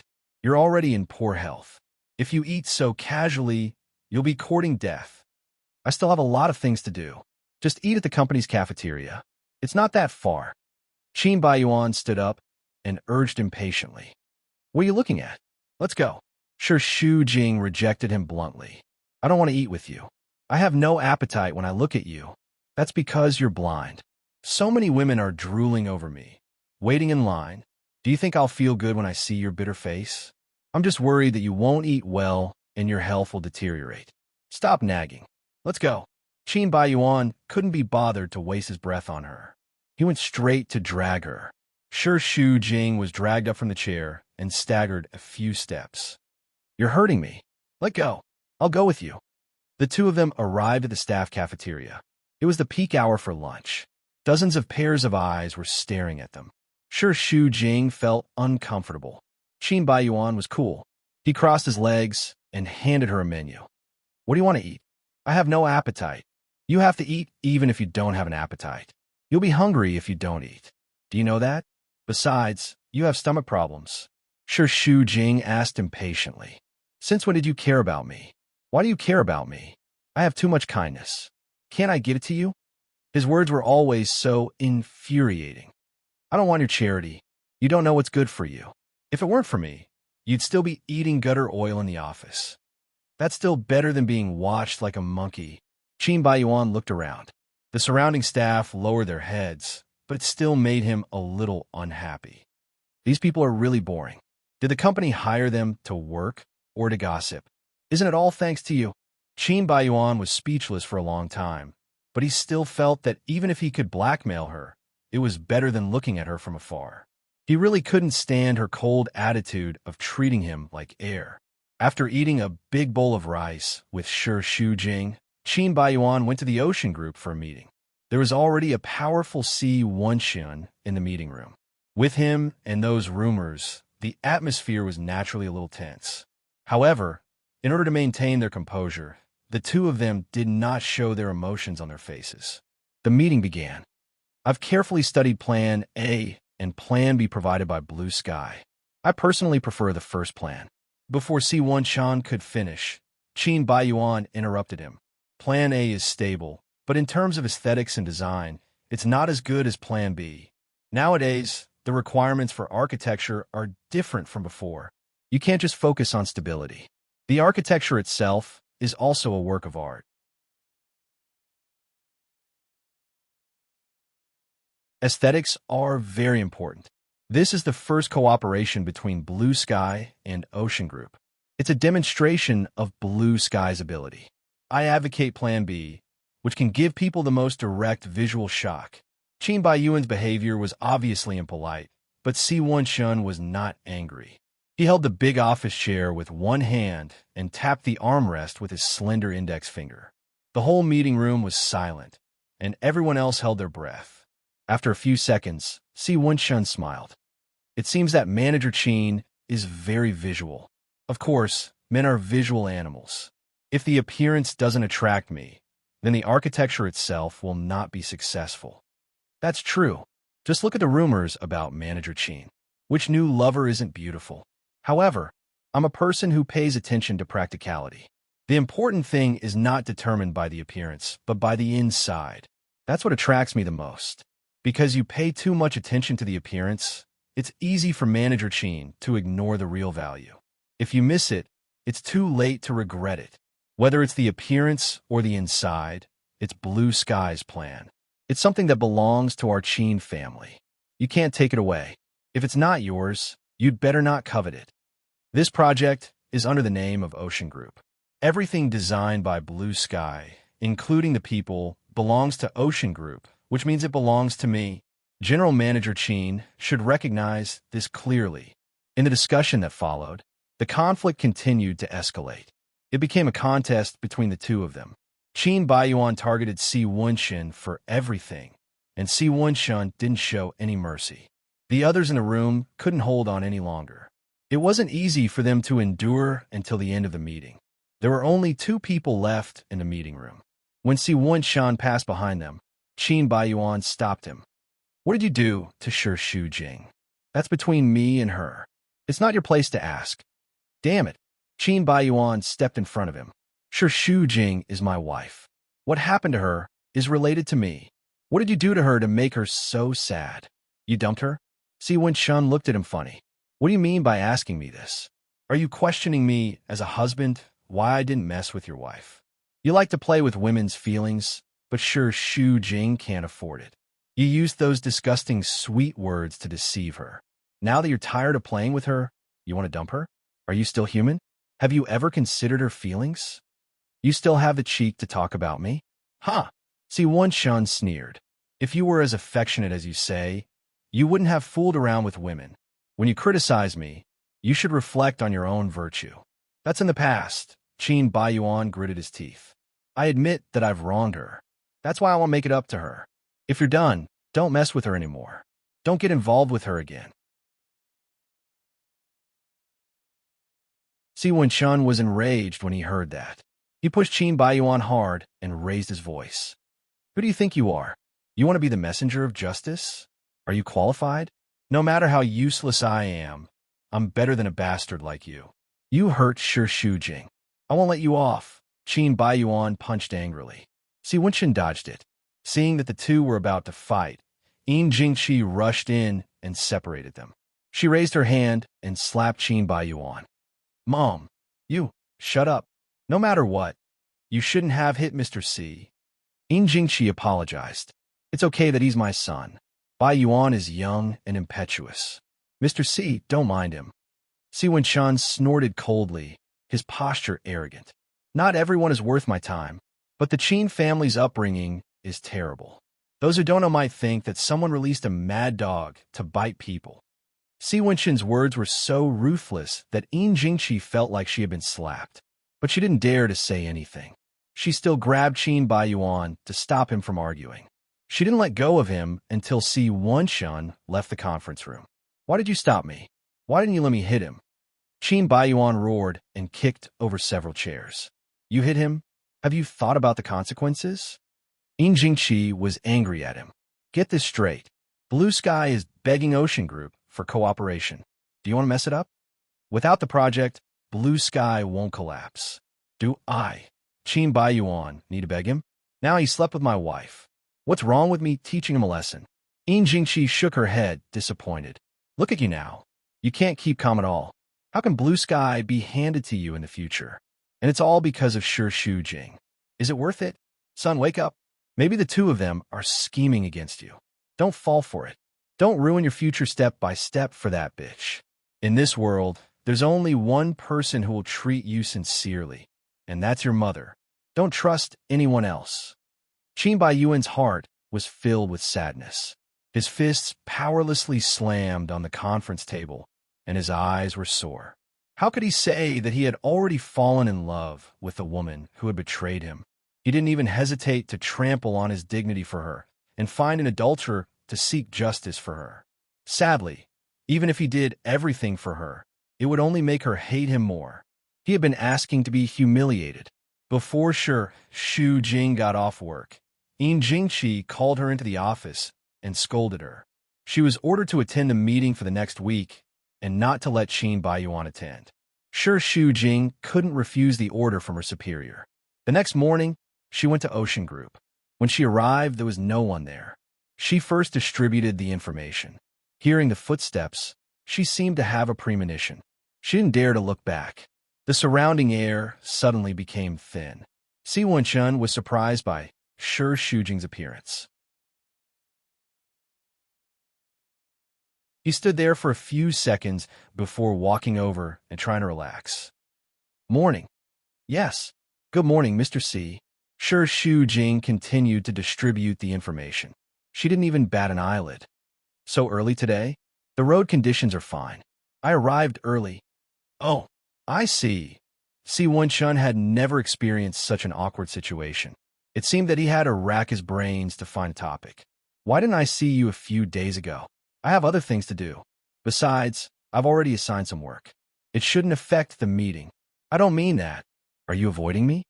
No, I have other work. Her attitude was so cold that Si Wenshun felt uncomfortable. He walked forward and helped her distribute the information. Are you in a better mood? He actually wanted to ask her if she was still angry with him. Yes, I heard that the meeting went well, so it's good. Shi Shujing even smiled at him, but there was no him in her eyes. The smile was not real at all, as if they were just ordinary working relationship. Si Wenxin knew that she wouldn't forget it so easily. She was pretending, which made him feel even more distressed. He grabbed her hand anxiously. Don't be like this. I know you still blame me. It's better for you to say it than to keep it in your heart. I'm not. Sure, Shujing's reaction was still very calm. He didn't even struggle. We're in the company. Please be more respectful. I've already given you a few days. I tried my best not to look for you because I wanted you to calm down. Isn't that enough respect? I don't want to talk about anything other than work. Must you be so cold to me? Si Wenxin was anxious. He clenched his teeth and squeezed his voice out.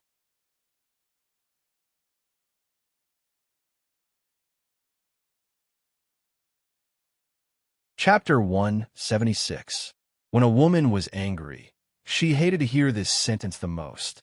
It was as if he was accusing her of being unreasonable. She felt that it was ironic, so she retorted. Now you're the one grabbing my hand and refusing to let go. Who is the one making trouble? I'm not the kind of person who likes to make a scene, and I don't want to bring personal grievances to work.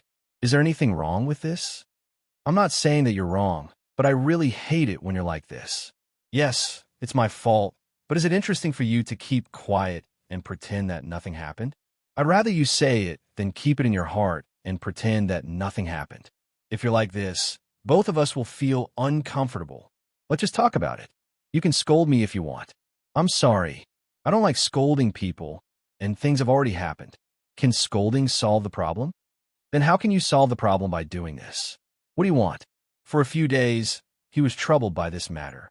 He couldn't sleep well, and he couldn't eat well. Si Wenxin was almost driven to lose his mind.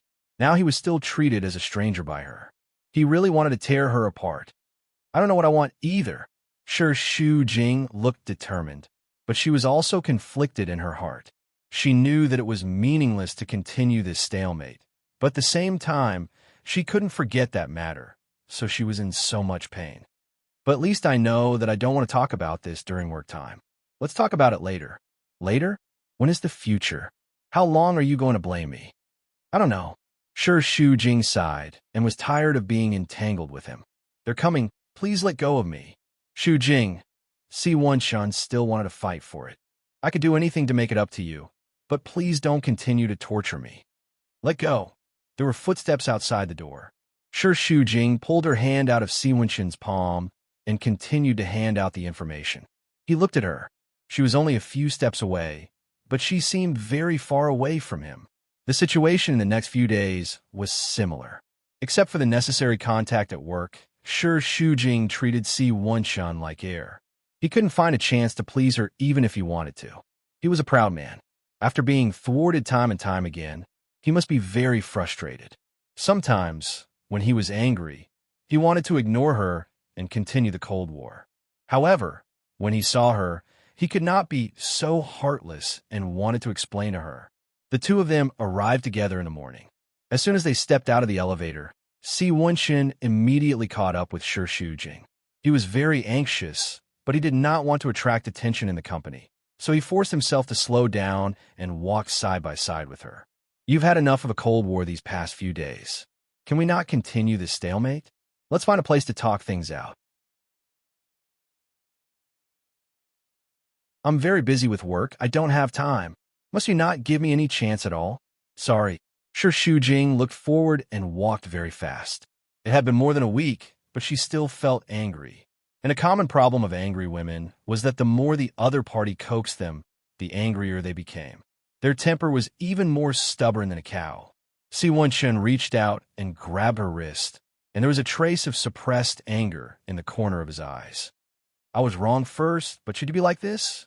A Cold War is not good for anyone. If you don't want to break up, then talk to me clearly. I have a husband. Even if it's over between us, it's not a breakup. Do you have to stab me like this? You know I hate it when you mention bullshit marriage.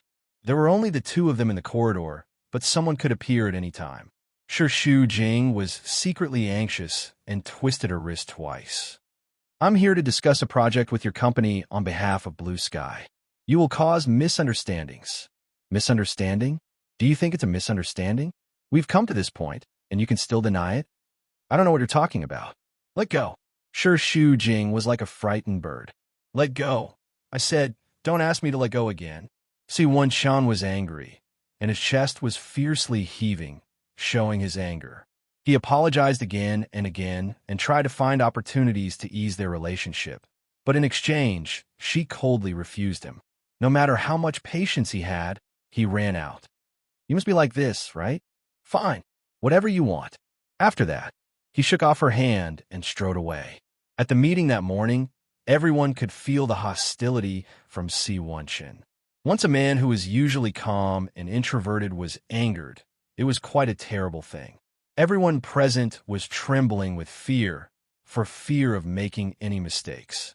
After Shu Jing finished a report, Si Wenqin threw the design back in front of her. This is your carefully designed plan? The so-called elite team of Blue Sky. Has the design skills regressed to such an extent? Manager Sure, did you read the plan carefully before handing it in? Giving me such a thing is a waste of my time, isn't it? She directly blamed Shu Jing. More than a dozen pairs of eyes looked at her, but she was very calm. There was no problem with the plan itself, and the first draft had been seen by Ocean Group, so she was very clear that Si Wenqin was using it as a pretext. With a clear conscience, she could calmly look straight into his eyes. May I ask what's wrong with this design? A second-tier company can achieve the same level of design. Is this all Blue Sky can do? In the previous meeting, they all said that the first draft is fine. So you're saying that I'm making trouble out of nothing. It was true. Moreover, his current posture of denouncing her obviously carried his personal emotions. She believed that as long as one had two eyes, they would be able to see that there were actually times when he was not calm. In short, with the current plan, it will definitely not pass me. The whole team will stay and continue to modify it until I'm satisfied. Si Wenqin threw these words and left, leaving behind the smell of gunpowder in the meeting room. Shu Jing hesitated for 2 seconds and chased after him. Wait a minute, she blocked his way. You know that there's no problem with the design. There's no need to bring our conflict to work. Since you know there's no need, why did you hide from me for the past few days? Isn't that called indiscriminate? Shu Jing pursed his lips. Don't make a fuss. How am I making a fuss? Si Wenqin asked back, his eyes clear. I'm not satisfied, so I'll let you continue to modify it. What's wrong with that? If you think that I'm targeting you, then you can leave. There's no more problem, right? Si Wenqin's sneer was fleeting. He pushed her away and strode away. Shu Jing returned to the meeting room dejectedly. There was a strange silence. No one said anything, but they were blaming her in their hearts. They felt that they were tricked by her. It was obvious that the two of them had a conflict. What did it have to do with them? How unlucky. Both of them were well aware of this matter, but Shu Jing couldn't say anything and could only force a smile. Since the partner thinks that there's a problem with our proposal, then continue to modify it. Keep improving and strive for perfection. From a morning to the evening, everyone was just putting on an act, suffering in the room full of resentment. Shu Jing was also having a hard time. She had to personally buy lunch, afternoon tea, and dinner for the whole day. It was 9 o'clock in the evening. Everyone was yawning and getting off work. Shu Jing stayed behind to sort out the documents. When he was done, he looked at his watch. It was almost 11 o'clock. Just when he walked to the entrance of the company, there were a few lightning bolts and heavy rain. Si Wenqin's mood was not calm this day. He kept asking himself if he had gone too far. Why did he quarrel with a little girl? But her attitude these days really made him angry. If he didn't teach her a good lesson, he would be so angry. He didn't go to see her for the whole day, but he still asked his secretary to keep an eye on her and report her movements. He didn't leave until she got off work. Lightning flashed and thunder roared. The rain was like a whip lashing the truck bed, making a pitter-patter sound, which annoyed him. He used to like rainy days very much, but that was because his mood had always been very stable. At this moment, he was restless and couldn't help cursing in his heart. Damn the weather. The driver was driving when he suddenly said, Bossy, is that Miss Sure? Si Wenqin immediately looked out of the window. At the entrance of the building, Shu Jing was holding a small umbrella that could be torn by the wind at any time, moving forward step by step against the heavy rain. She was like a leaf in a flood, swaying in the wind and rain, and her thin body seemed to be blown out in the next second. His fingers suddenly tightened, and he roared out, "Stop the car!" She didn't even know to hide from the rain in this kind of weather. This damn woman, she was torturing herself. The wind and rain were fierce, and Shu Jing was all wet. The security guard asked her to wait a little longer, but she didn't listen and stubbornly wanted to fight with the rain. She wanted to get soaked to her heart's content and vent the annoyance in her heart. The rain was too fierce. She gritted her teeth and took a step forward, but was immediately forced to take 2 steps back. After walking for more than 10 minutes, she didn't walk far. Her face was full of rain and tears, probably like a lunatic.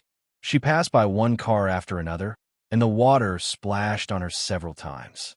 Another car came, and she thought she was going to eat mud again, so she quickly closed her mouth. But the car stopped beside her, and the door opened.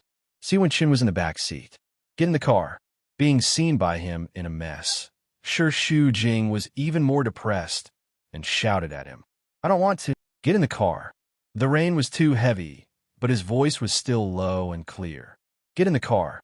In just a short while, a lot of water had been splashed on the car seat.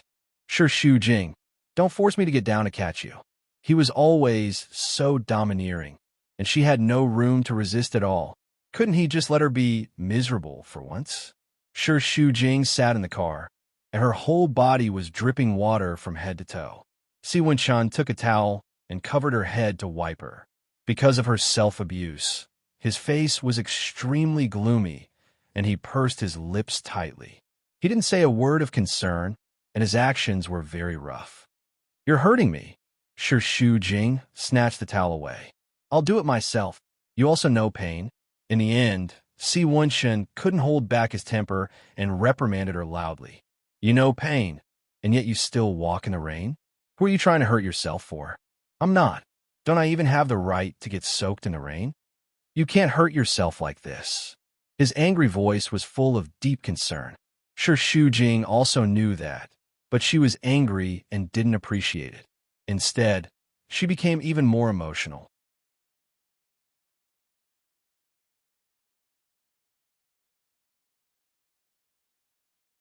Chapter 177. Si Wen-chan was enraged. He grabbed her face and pulled her over. Shu Jing almost fell into his arms. Her eyes met with those cold eyes that were inches away from her. There was a turbulent undercurrent that was even more terrifying than the storm. "Your body is yours, but you're mine." Every word was forced out through gritted teeth, declaring his ownership. That gloomy face made one's heart tremble. Shu Jing felt a lump in her throat. She was touched and felt wronged at the same time. Why did he have to reprimand her so loudly? Wasn't he the one who caused her to be in this state? Who was she in so much pain for? It was all his fault. Her face was wet, but Si Wen-chan could still tell that there were tears at the corner of her eyes. They were silently accusing him of being rough. For a moment, his heart softened and his fingers relaxed. His feelings were extremely complicated. Even if he was still angry with her, it was all because of his heartache. His tone couldn't help but soften. "Hurry up and dry yourself." To prevent himself from doing something out of control and hurting her, he moved closer to the window and looked out. This torrential rain was too irritating. Shu Jing silently dried her hair. Her body was too wet and couldn't be cleaned no matter how hard she tried. Even though Si Wen-chan had asked the driver to turn on the heater, she still felt cold all over. He scolded her angrily, asking her to feel wronged. But when he ignored her, she felt even more wronged, as though she was abandoned by the whole world. Her messy hair made her look pitiful. Her body was getting colder and colder, and the pain in her lower abdomen was getting stronger. It was so painful that she couldn't sit up straight. She held on her lower abdomen and bent over like a curled-up shrimp. "What's wrong?" Si Wen-chan asked immediately. "Why is your face so pale? Are you feeling unwell?" Shu Jing's lips were as white as paper. Cold sweat seeped out of his forehead, and he held on her abdomen even tighter. My stomach hurts. Go to the hospital." He immediately ordered the driver to turn around. Early morning, he called for the emergency department. Si Wen-chan stood in the empty corridor, waiting anxiously. He had been standing in the same position for a long time, expressionless and calm. But if one looked closely, one could tell from the dozens of cigarette butts at his feet that he was very anxious. When the doctor walked out of the emergency room, Si Wen-chan quickly stubbed out his cigarette and waited for the result with a frown. "Don't worry, she's fine. It's just that her period came early." Si Wen-chan heaved a sigh of relief, but he was not completely at ease. Why is it so painful? If a woman's body is weak, she will experience menstrual pain in the first 2 days. Coupled with the fact that she was drenched in the rain, it will definitely worsen the pain. Was she under a lot of pressure recently?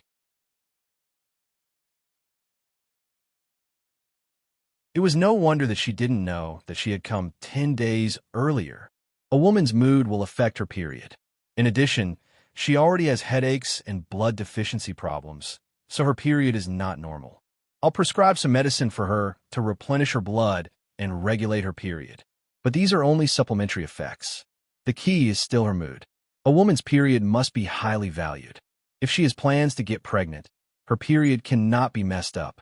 Protecting it well is good for her body and pregnancy. You should pay more attention to it and care for her. Si Wen-chan nodded. "Thank you, doctor. Can I go in to see her now?" "Go ahead. Come back later to get the medicine."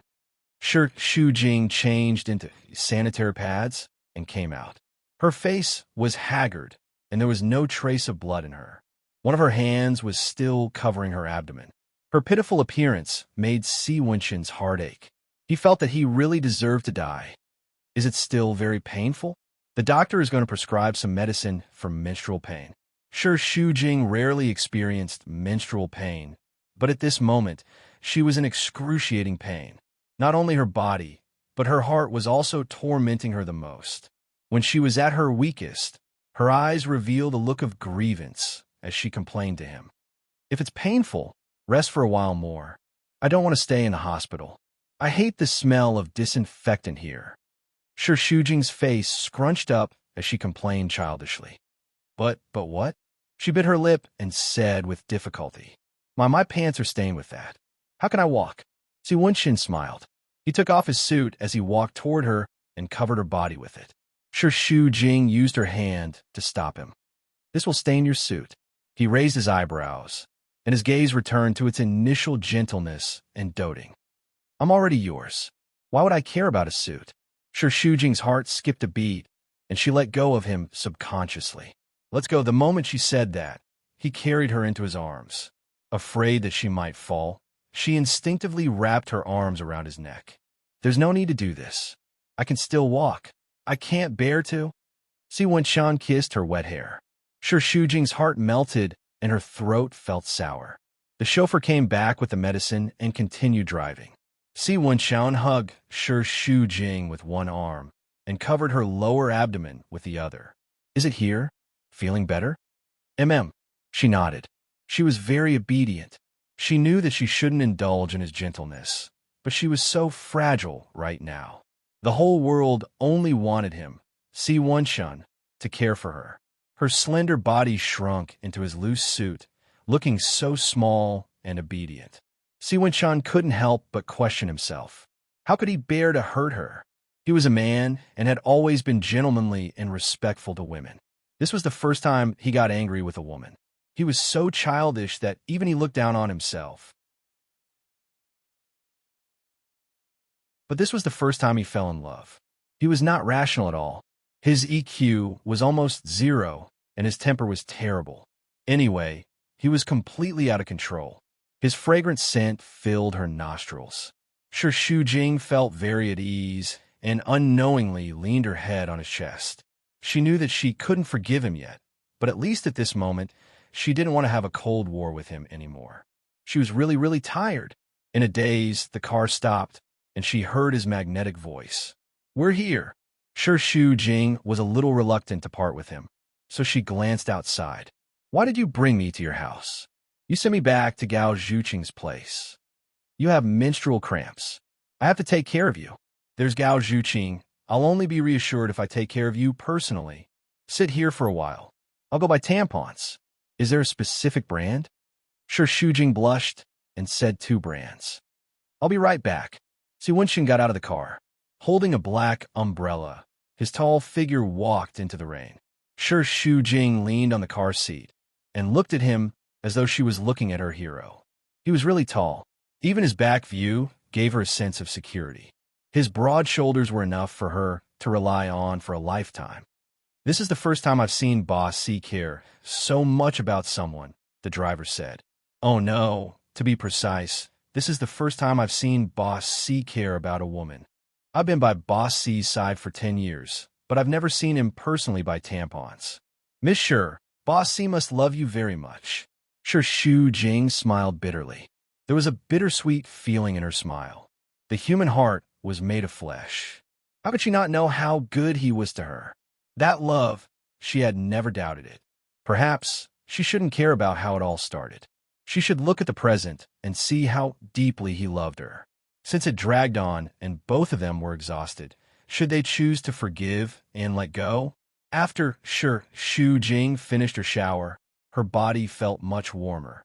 When Si Wenshan bought tampons, he also bought her pajamas and underwear. It was actually a very childish picture of a sheep. Perhaps even a man who looked mature still had a little childish heart. He even liked cartoons.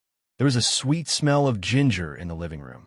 She walked to the door of the kitchen and saw that Si Wenshan was cooking with his back facing her. She was barefooted and her voice was very soft. However, he seemed to be able to sense her and said, "Go sit in the living room for a while." It's almost done. Did he have eyes on his back? What are you cooking? Brown sugar, ginger water. How do you know that women need to drink that when they have menstrual cramps? Si Wenshan turned back to take the bowl and glanced at her. You'll know if you check it out. Sure, Shu Jing felt angry and amused at the same time. Do you know how to do it? Si Wenshan still said the same thing. You'll know if you check it out. Sure, Shu Jing rolled her eyes. But I'm afraid I'll have to disappoint your good intentions. I don't eat ginger. I hate the taste. I'd rather drink Chinese medicine. There's not only ginger, there's also red dates and brown sugar. The taste is not strong. Si Wenshan turned off the fire, poured it into a bowl, and brought it out. Just passing by her, Sure Shu Jing pinched her nose in disgust. Drink it. I'm going to sleep. Si Wenshan grabbed her collar and pulled her back. Sit down and drink it. I don't want to drink it. It's good for menstrual pain. I don't feel pain anymore. Si Wenshan couldn't be bothered to talk nonsense with her. He put his big hand on her shoulder and pressed her down on the sofa. Either you drink it yourself, or his eyes flickered. There was a hint of evil in his burning gaze. I'll feed you. How? Mouth to mouth. Sure, Shu Jing was embarrassed. Weren't they in a Cold War? She just didn't have the energy to be in a stalemate with him because of her period. But it didn't mean that they would make up so soon. How can I drink it when it's still so hot? Go take a shower first. I'll shower after you drink it. You'll catch a cold. He was only wearing a shirt just now.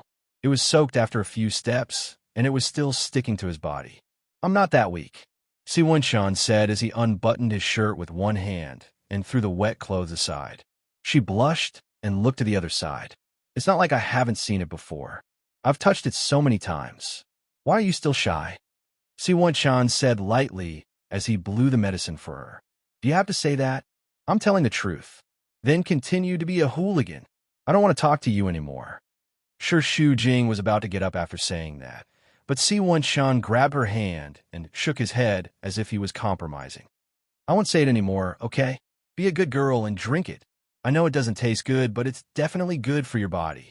Be obedient, huh? Sure, Shu Jing couldn't refuse being stared at like that. Although she was reluctant, she couldn't help but take the medicine. She made up her mind and took a sip. She was speechless and had a bitter face. You still say that the taste is not strong? It's super strong. It'll be fine once you get used to it. Your health is more important. Don't throw a tantrum. Si Wenshan simply sat beside her and watched her drink. He encouraged her as if he was coaxing a child. You're tuning in to the Romance Rendezvous YouTube channel.